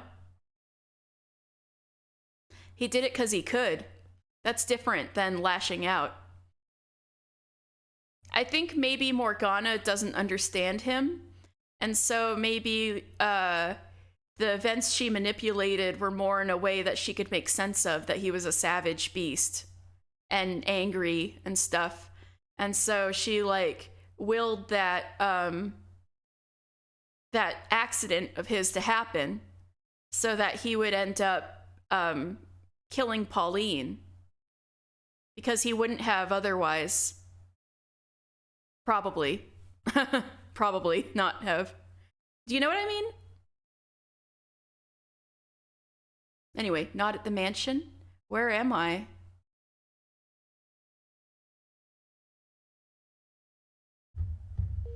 You're awake. What the hell? What the hell? Morgana? What are you doing here? Does my appearance disturb you? That is to be expected, I suppose. I'm hardly what you would call attractive, after all. Morgana? How do you know my name?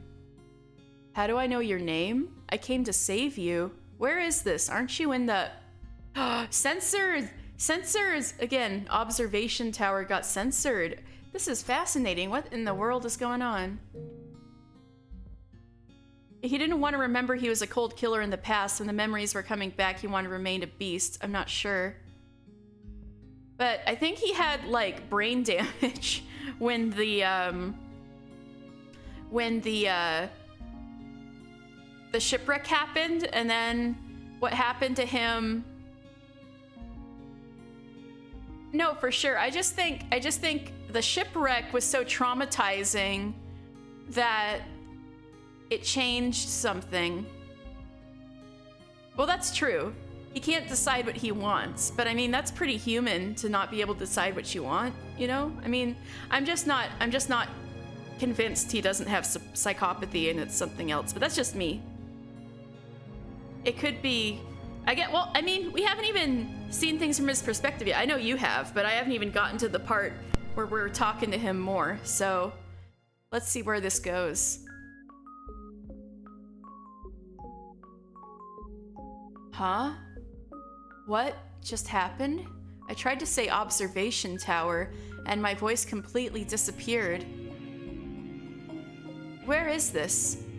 I'm not sure you couldn't know. Where is this? I'm not sure how you couldn't know. This is the witch's cottage by the lake. I found you unconscious outside my door, so I presumed you came in here in search of my herbal medication. Unconscious? Outside her door? Yeah. That's what I think with Danny, I think so too. It really fucked him up.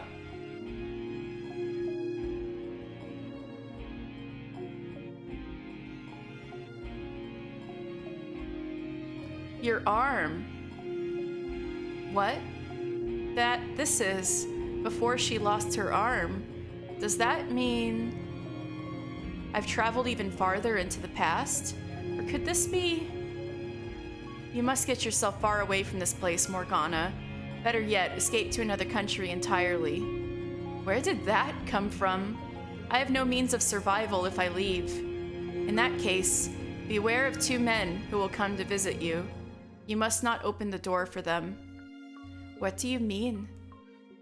They're a boy and a...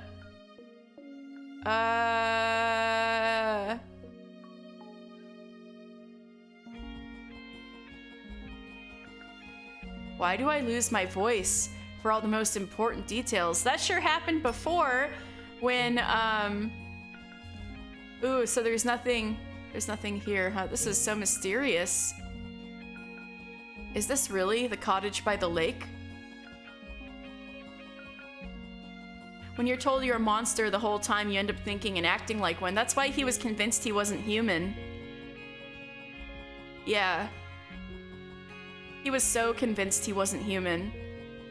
It's weird we're talking about mental diseases when this game is full of supernatural stuff, so that might not even apply to this universe. I think a lot of this stuff is based more in fact than you may realize really the only supernatural element is whatever the hell's going on with Morgana and the house. Like, I didn't know if or when I would bring this up, but I was so like thinking about everything yesterday. I was doing a lot of internet research, and I think Michelle may be intended to have 5-alpha reductase deficiency. And if you look that up, all the symptoms are like bang on with his experiences growing up. And that's a real thing. And it actually happens in a rather high percentage to certain towns in the Dominican Republic and Papua New Guinea for whatever reason. No, about his puberty and his intersex status and things like that. The sunlight I just assumed was like albinism, but could be wrong.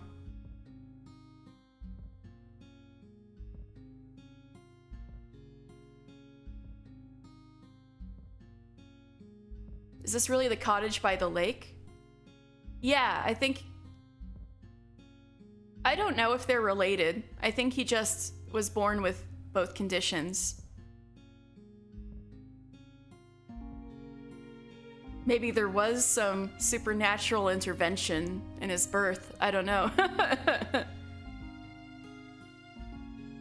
Anyway, is this really the cottage by the lake? But if he was intended to have 5-alpha reductase deficiency, it really makes me curious about how the writers learned about it, if one of them has the disorder or has the deficiency or knows somebody who does. I'm really fascinated, like, what they researched and where all this came from, you know? Is this really the cottage by the lake? Take a look out the window and see for yourself.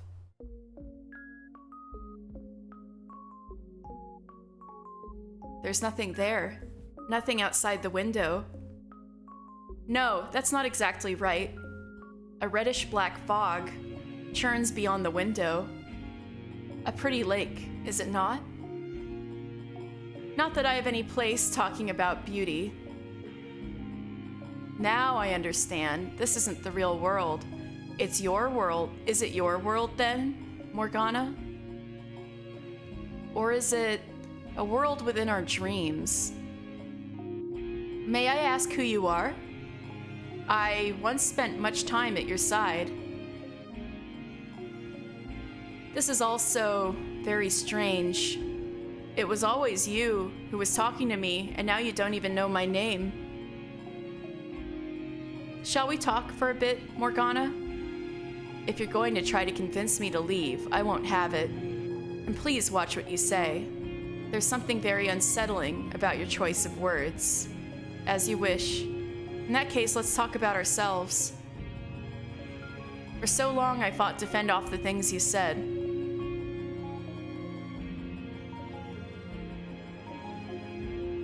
Oh no, oh, Cece, you came in, no, I know there's nothing supernatural. I was just, I was talking about, Michelle's conditions, and Enrique was wondering, like, if the two conditions are related. And so I was like, no, I think he's just born with both of them. But as to why, ooh, I don't know, maybe it was divine. I was just making a joke. I was just kidding. I know there's nothing supernatural about him. I was saying that I think the writers intended for him to have 5-alpha reductase deficiency, which I was looking up, and I thought it was interesting, and I was wondering if one of them knows somebody or has experienced it, or how they found out about it and wanted to write it into the game.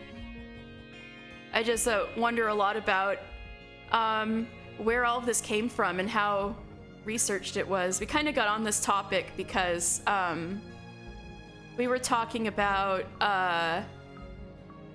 that stuff, like talking about what's wrong with Yukimasa and stuff like that.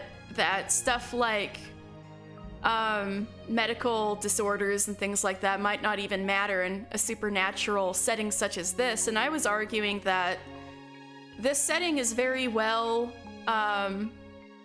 yeah, exactly, with how sensitively it's handled. It's amazing. But I was saying that this game is very well researched and thorough and actually very real. Like, the only supernatural element is like the house and Morgana haunting it and stuff. So I was thinking that, like, I think a lot of this is meant to be pretty real. And even though there's some weird rules to how things work, I think it's fair to think in realistic terms as to most things going on in this game. Yeah, I guess that's why it's called the house in Fata Morgana. Yeah. I'll go on. For so long, I fought to fend off the things you said. Not because I had any particular dislike for you, but because I was afraid of how entrancing the sound of your voice was.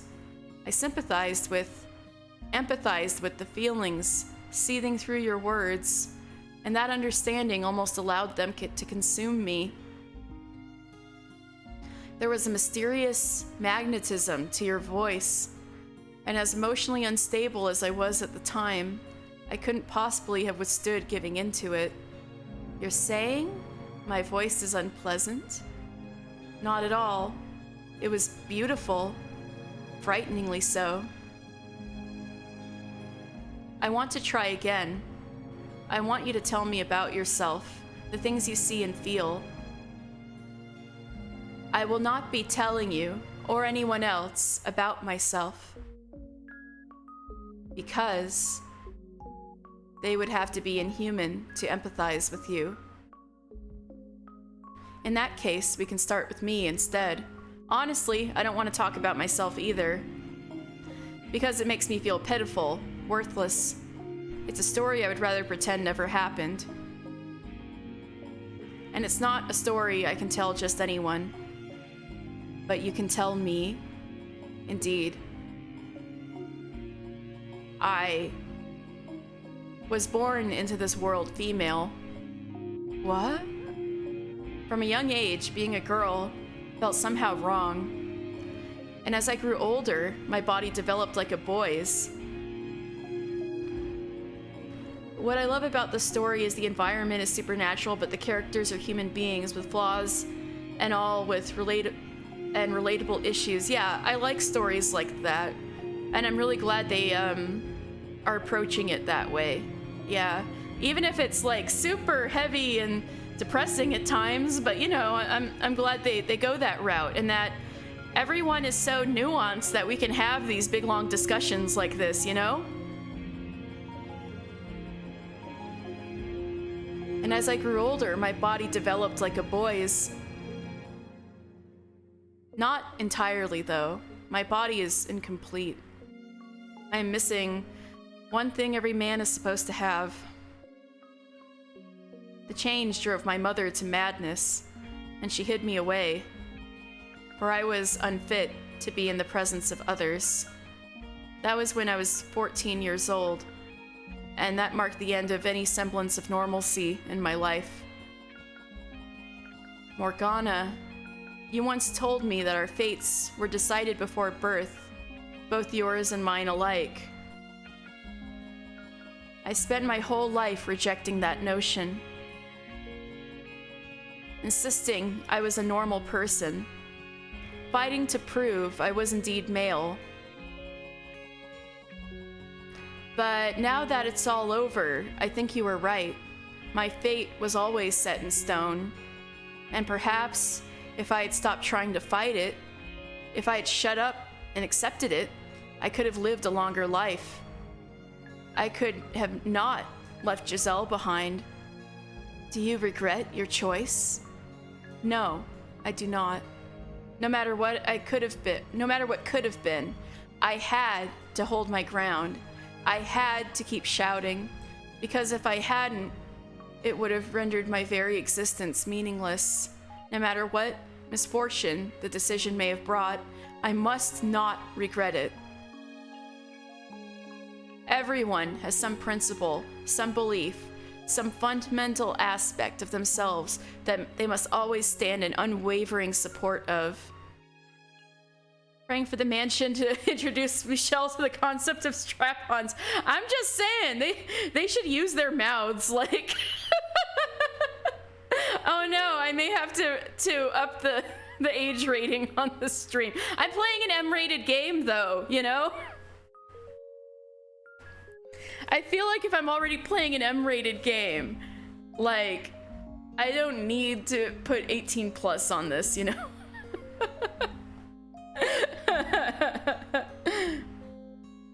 But man, I love him too. I love Michel so much. I think about him a lot.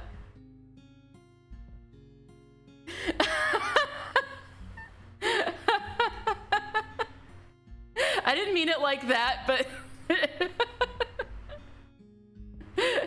he could be. Oh my god.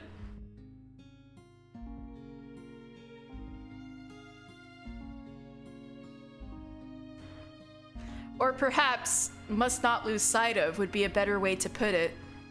For if we do, we lose sight of ourselves. For most people, these beliefs have probably been so internalized so deeply that they aren't even aware they hold them. But what we carry inside us is unique. Difficult for other people to understand, to accept, forcing us to walk a path of solitude and persecution. I believe you genuinely do have miraculous powers.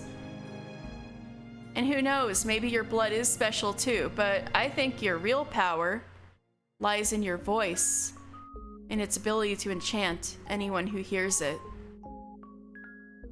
But it was something you were born with, not something you asked for. Was it not? I am a saint and the daughter of God. That is the lot I was given, and that is the path I must walk. If I stray from that path or stop walking, I will no longer be myself. It would make me worthless. We mustn't lament the solitude we were dealt. Maybe not, but I think that if either of us had someone, even one person who accepted us, it would have caused us to see the world in a much different light. I know you had people like that.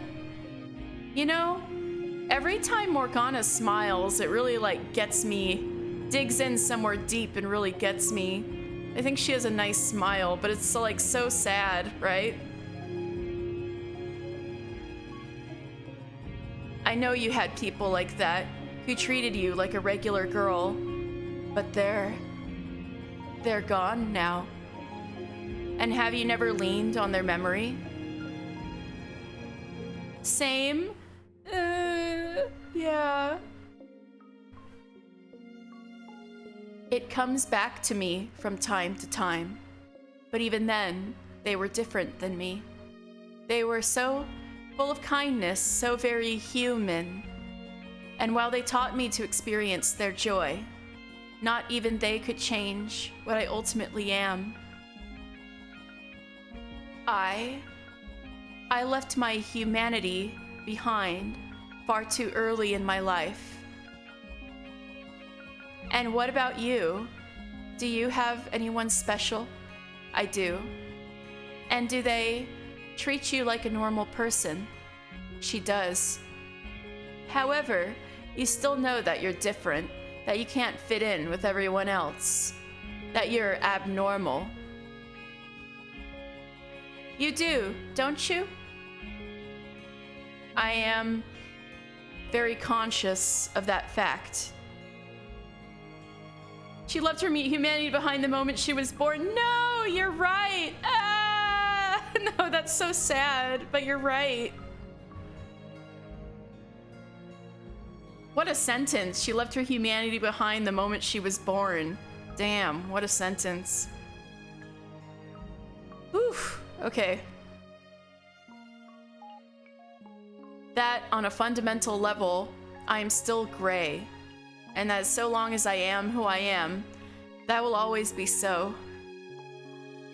Nevertheless, her acceptance allowed me to step onto the path she walked. Knowing her life, her smile makes me feel that's one of the only handful of smiles she's had in her life. Oh, that's possible. To me, it feels like there's so much behind that smile, so much weight, you know? So many thoughts, you know?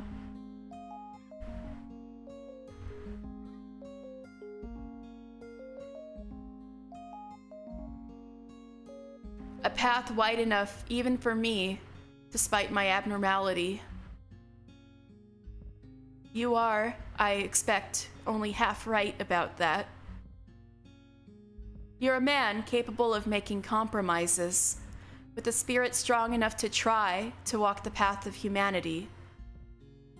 So many emotions she has to put through to get there.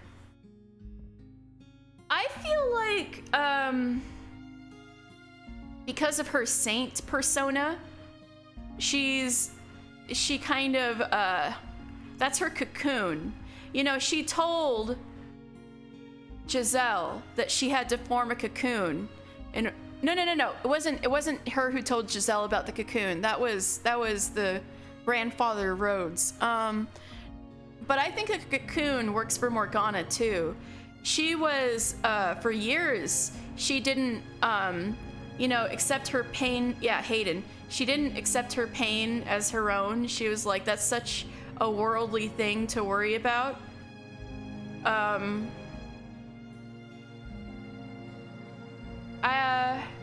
I feel like she's just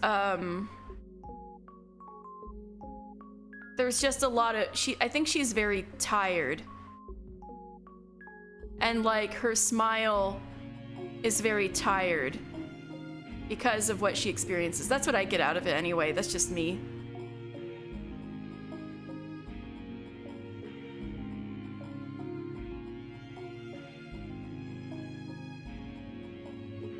And like she's way too young to have a smile like that, right? Like she's seen so much that she's just tired, you know? She's way too young to have a smile like that.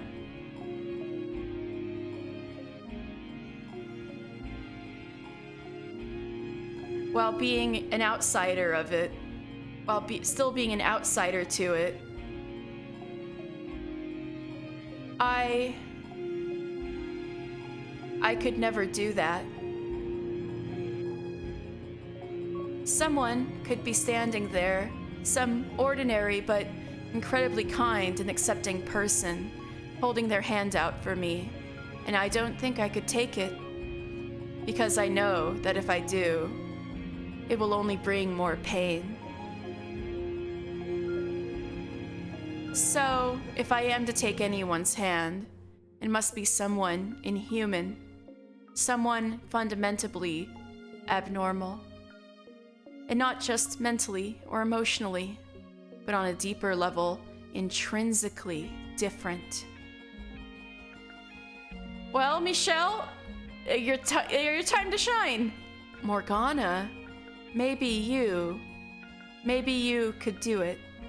Maybe you could understand even the tiniest bit of my fate. I swear to God, her hands change colors sometimes between sprites. Maybe between scenes. Maybe her hands are redder when she's been bleeding herself. I could be imagining it, but I'm pretty sure her hands were redder during like some of the Mel scenes. Yeah, it's interesting because Giselle experienced humanity and then built a cocoon, but Morgana was born in the cocoon since, and her true self and emotions were struggling internally all the time. Yeah, she had trouble accepting that she was upset about the things happening to her. Especially, even until the slave revolt, right? That's when she was first crying, right? When the prostitutes took her in and stuff.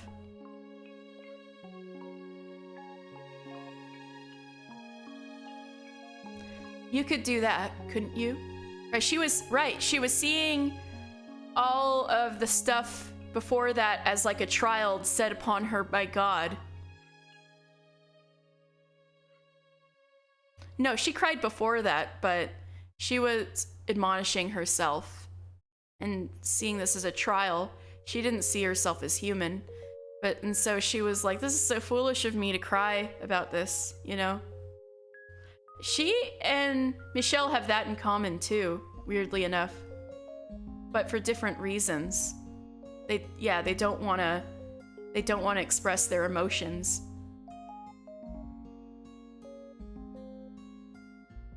Or they have resistance to it.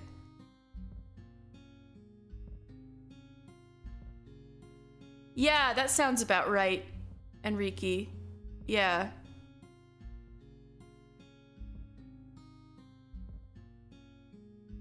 Then do it. Understand me. Empathize with me. Take some of the weight off my back. Morgana. I have every intention of doing anything I can. That, if you remember right, that was the first time. That might have been it. That was last week, so I'm like trying to struggle to remember. I have every intention of doing anything I can. But you have to understand, I am not from this time, Morgana. I cannot promise you I will be around much longer. So instead, take as much time as you need to find someone who will accept you, and with them slowly bring yourself back onto the path of humanity. It will not be easy, I know.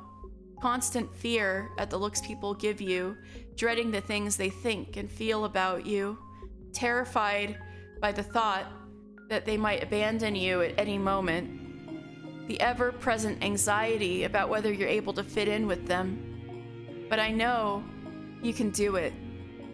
I know you can bring yourself back to a place you can love, like what you had 4 years ago. You really are. Oh, he's waking up?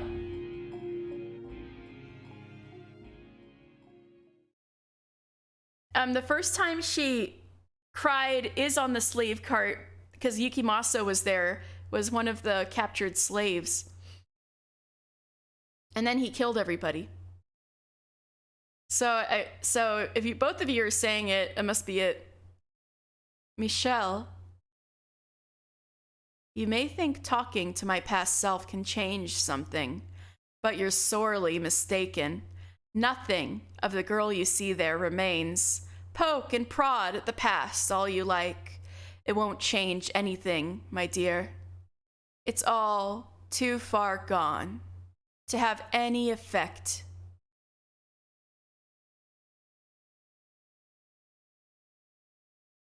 To have any effect. Michelle? Michelle? Are you there? Are you all right? Get up, Michelle, please.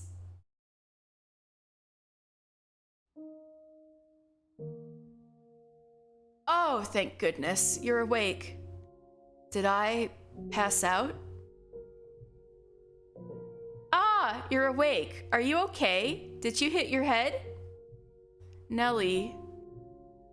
You gave everyone a big scare, dearest Michelle. All of a sudden, you were just on the ground. Were you feeling unwell? No, I just have a natural sensitivity to sunlight. I apologize for any concern I caused you. Sorry for worrying you too, Giselle. and for that rather shameful display. No need to apologize. Like you said, you're sensitive to sunlight. I'm just glad you're all right, Michelle. If anything, I should be the one apologizing for putting so much pressure on you. I had no idea it was so bright out. As long as you're not sick or anything. So you're feeling better now? My head still hurts a little, but yes, I'm fine. What time is it? Almost supper time, which means I'd better get back to the cottage. Was I really out that long? At least you woke up before supper. I should get going though. See you tomorrow, Michelle. Fuck, you wasted like the whole day. No, you only got one day left, dude. Oh no. Ah. Good night, Nellie. Tomorrow is the day before Morgana's supposed to die. Our time is limited enough as it is. That said, Giselle, I saw Morgana. What do you mean? How? I don't know if it was in a world of her creation or simply a dream, but in it, I spoke with Morgana when she was still alive. What was she like? Not like the Morgana we know now. Not someone who seems to feed off hatred. So she really was a saint in life, like Mel described her. Though I got the impression being a saint was more like a chain around her ankle. The only way she was able to derive meaning from her life. Not to mention the other sense of solitude brought about by the knowledge that no one like her would ever come into her life. Do you think she wanted to break free from the chains then? Even if she were able to, she would never be able to return to anything resembling normal. Much like I will never have a normal body. Although... Oh, you're awake. That's good. What, you came to check up on me? Don't act so surprised. I'm plenty capable of showing concern for others. That said, no, that's actually not why I'm here. He looks pale. I know you're not feeling well, but if you're up to it, would you mind joining me for supper? I don't know why you would make such a big deal about asking me to. He's the one asking. I think he's getting suspicious. Yeah, no thanks to you, Michelle. I see. I apologize for not handling my encounter with him better. Don't be. If he was sure I was playing him, I wouldn't be here. So don't blame yourself. Though, I would still appreciate it if you came. Absolutely. Turning him down would only give him more reason to be suspicious. True enough. I'll do my best not to let anything slip. You try and do the same, all right? Yeah, Michelle, don't let anything slip. Of course. Well, let's get going then. Could the nun have told him what I said to her? Whatever this is about, we don't want to keep him waiting. Be on your guard. I will.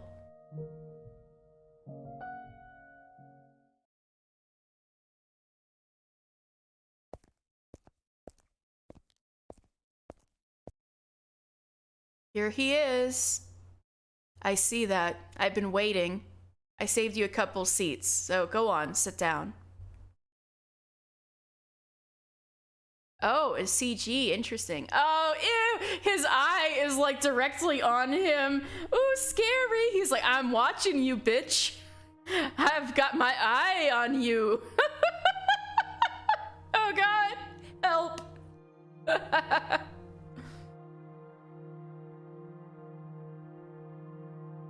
His red eye, Jesus, his beast eye.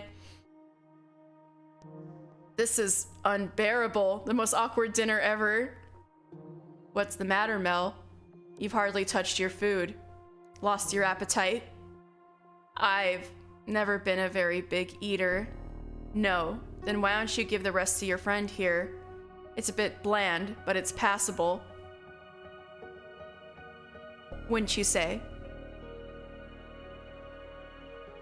This pressure is nothing if not overwhelming. How does he expect anyone to eat with the air so tense? Oh, that was Giselle. How does he expect to eat with anyone to eat with the air so tense? And Mel refuses to even look at him. Considering he's the reason Mel's involved in this at all, I can understand not wanting to make eye contact or even be in the same room. Are you not going to eat either? Don't worry, there's no poison in it. The thought never even crossed my mind. Why would you think I would be concerned about my meal being poisoned? It was only a joke. I don't see the Lord anywhere. He's gone back to his manor. I thought you were his bodyguard?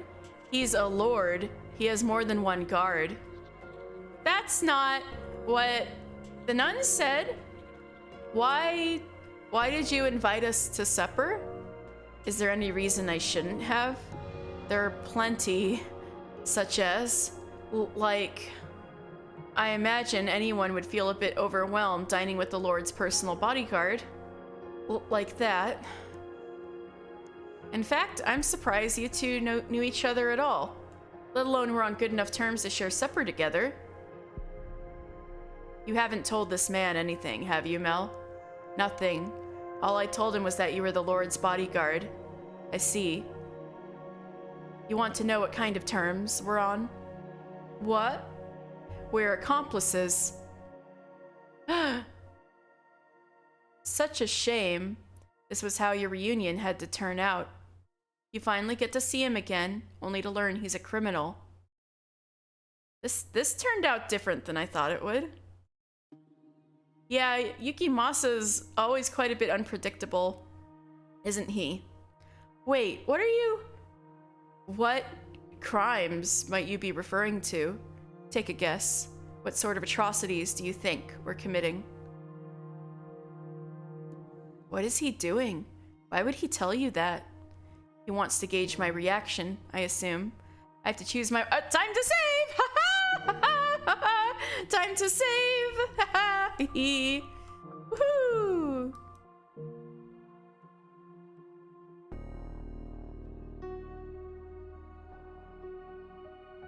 He is literally doing an L versus Kira on Michelle. You're so right.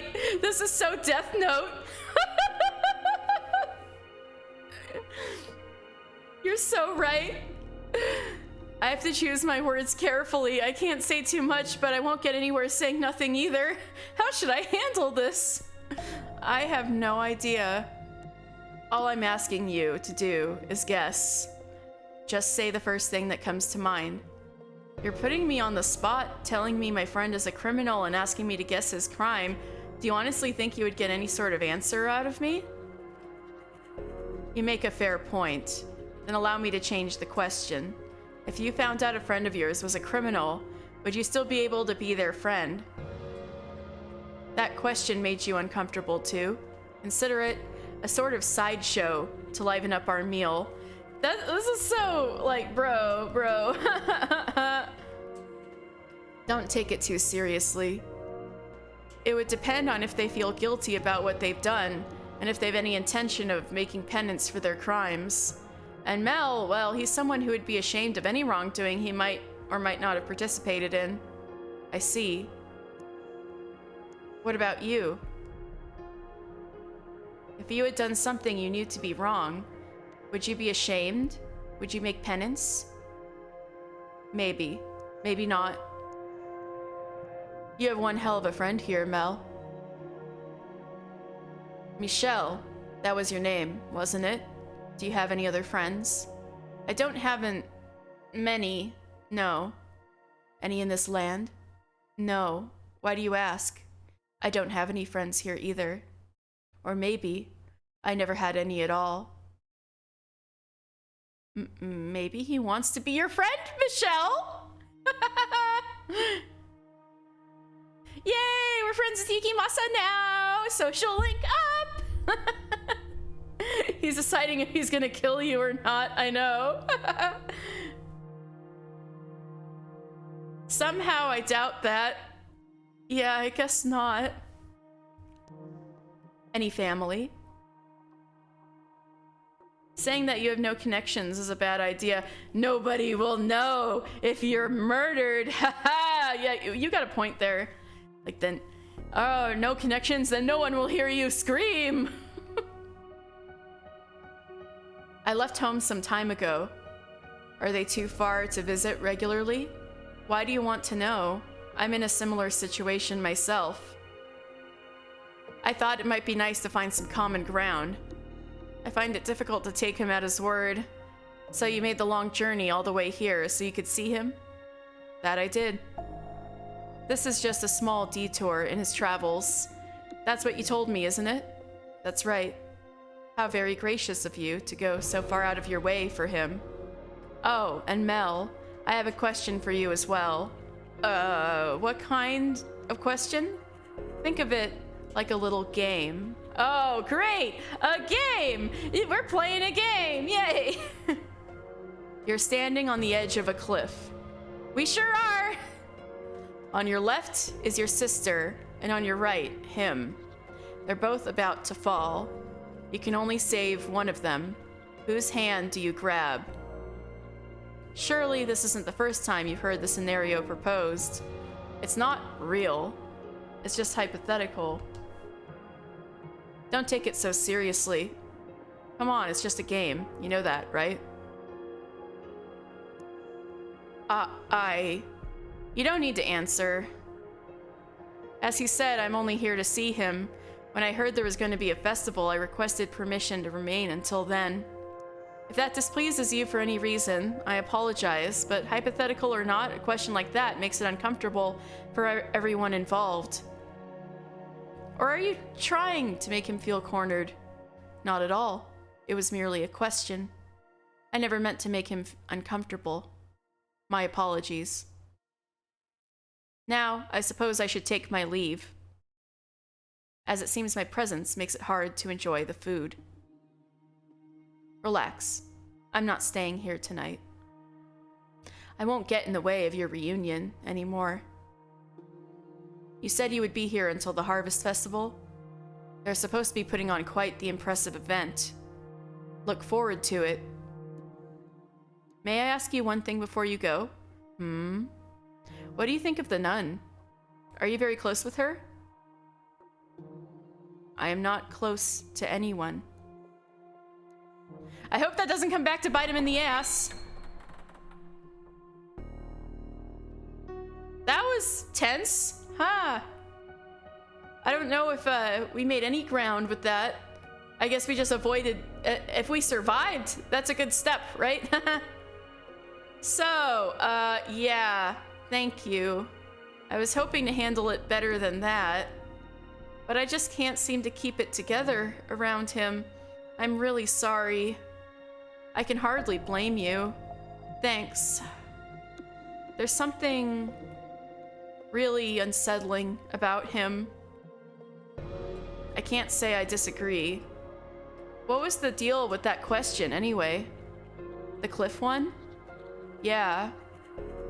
I think it's best if you don't linger on it. Any way you look at it, he had to be... Never mind. Anyway, keep your eye out. You probably want to be extra careful tonight. After all that, I'm scared he might be up to something. There's no saying where he actually went. Stay in. Right now he's probably deciding where to hide the body. Ah! Oh no, he's probably... I'm with Mel. I have a bad feeling about what he might do. After a conversation like that, you'd be crazy not to be on alert. That would be wise, yes. I plan to head straight back to my room. Yeah! Yeah, that sounds like a good plan. Do you really think we'll be able to get his key? I still can't bring myself to believe there's anything between him and the Saintess. And the Lord's pretty much always inaccessible. Does the Lord say anything when you're all together? Such as? Anything at all. Something to give me some idea of what kind of person he is. Sorry, I've got nothing. I usually keep my mouth shut when I'm with them. and they hardly talk to each other either. I see. Sorry. I'm pretty sure you've already heard this, but the Lord's an incredibly suspicious man. I'm not sure he's capable of trusting anyone at all. So it's not really a situation where I can go up and ask him about his personal life. After several failed assassination attempts, among other things, he's just grown to be suspicious of everyone around him. And the slave revolt. If someone's walking up to him and even thinks they might try something, that's all it takes for him to have them beheaded. As a person, his reputation's awful. But he has done a ton to improve the city's economy. So the merchants and artisans think he's all right. And out of curiosity, what's the Lord's name? Huh? Oh, you don't know that either? His name is Jean-Francois Barnier. Yeah, that's not Jacopo at all. Haha. Well, Jacopo Berzati, Jean-Francois Barnier. It starts with a J, starts with a B.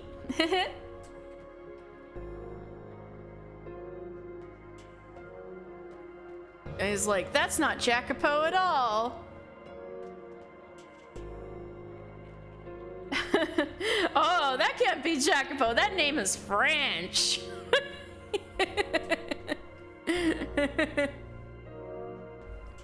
What? That name doesn't fit him at all. Not one bit. He could be faking it.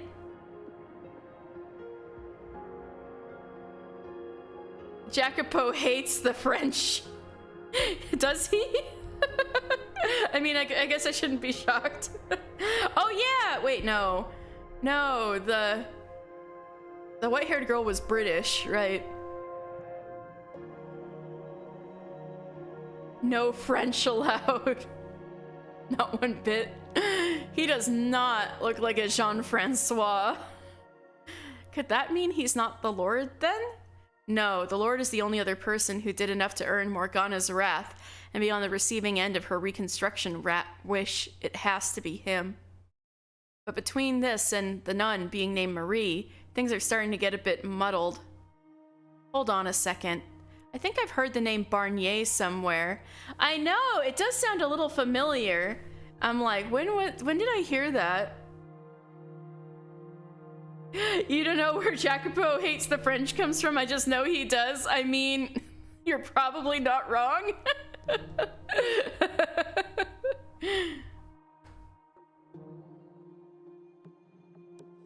There was a diary.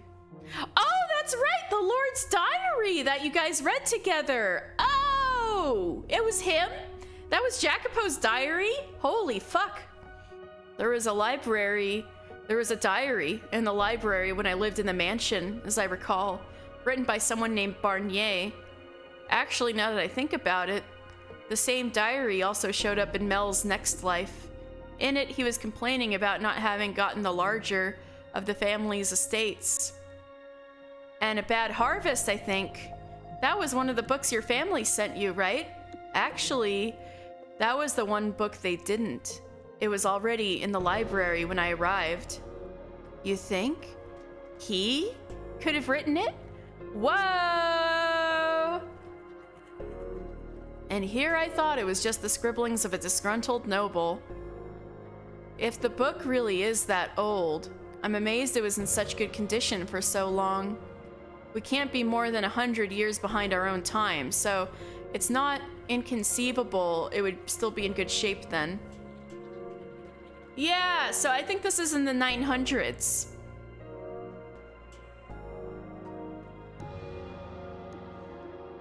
I couldn't think it would be that far behind either. It's all, oh yeah, it's all coming together.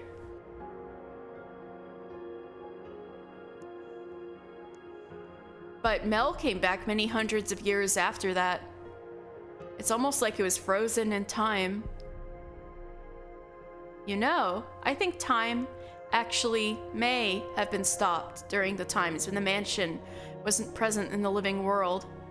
I kept it clean, yes, But one person going around dusting wouldn't be enough to keep it from falling into disrepair over hundreds of years. Just what on earth is that mansion? All according to plan. I mean, the rose bush and the dress were okay after 100 plus years. Yeah, and the painting, right? They said the painting was old, but it's like, it wasn't like, I'm sure they could tell if the painting was like almost 1,000 years old, right? Just what on earth is that mansion? Is it also part of Morgana's miracle? What's the matter? You've just been standing there staring off into space. Oh, sorry, I got lost in thought. You seem to do that a lot, just go off into your own world. I swear, you've got to be more absent-minded than me. That's not important though, I guess. Anyway, so I've been trying to think of ways I can help, but... It's old because it's an old dress, I think. I don't think it was in such a bad condition. Maybe so.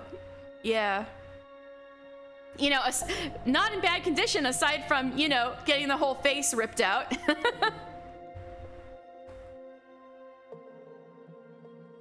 Anyway, so I've been trying to think of ways I can help, but sorry, I haven't been able to come up with anything. It's fine. I'm simply glad to have you on my side. Sure. Well, I should get back to my room. If you have any good ideas, let me know. I will. I should head back too.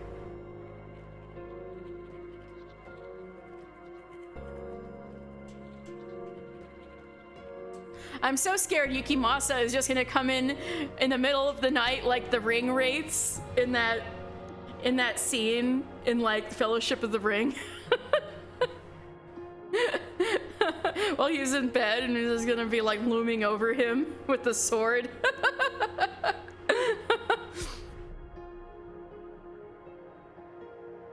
I know we don't have much time, Michelle, and that concerns you, but try not to agonize over it too much.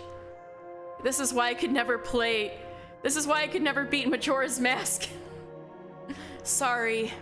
After how well yesterday went, it just feels like we've come to a screeching halt. Honestly, I'm having trouble processing everything. How about, for now, we just focus on the immediate issues? I suppose. To start with, we're going to want to talk to the nun again tomorrow. Okay. Oh, I've never pressed B before. I didn't know that just makes you look at the images. Well, that's good to know. If I want to look at the pretty art, I can just push B. Okay. I scared myself. I'm like, I didn't skip a whole scene, did I? Okay. Save, haha. Well, there didn't turn out to be any choices in that scene, so I think I can just save over it. Okay. You're scaring me, Enrique. We might have an easier time of it if we brought Mel or Nelly along. You gave me a heart attack? I'm sorry, I gave myself a heart attack. I'm sorry, Danny.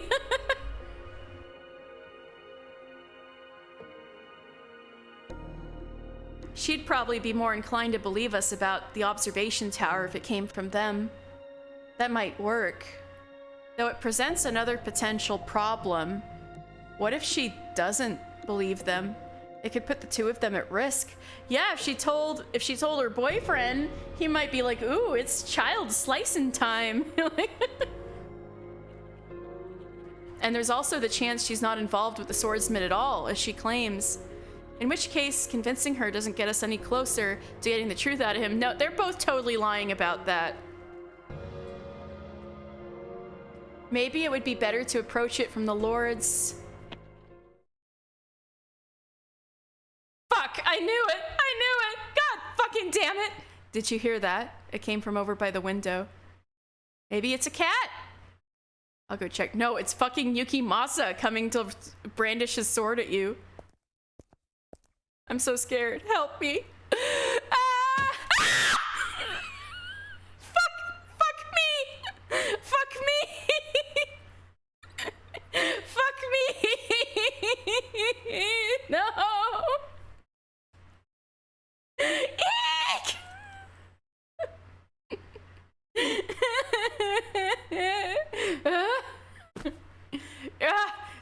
There's someone in there.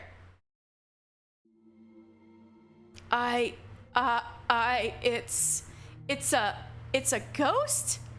There's a ghost out there? Get away from the window! Hurry! You don't want it to possess you! Calm down. Hi, Retro. That's an interesting, name of emoji you're using.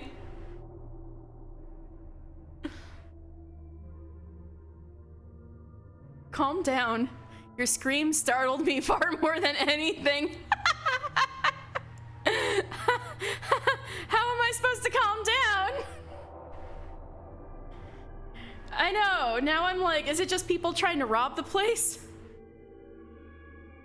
Good for all the screams. How am I supposed to calm down? We have to go find Mel and get another room. We can't stay in this one any longer. No way. I don't think it was a ghost. In fact, I'm going after them. What? No, you can't be serious. Michelle!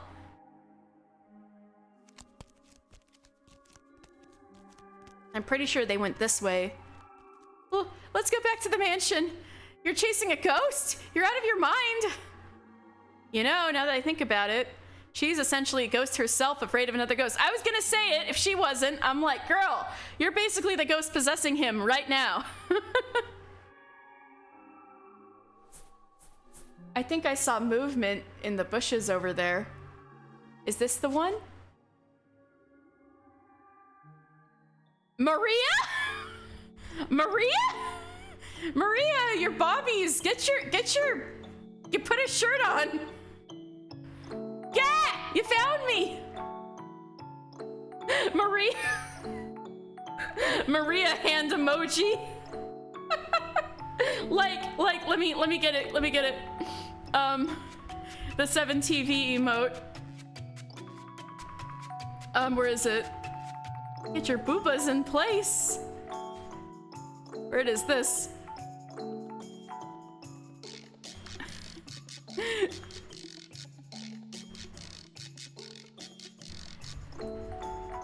Oh, wait a second. Let me get the emoji.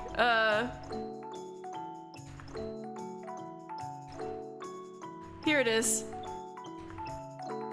Maria, like, hand emoji.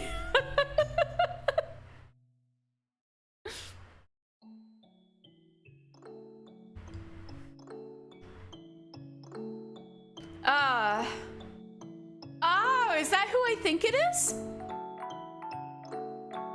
Be a good boy and pretend you never saw me, got it?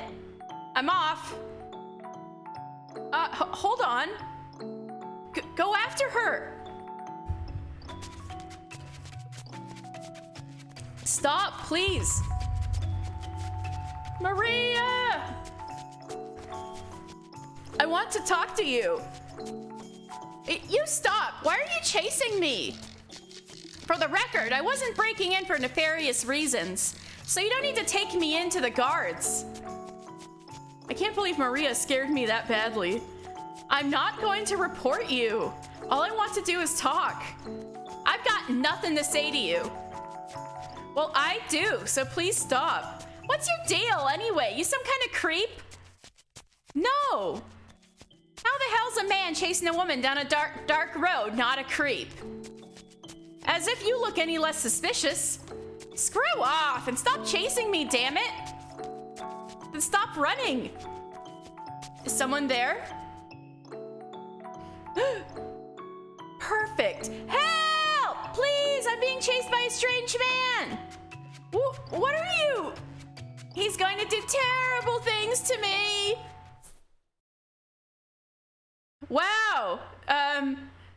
Pauline / Marie just thinks so well of you, doesn't she? Is this as bad as it looks? It's worse. What's going on here? Wait a minute, don't do anything rash. I can explain. I'm completely innocent. Maria? Well then. Things are suddenly looking better for us. So it would seem. What are you doing here, Maria? Wait, are you? Is that you, Pauline? What? They know each other? And she called her...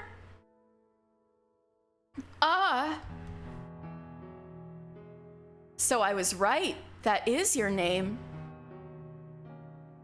That is my earthly name. It is not who I am now. I had a feeling Marie might be like the name she took on as a nun. But it's funny that Maria is right there. Kind of a coincidence, isn't it? I am Marie. I no longer go by that name. Marie? That's your name? That's a fucking laugh. You joking? I am not. And that outfit, you become a nun or something? That part of the gag? That's why you call yourself Marie, huh?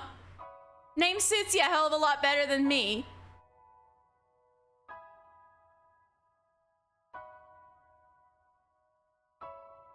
The Virgin Mary's namesake grows up to be a whore, while sweet little Pauline grows up to be the genuine Virgin Mary. What do you say? Want to take my earthly name and I'll take yours? The whore Pauline? You don't have to be so crude. This seems like it could go south very quickly. That reminds me, I heard word there was a saintess or whatever at the church here. That you? A saintess, huh? That's just what people call me. I don't actually consider myself a saint. Pure as ever, I see.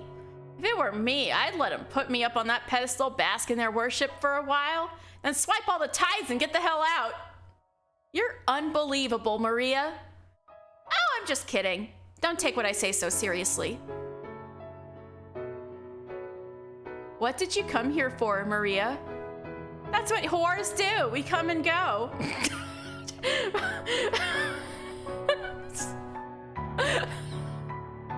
Maria!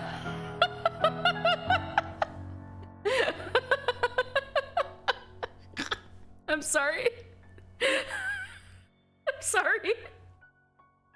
That reminds me of like a dirty joke my mom would tell. Okay, anyway. We're anywhere and everywhere, and then we're gone. You do realize this is a church, right? I know. Sacred ground. No place for a dirty old prostitute like me. I'm going to hell, yada yada. I didn't say that. I would prefer you refrain from working on church property. I was on my way out, in fact, but then that white-haired dude came after me. I do believe you tried to break into my room first. What? You keep your mouth shut. You tried to break in? What for? What's the matter, what for? Sorry about the scream earlier, I got jump scared. That's fine, I thought you were really getting into it. It's a horror game, apparently. What's the matter, what for? I'm a whore. Maybe someone hired me. Or maybe I came to pillage the tithe box. Was it the Lord? Is that who you came to see? Huh? Why would you assume the Lord of all people? There are plenty of other men in need of my services. I thought there might be something between you two. There's nothing between us. That seems a rather pointed refusal or denial. Everyone's denying their connections to each other. So, since you're here, Maria, do you want to stop by my place for a bit? So you can grill me about what I'm here for? No, I will admit I'm curious, but if you don't want to talk about it, I won't try and force you. We just haven't seen each other in so long. I'm sure we've got plenty to catch up on. Come on, surely you can stay for tea at least. They don't call you the saintess for nothing, huh? You'll even invite a whore into your house for friendly chit-chat. I wish you'd stop calling me that. You're an old friend who I haven't seen in years. It's only natural to want to catch up, is it not? They're old friends? Not sure that exactly applies to us, you know? But sure, why not? Though to tell you the truth, I have no idea what the hell we'd even talk about, so I'll agree to come on one condition. White hair here comes with. Who, me? You can't let this opportunity go. Now that we know the nun is Pauline, we might be able to get more out of her. That's fair, but still. I'm not sure how comfortable I am bringing a man into the house with only girls. And I'm not sure how comfortable I am going. What's the big deal? You afraid he might turn feral? No, he ain't that kind of guy. You've got nothing to worry about. You can tell with just one look and just the chase.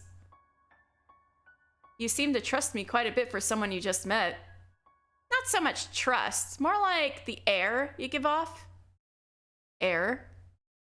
You don't look like you've got the balls to do it. Maria! What did you just say?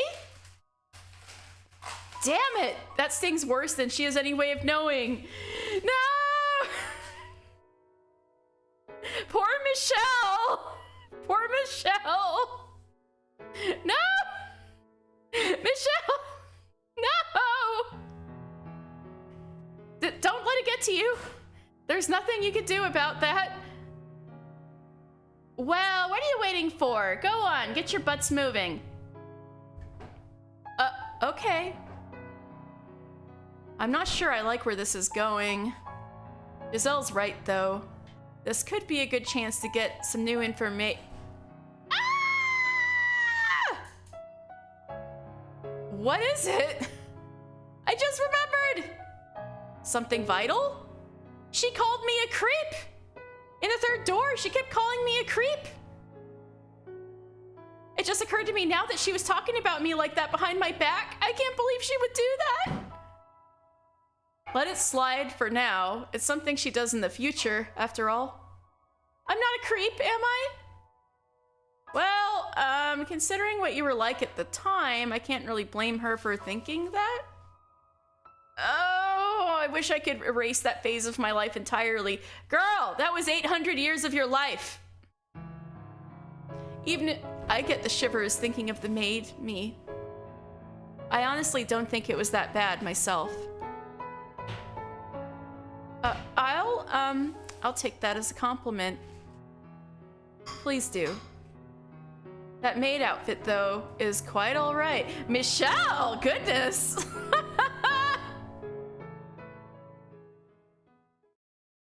Oh, the cat's meowing at me, telling me it's time to stop streaming. Oh, hello, dearest Michelle. My word, yes.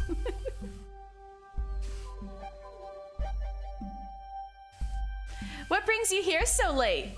Did you come to see me? Who's the pipsqueak? I think I might get going after this scene in the cottage. My word, a lot of lewdness going on, I know, right?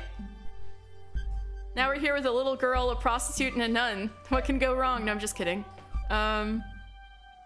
She's not that little.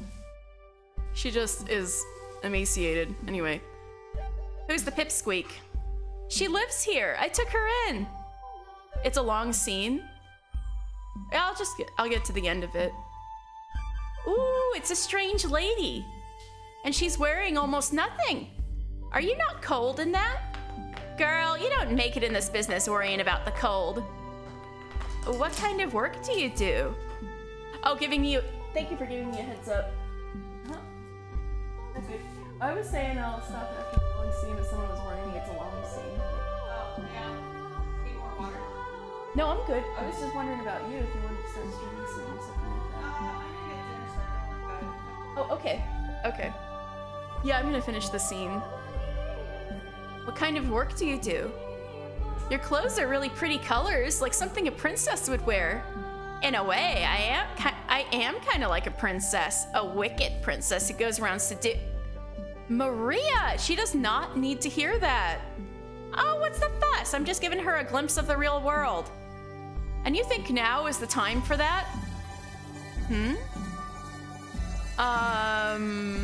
This isn't awkward or anything. Also, what's this dearest Michelle about? You two a thing or something?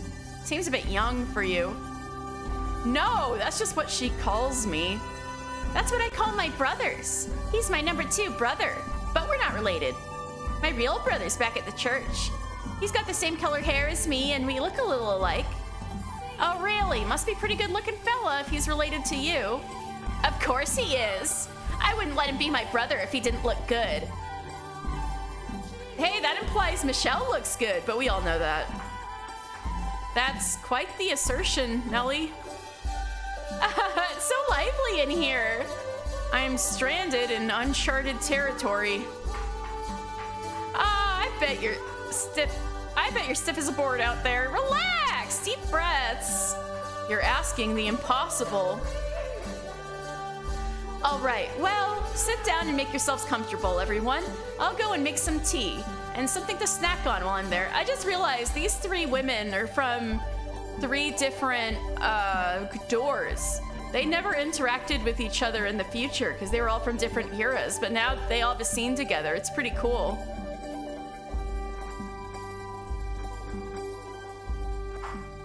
It's a girls' night in. This will be fun. Why is Michelle here, though? You have no idea how much I wish I knew. Ah, that's not important. But you know what is? 3 girls, 1 guy. That's gotta be rough. Actually, make that 4 girls. Michelle's like, get me out of here, get me out of here, get me out of here. Why would that be rough? Tell me, you've got 3 girls in 1 room. What do you think they're gonna be talking about? Love, romance. And there he sits all alone at a pink cloud of girl talk. That sounds uncomfortable. And we get to watch him twist and squirm. That sounds like fun. Michelle is doomed. Poor Michelle. What do they think I am? Their plaything?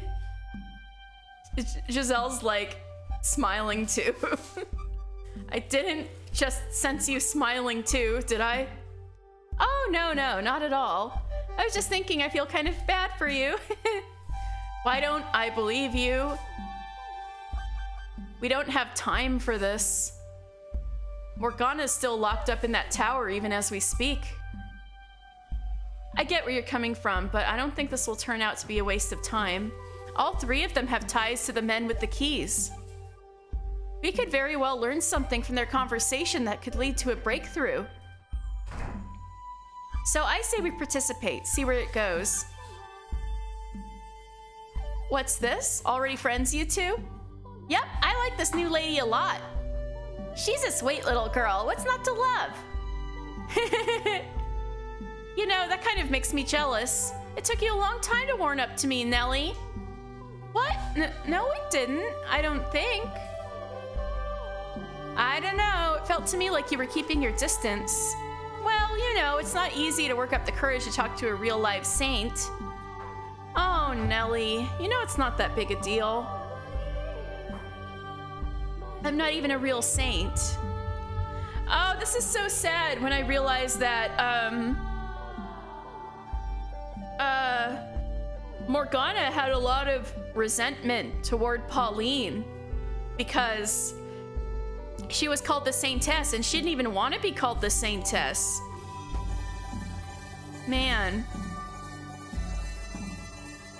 So, what's the conversation?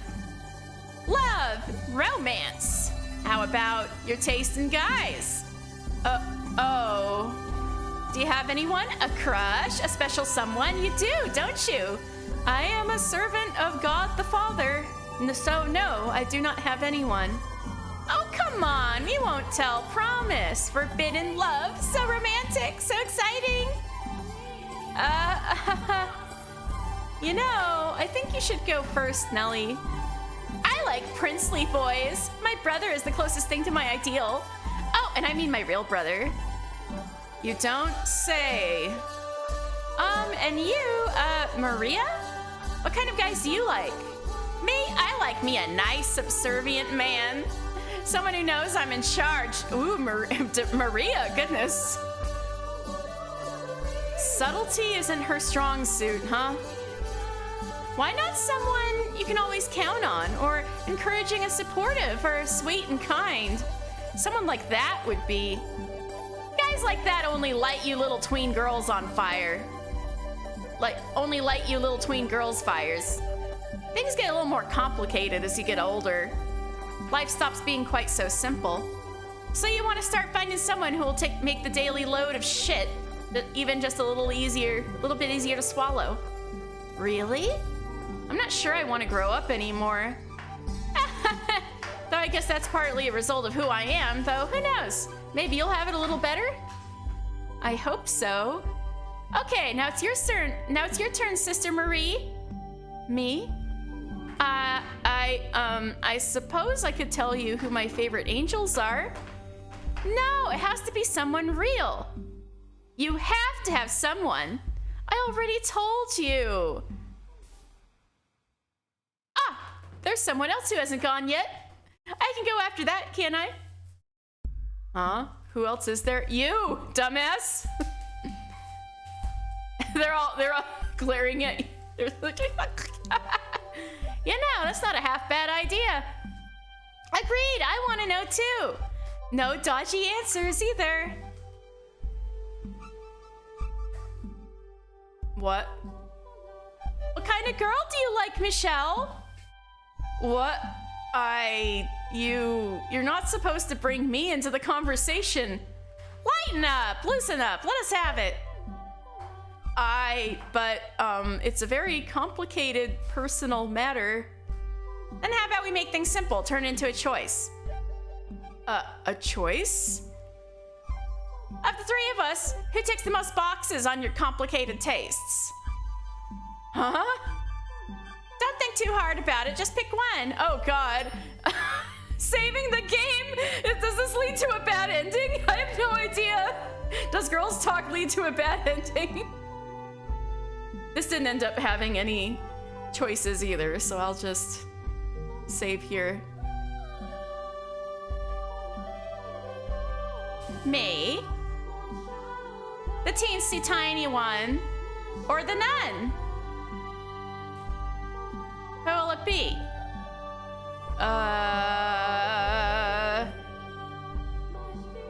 What on earth have I gotten myself into? The way they're staring at me, I'm not getting out of this.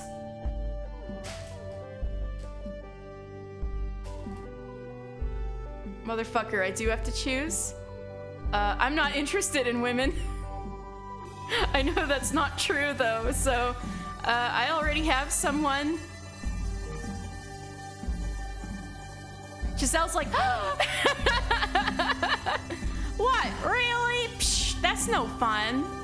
You can still tell us what lights your fire at least, even if you've already got someone. This took on a very datey vibe. I know, we're suddenly playing a dating sim.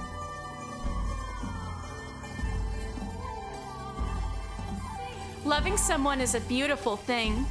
I will pray for God to grant you both his blessing. I love the little when you pick that answer and Giselle's like,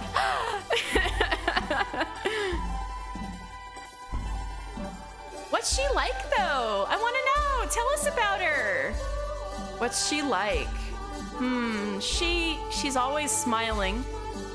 She's a very cheerful, energetic person. The opposite of me in many ways. Giselle, oh. So she's staying at the mansion with you? No, I am here alone. Does she not feel the same way about you? Unrequited love, is it? You poor thing. It won't be cheap, but I'll keep you company for the night if you want. She loves me too. Then why isn't she here? If you're a couple, you're supposed to stay together. Did you leave her behind when you left? Circumstances prevent us from seeing each other right now. I can always feel her there by my side, but I can't see her. What circumstances? Now, Nellie, don't be prying. It's a personal matter, one I'm sure isn't easy for him. Will you ever be able to see her again? I have faith that I will. Because when I see her next in the flesh, I need to take her by the hands, look her in the eyes, and tell her something very important. Michelle? Is she somewhere really far away? Or is there something else getting in your way? Women are fickle creatures, though. You may think she'll always love you, but spend enough time apart and who knows how those feelings might change. We're not as bullheaded as you guys tend to be. While you're here, away from her, she could find someone else she likes. Or maybe she already has. I would never. Her feelings will never change. She has spent more time waiting for me than you can possibly imagine. Though there were times when she lost sight of what she was waiting for. Deep down in her heart, she never forgot about me. I know that for a fact. I don't buy that sickly sweet "her love is eternal" crap one damn bit. It's short-sighted, ignorant. People change. Their feelings change. It's the ones you think you care about most who will inevitably stab you in the back one day. Wow, that sounds personal, Maria. Do you want to elaborate on that any? That's what people do. You've just never had the pleasure. But one day, you will. Don't worry, he's been backstabbed by his entire family. You'll taste the bitterness of betrayal. Is there anyone in your life you cared about more than yourself? Not a one. You wouldn't understand what we have together then. She's glaring at him. But someday, if you ever find someone who means that much to you, I think you'll come to understand that it is possible to love someone even if they do sometimes cause you pain. You're telling this to a whore.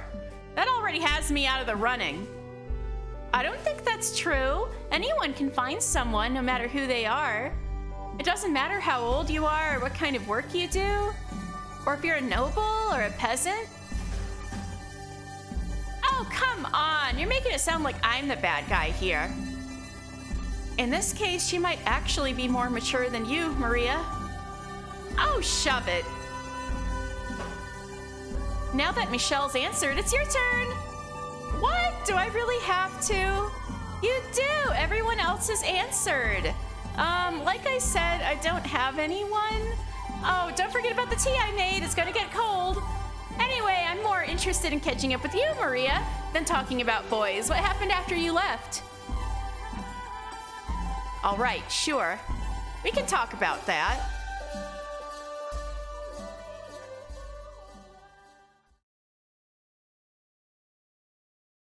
An orphanage?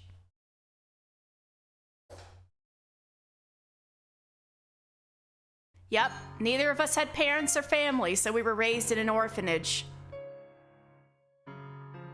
Beyond the second door, Pauline had a family and seemed to be quite well off. I guess that's not the case here. So you grew up together then? Sister Marie's never told me about her childhood before. I don't like to talk about the past. Not the best of memories, after all. I'd say we were both lucky we made it this far in life. Dating side quest over. Well, I've got the save. I can always go back and look at the other answers and see how much Giselle, like, clunks him over the head mentally.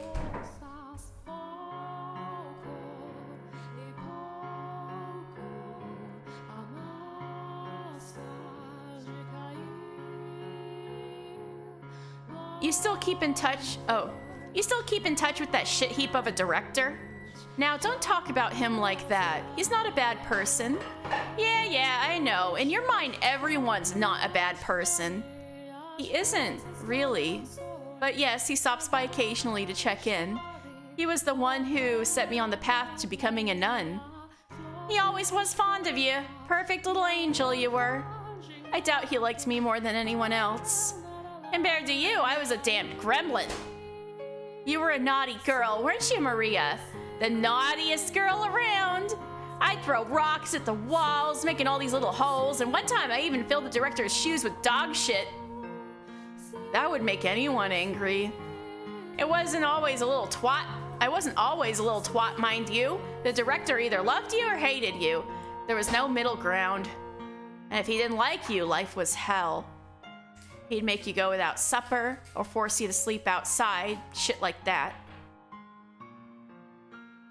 That's awful.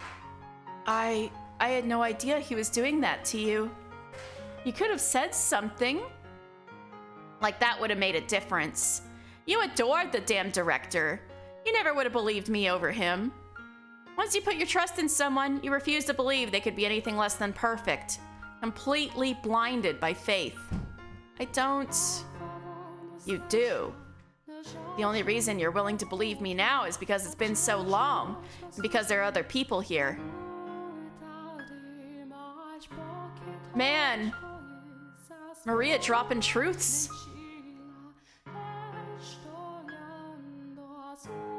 This would probably be a good time to step in, Michelle. Change the subject or something. I feel kind of bad for her. How long were you two together? Until we were around 10, I think. Does that sound about right? I know, oh, that's Pauline, not her. Until we were around 10, I think. Does that sound about right? Sounds about right, yeah. I got fed up with everything and ran off. Ended up at a brothel. Been a whore ever since. Since you were 10? That's horrible. It's been, what, 10 years now? I'm practically a veteran. Did you like life at the brothel better than the orphanage, Maria? Between the two, I'd take the brothel any day. There I've got friends and colleagues. Although, I did lose a whole bunch of them 4 years ago. Oh no! Then you know Morgana? 4 years ago? I remember hearing word of a brothel raided by bandits around the same time. Was that where you worked, Maria? Yep, and what a nightmare that was. I mean, why the hell would you raid a whorehouse? Why not go over after some noble's estate, or the damn lord for that matter? A brothel raided by bandits 4 years ago. What's the matter? Trying to make those forehead wrinkles permanent? I know I shouldn't be surprised, but I'm beginning to think Maria might have had some contact with Morgana in life as well. Oh, what, the fact that she was reconstructed wasn't enough? 4 years ago would make Morgana 12. And where was she then? I have a question for you, Maria. Was there a girl by the name of Morgana at that brothel? You know Morgana? So my suspicion was right. Yeah, Morgana was there. Me and the other girls looked after her together. But after the bandits razed the place, I never saw her again. What a travesty that was. It was chaos. Only a handful of us even survived. I figured she'd either been killed or sold off somewhere. But if you know her, that means she's alive, right? Oh, that's great to hear. I've been worried about her ever since. Michelle, Morgana's the Saintess's name, isn't it? That's what you told me. Huh? Saintess? That's right, Nellie. That is indeed the name of the person who performed your miracle. And she's locked up in the tower now. Locked up? You told Nellie all that nonsense too, Michelle? It's not nonsense. Mel told me everything. It's all true. He feels terrible about what he's done, but he can't set her free by himself. Now you too. We need the other 2 keys. The Lord has one, and his bodyguard has another. After learning the truth, I knew I had to tell you, but I was too afraid you wouldn't believe me. And if you didn't believe me, something bad might happen to Mel. It's not good to tell lies, Nellie. And the same goes for your brother as well. What? The Lord stores his valuables in that tower. That's why it's locked up and you can't get in. Or all 3 of you after his wealth. Of course not! And you, Michelle, you need to stop planning these strange suspicions and... See, this is exactly what I was talking about. You haven't changed one bit. You won't even give someone the time of day if they're saying anything that contradicts someone you've decided to trust. Yes, Maria, get her. Morgana was, oh yeah. So what happened was,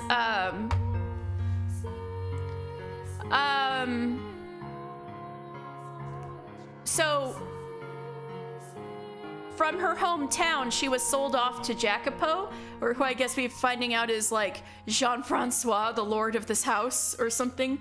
No, oh, you don't even know who Jacopo is. So basically, I'll just say Morgana was sold to the Lord, and he used her as like a blood sacrifice at these like blood banquets he would do to impress his rich friends. Because it's like, hey, I bought a saint, and they all were drinking her blood every one of these banquets and stuff.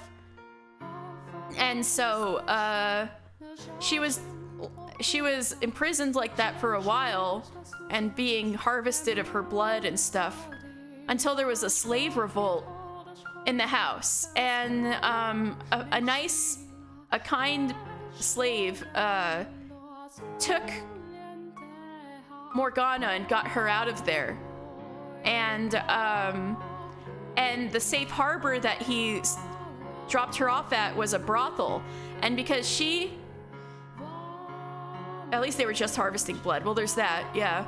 And then, because she was convinced she was a saint, at first she thought she was going to have to be forced into working at the brothel, and she was like, no, this is a sin, wah! And then everyone's like, calm down, girl. We're not gonna force you to work, plus nobody would, make you work with a face like that. You wouldn't get any customers, right? So it was just like the girls and the slave and the girls at the brothel were helping her out. And that was actually the happiest she was in her entire life. That's what, when she said earlier, the kindness of people and I lost them all, those were the prostitutes that it turns out were Maria's colleagues. But yeah, she was just living at the brothel. She was never working there.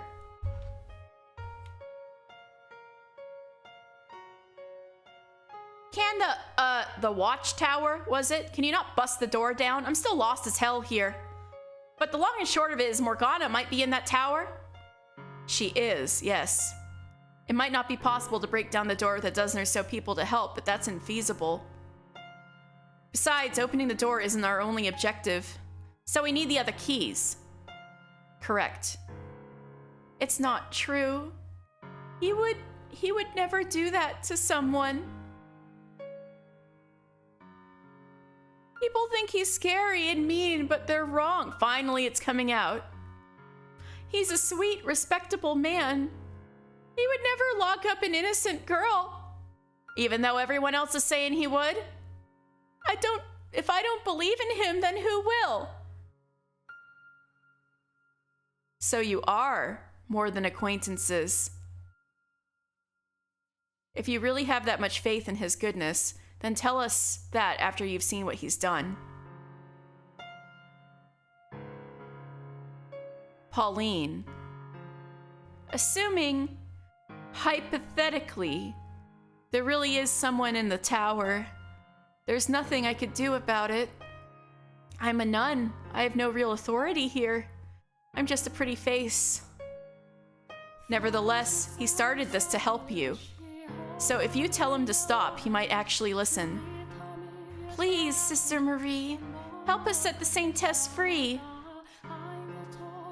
Your ability to trust someone so completely is actually pretty amazing. But if you let it turn into blind faith, it'll come back and bite you in the ass.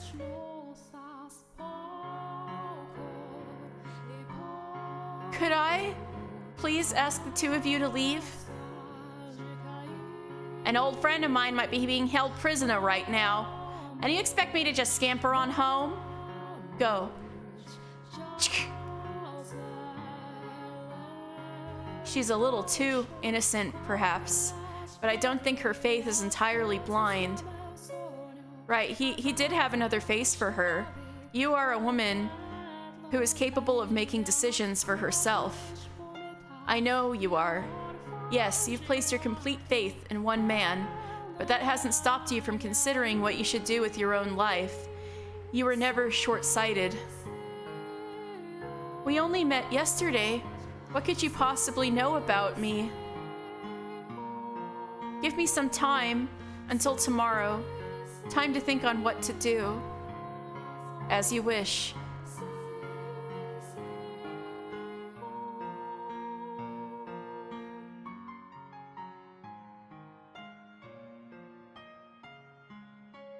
So, is that all really true? It is. How do you know any of that, though? Because... what story should I go with this time? Should I use the letter again? Forget it. That's not important. The pipsqueak ain't one to go throwing around accusations like that for shits. Point is, I'll take your word for it. And if we get the door open and it turns out there's no one there, no harm done. So you believe me? You're not lying, are you? No, I'm not. And that's that. Frustrating part is, winning over a whore isn't gonna get you very far toward fixing anything. That's not true. Just knowing you believe me is reassuring. If you say so. Could I ask you something? You did come here in search of the Lord, didn't you?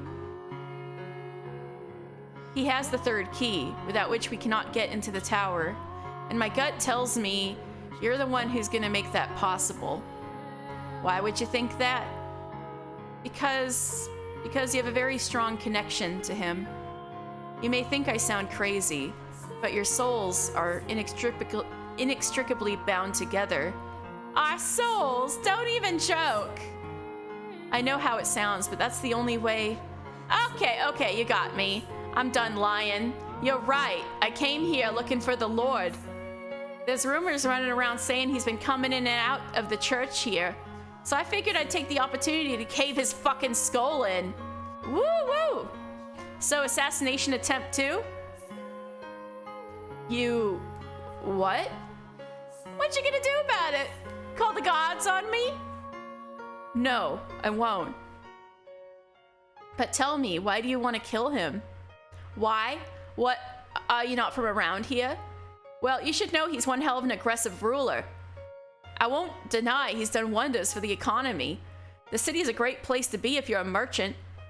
Taxes are lower than anywhere else, and all you need is enough money and you can buy citizenship.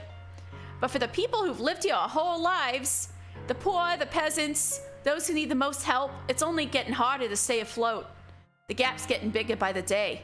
While the main street's looking lavish and lively, people are literally starving to death on the back streets. He tore down this vineyard that's been around for generations to make room for more shops. And sure, you can import some damn fine wine from some other city, but where does that leave everyone who can't afford it? That reminds me, in the third door, he ran some other company's factory out of business for his own profit. Different businesses, same practices. Giselle? The merchants, especially those who came in from the other cities, get treated like kings, but the Lord still has plenty of enemies. I see. So you're someone who doesn't think highly of him then? Pretty much. What would killing one man accomplish, though? Not much, probably. It'd make me feel a hell of a lot better, though. Do you not actually know the Lord in person, then? I've met him before, so I know who to look for. But that's about it. There's none of this, what'd you call it? Inextricably linked souls crap. No fucking thank you. Maria says she's met him, and Morgana mentioned seeing prostitutes at the Lord's Manor when she was first taken there. Could she have been one of them, then? Changing the subject a bit, there's something I wanted to ask you about Pauline. Frankly, her being a nun, it doesn't make a damn lick of sense to me. What do you mean? I mean, this isn't what she wanted with her life. When we were kids at the orphanage, she wasn't exactly this pillar of faith. We said grace before meals, but only because those were the rules. All ceremony, nothing more to it. She appears to be quite devout to me. I'm thinking something had to have made her that way, forced her into the role. The girl I knew was pretty unexceptional. Had her head in the clouds though, so we never really got along. But she was always talking about how when she left the orphanage, she'd find the perfect man, fall in love, get married. You could practically see the hearts in her eyes. They'd buy a comfortable house, have a few kids, maybe get a dog. It'd be a happy family, warm, peaceful. And every time she told me this, I'd snort and tell her she needed to get herself a more original dream. At which point she'd start crying and calling me mean. Wow. Maria was an impressively jaded 10-year-old girl. She was a girl in love with love. And now she's a bloody nun. I guess it kind of makes sense as an extension of her unwavering trust shtick. But I mean, come on, surely she could have chosen someone better to put that trust in. Anyway, I guess what I'm trying to get at is, as unreceptive as she was back there, she wasn't doing it maliciously. Not that I have any right to defend her after all the shit I gave her about it. No, I think so too. You know, you're making it very hard to tell whether you like her or not. Don't think too hard about it. Just sticking up for an old acquaintance. Anyway, I think I'll head back. As concerned as I am about Morgana, there ain't much I can do. Gods aren't gonna believe the ramblings of some whore, especially not when she's making accusations about the damned Lord. That part's gonna be the real bitch, I figure. If there's anything I can do, let me know. You can find me at the brothel in town. Well, I'm off. It's late. I'm not sure how safe it is for you to be wandering around in the dark alone. Maybe I should accompany you. Don't worry, this is my home turf. And besides, if someone did attack, I'm pretty sure I could outrun you. And overpower you at that. I'm pretty sure I could outrun you and overpower you at that. The worst part is, she's probably right. But... oh, fuck.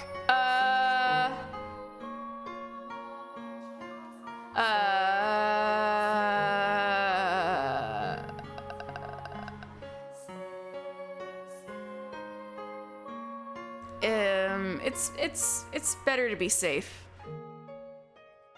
I would feel better knowing you made it back safely. I'm telling you, I don't need an escort. But if you insist, you're welcome to accompany me. The brothel's in the back streets. If you want, you can even stay for a bit, have a little fun.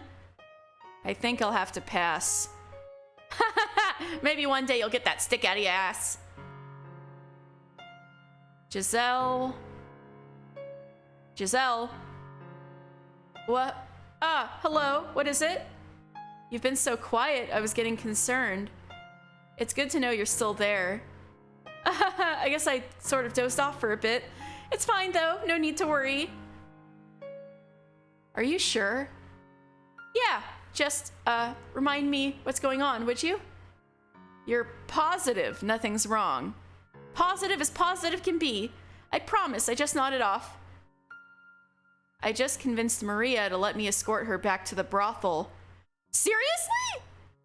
Should I not have offered? I didn't think you were thoughtful enough to accompany a lady home at night. That's a low blow. Though that's what Didier would have done, so that's what I did. I thought that's what Didier would have done, so that's what I did. Oh, no, Didier. Ah, I see. Well, make sure she gets back safely then. I will. Yo, you just gonna stand there? Get moving or I'll leave you in the dust.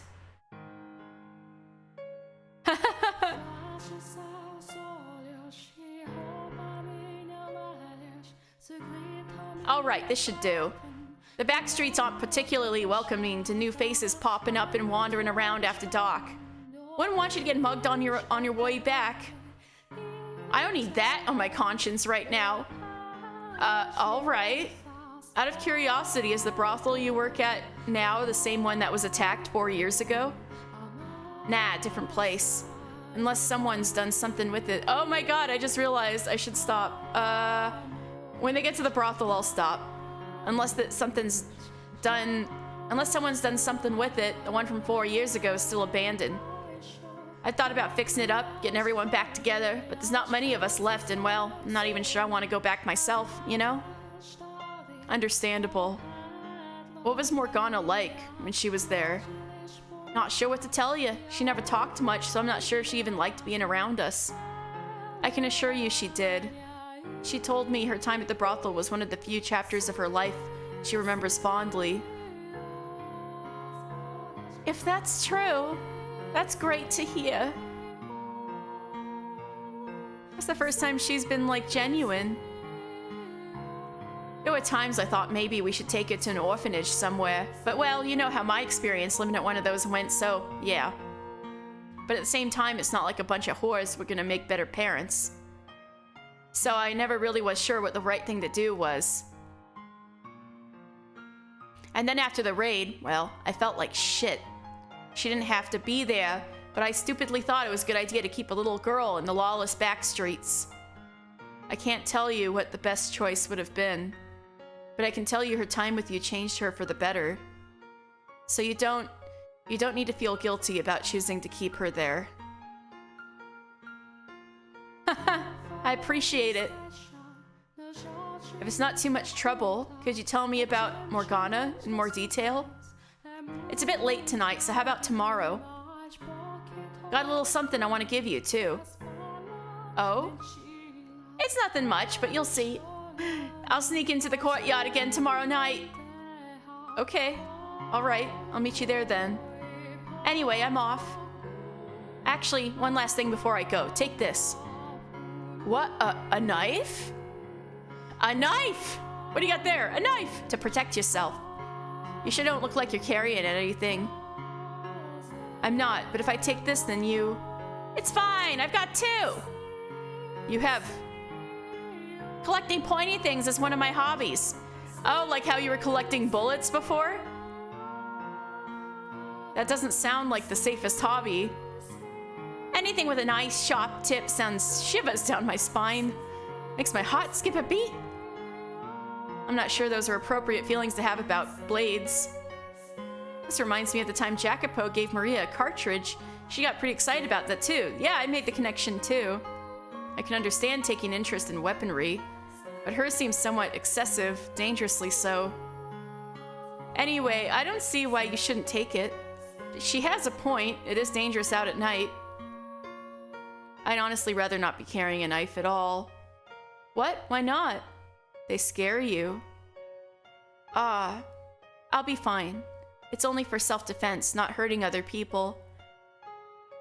Really, you don't have to worry about me. I do appreciate the consideration, though. If you say so. Okay, I'll take it. Thank you. It's nothing. Just give it back to me tomorrow night and we're all good. Anyway, see you then. Stay warm! Oh, so I wouldn't have had a knife otherwise. I guess he's gonna need a knife. You stay warm. I'm pretty sure I'm dressed much warmer than her. We should get going, too. All right. It is chilly tonight, though.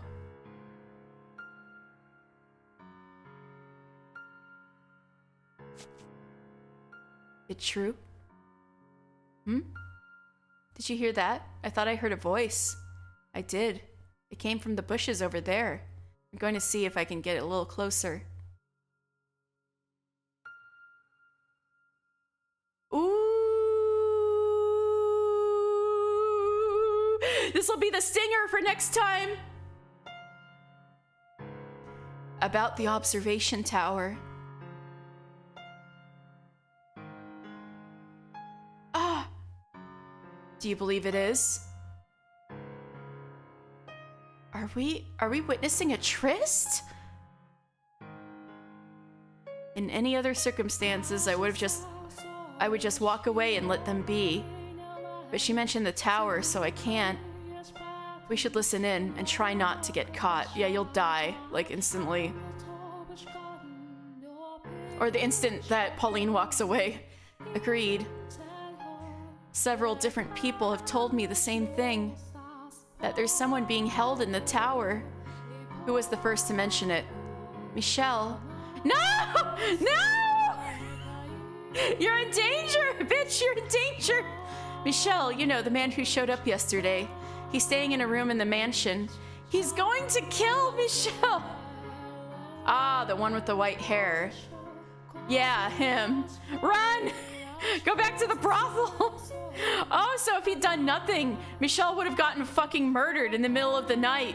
So that would have been a bad ending. Who else told you? Nellie.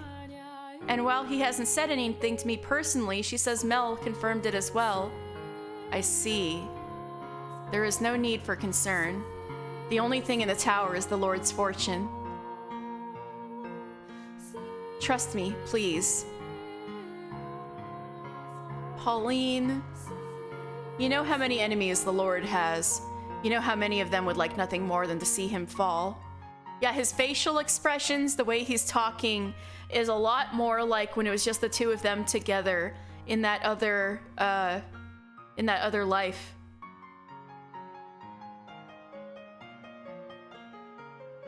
This allegation that he has someone imprisoned on his personal property is nothing more than a fabrication by these people. But when Mel, Nellie, and Michelle disappear, if Pauline does not get suspicious, I don't feel bad for her. I mean, true. Don't be one of them. Support him.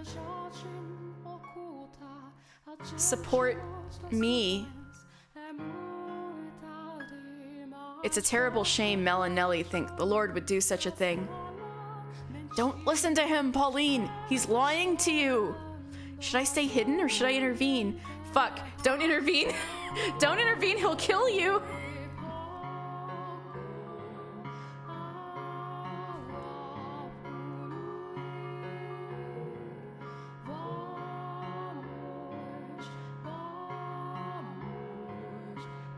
Fuck,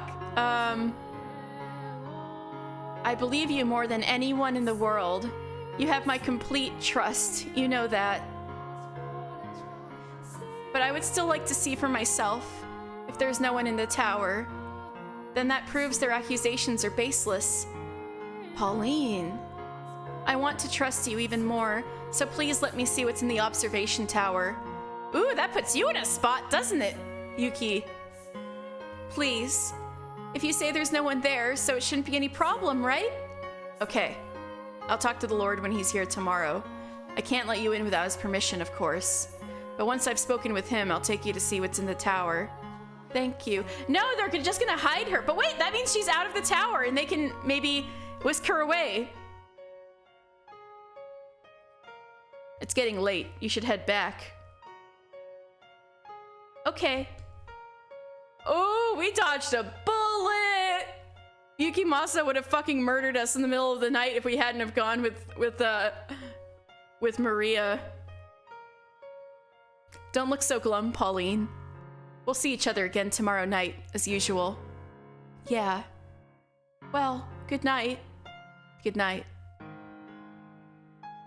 It sounds like she convinced him. I wouldn't be so sure about that. He could always move Morgana before letting Pauline in.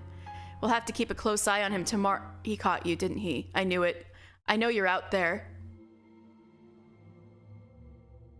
I knew he was gonna tell we were out here. What? Show yourself. If you won't come to me, then I'll have to come to you. I have a good idea where you're hiding. Michelle. Fuck, fuck, fuck, fuck, fuck, fuck, fuck, fuck, fuck.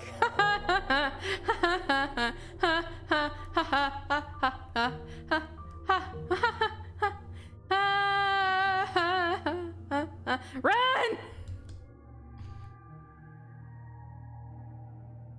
You didn't see this in your playthrough? How? Wait. Wait. What? So this isn't the true way? Michelle. I'm so scared. Finally decided to show yourself, did you? How did you know I was there? Simple. I can sense the presence of others. That's hardly what I would call simple for most people. I was hoping to enjoy the show a little longer. Huh? You remember what I said at supper about our little sideshow? What about it? Well, it looks like we have to go off script. Go off what? You still don't get it? He sounds pretty agitated, Michelle. You need to get out of there now. Can you not see him, Giselle? What? He's got his hand on his sword. I can't risk turning my back on him. I should have stepped in while Pauline was still around. I don't have many opportunities to do this these days, so I was planning on taking it nice and slow. There's so many obstructions outside. Makes this kind of work difficult. But you're gonna torture Michelle for information? Michelle! If you care about the nun, about Pauline, if she really means something to you, then you need to set Morgana free. Keeping her locked up will bring no one anything but pain, and that includes Pauline. Oh God, his face! No! And why should I care? Michelle! I feel something resembling a gale. No, is this a bad ending? Did I hit a bad ending? And the next thing I know, the man's inches away from me, swinging his sword down. You got a knife! Stab him! The knife! Miraculously, I managed to get the blade out of the way just in time, catching his sword mid-descent with a sharp clang. For a very brief moment, a look of perplexity crosses his face. Now's my chance to run. Ah! This is a bad ending! No! Michelle! How? I stagger from the impact, and as I fall to the ground, I catch sight of it, the curved blade sticking out of my chest. He must have thrown his sword to prevent my escape. Michelle, what's happening? Stay with me. You have to stay with me. I focus on the searing pain spreading through my chest to keep my mind from growing any hazier. Oh, afterwards you only saw the endings on YouTube. You don't know about different routes. Oh. And begin crawling, trying to put some distance between us. And from behind, the man slams his heel into my back. How? Anticlimactic. I thought you'd hold out a little longer, considering you managed to brandish that knife. Don't. Please, what are you doing? Get away from him. I'm begging you, spare him. There's a name engraved in the handle, so it's not even your knife. Maria. Put that down. Michelle! Who did you get this from? Answer me. Not feeling cooperative, are we? That knife has always belonged to me. Maria. Maria simply refers to the Virgin Mary. Well, it shouldn't be too hard to find out who they are. I know it's not her, at least. So Mel, his sister, and this Maria are all colluding with you. What are you going to do to them? That should be obvious. Leave them alone! Yeah, sharp things in Michelle doesn't always go well. Yeah, for real. I think they never go well. He has a lot of bad history with knives, too. Even if he kind of likes swords and stuff. No! Why did this have to happen? It's not funny. The more lives you take, the farther you become from human. That's not what you want, is it? I've always been a killer. I've always had this insatiable urge to take life. But I know you also wanted to enjoy your reunion with them in the afterlife. Michelle! No! At least beg for your life, would you? Don't! Please, stop this! Crawl through the dirt like the worm you are and beg for me to spare you. Why? Why are you doing this? No, please, please stop. Ugh. Not even a scream, really. Bah, you're no fun. Stop it, don't do this. No! The man's deranged cackling and Giselle's desperate screams begin fading into the distance. I have long since lost any sort of idea about the condition of my body. In my attempts to save Giselle and Morgana, I've managed to not only fail that, but endanger everyone who was kind enough to help me. What have I accomplished? Anything at all?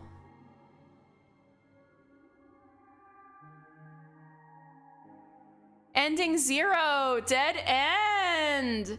Oh, this is my first time getting a bad ending. First bad ending. I couldn't do it perfectly. Damn it.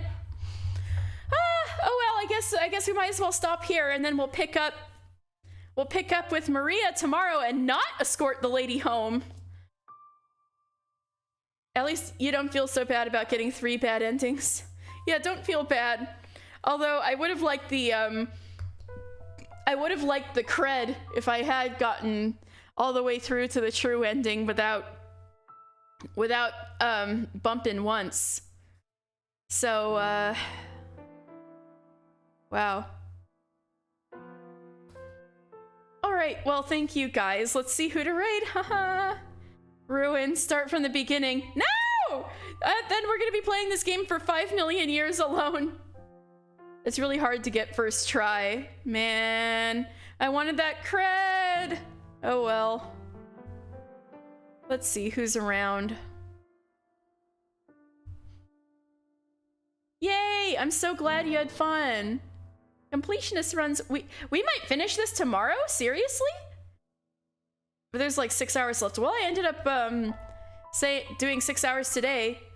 I guess tomorrow is the last day I'll be playing it this week, so I guess I won't feel good to stop with 1 hour left in the game. I mean, you're right, but also I'm not gonna stop there. I'm gonna do other bad endings and the oh, all right. I'll raid Foxy Kawaii VT.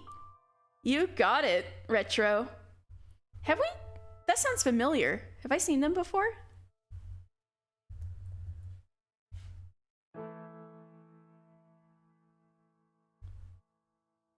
Let's see.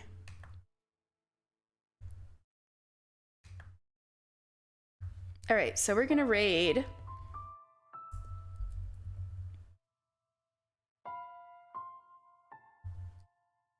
He's popped into some of my... Oh, that might be it. That might be where I've seen him. Seen her. All right, Foxy Kawaii VT.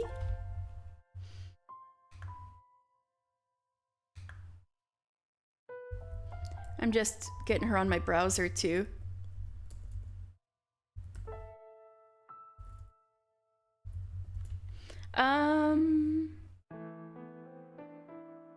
There she is, playing Outer Wilds. Cool. I've heard that game is good, but I've never, you know, taken the decision to, you know, break down and buy it, you know? Anyway, here we go. Oh, even with all that, that was a fun and comfy time with all of the murder and the stuff. Oh, I'm so glad you're excited for tomorrow. We'll see. Tomorrow will be the last Fata Morgana of the week, so we'll see how far we get. All right, the raid is finally out. And I'll see you guys tomorrow. More Fata Morgana. Yay! All right, I'll see you guys soon. Bye.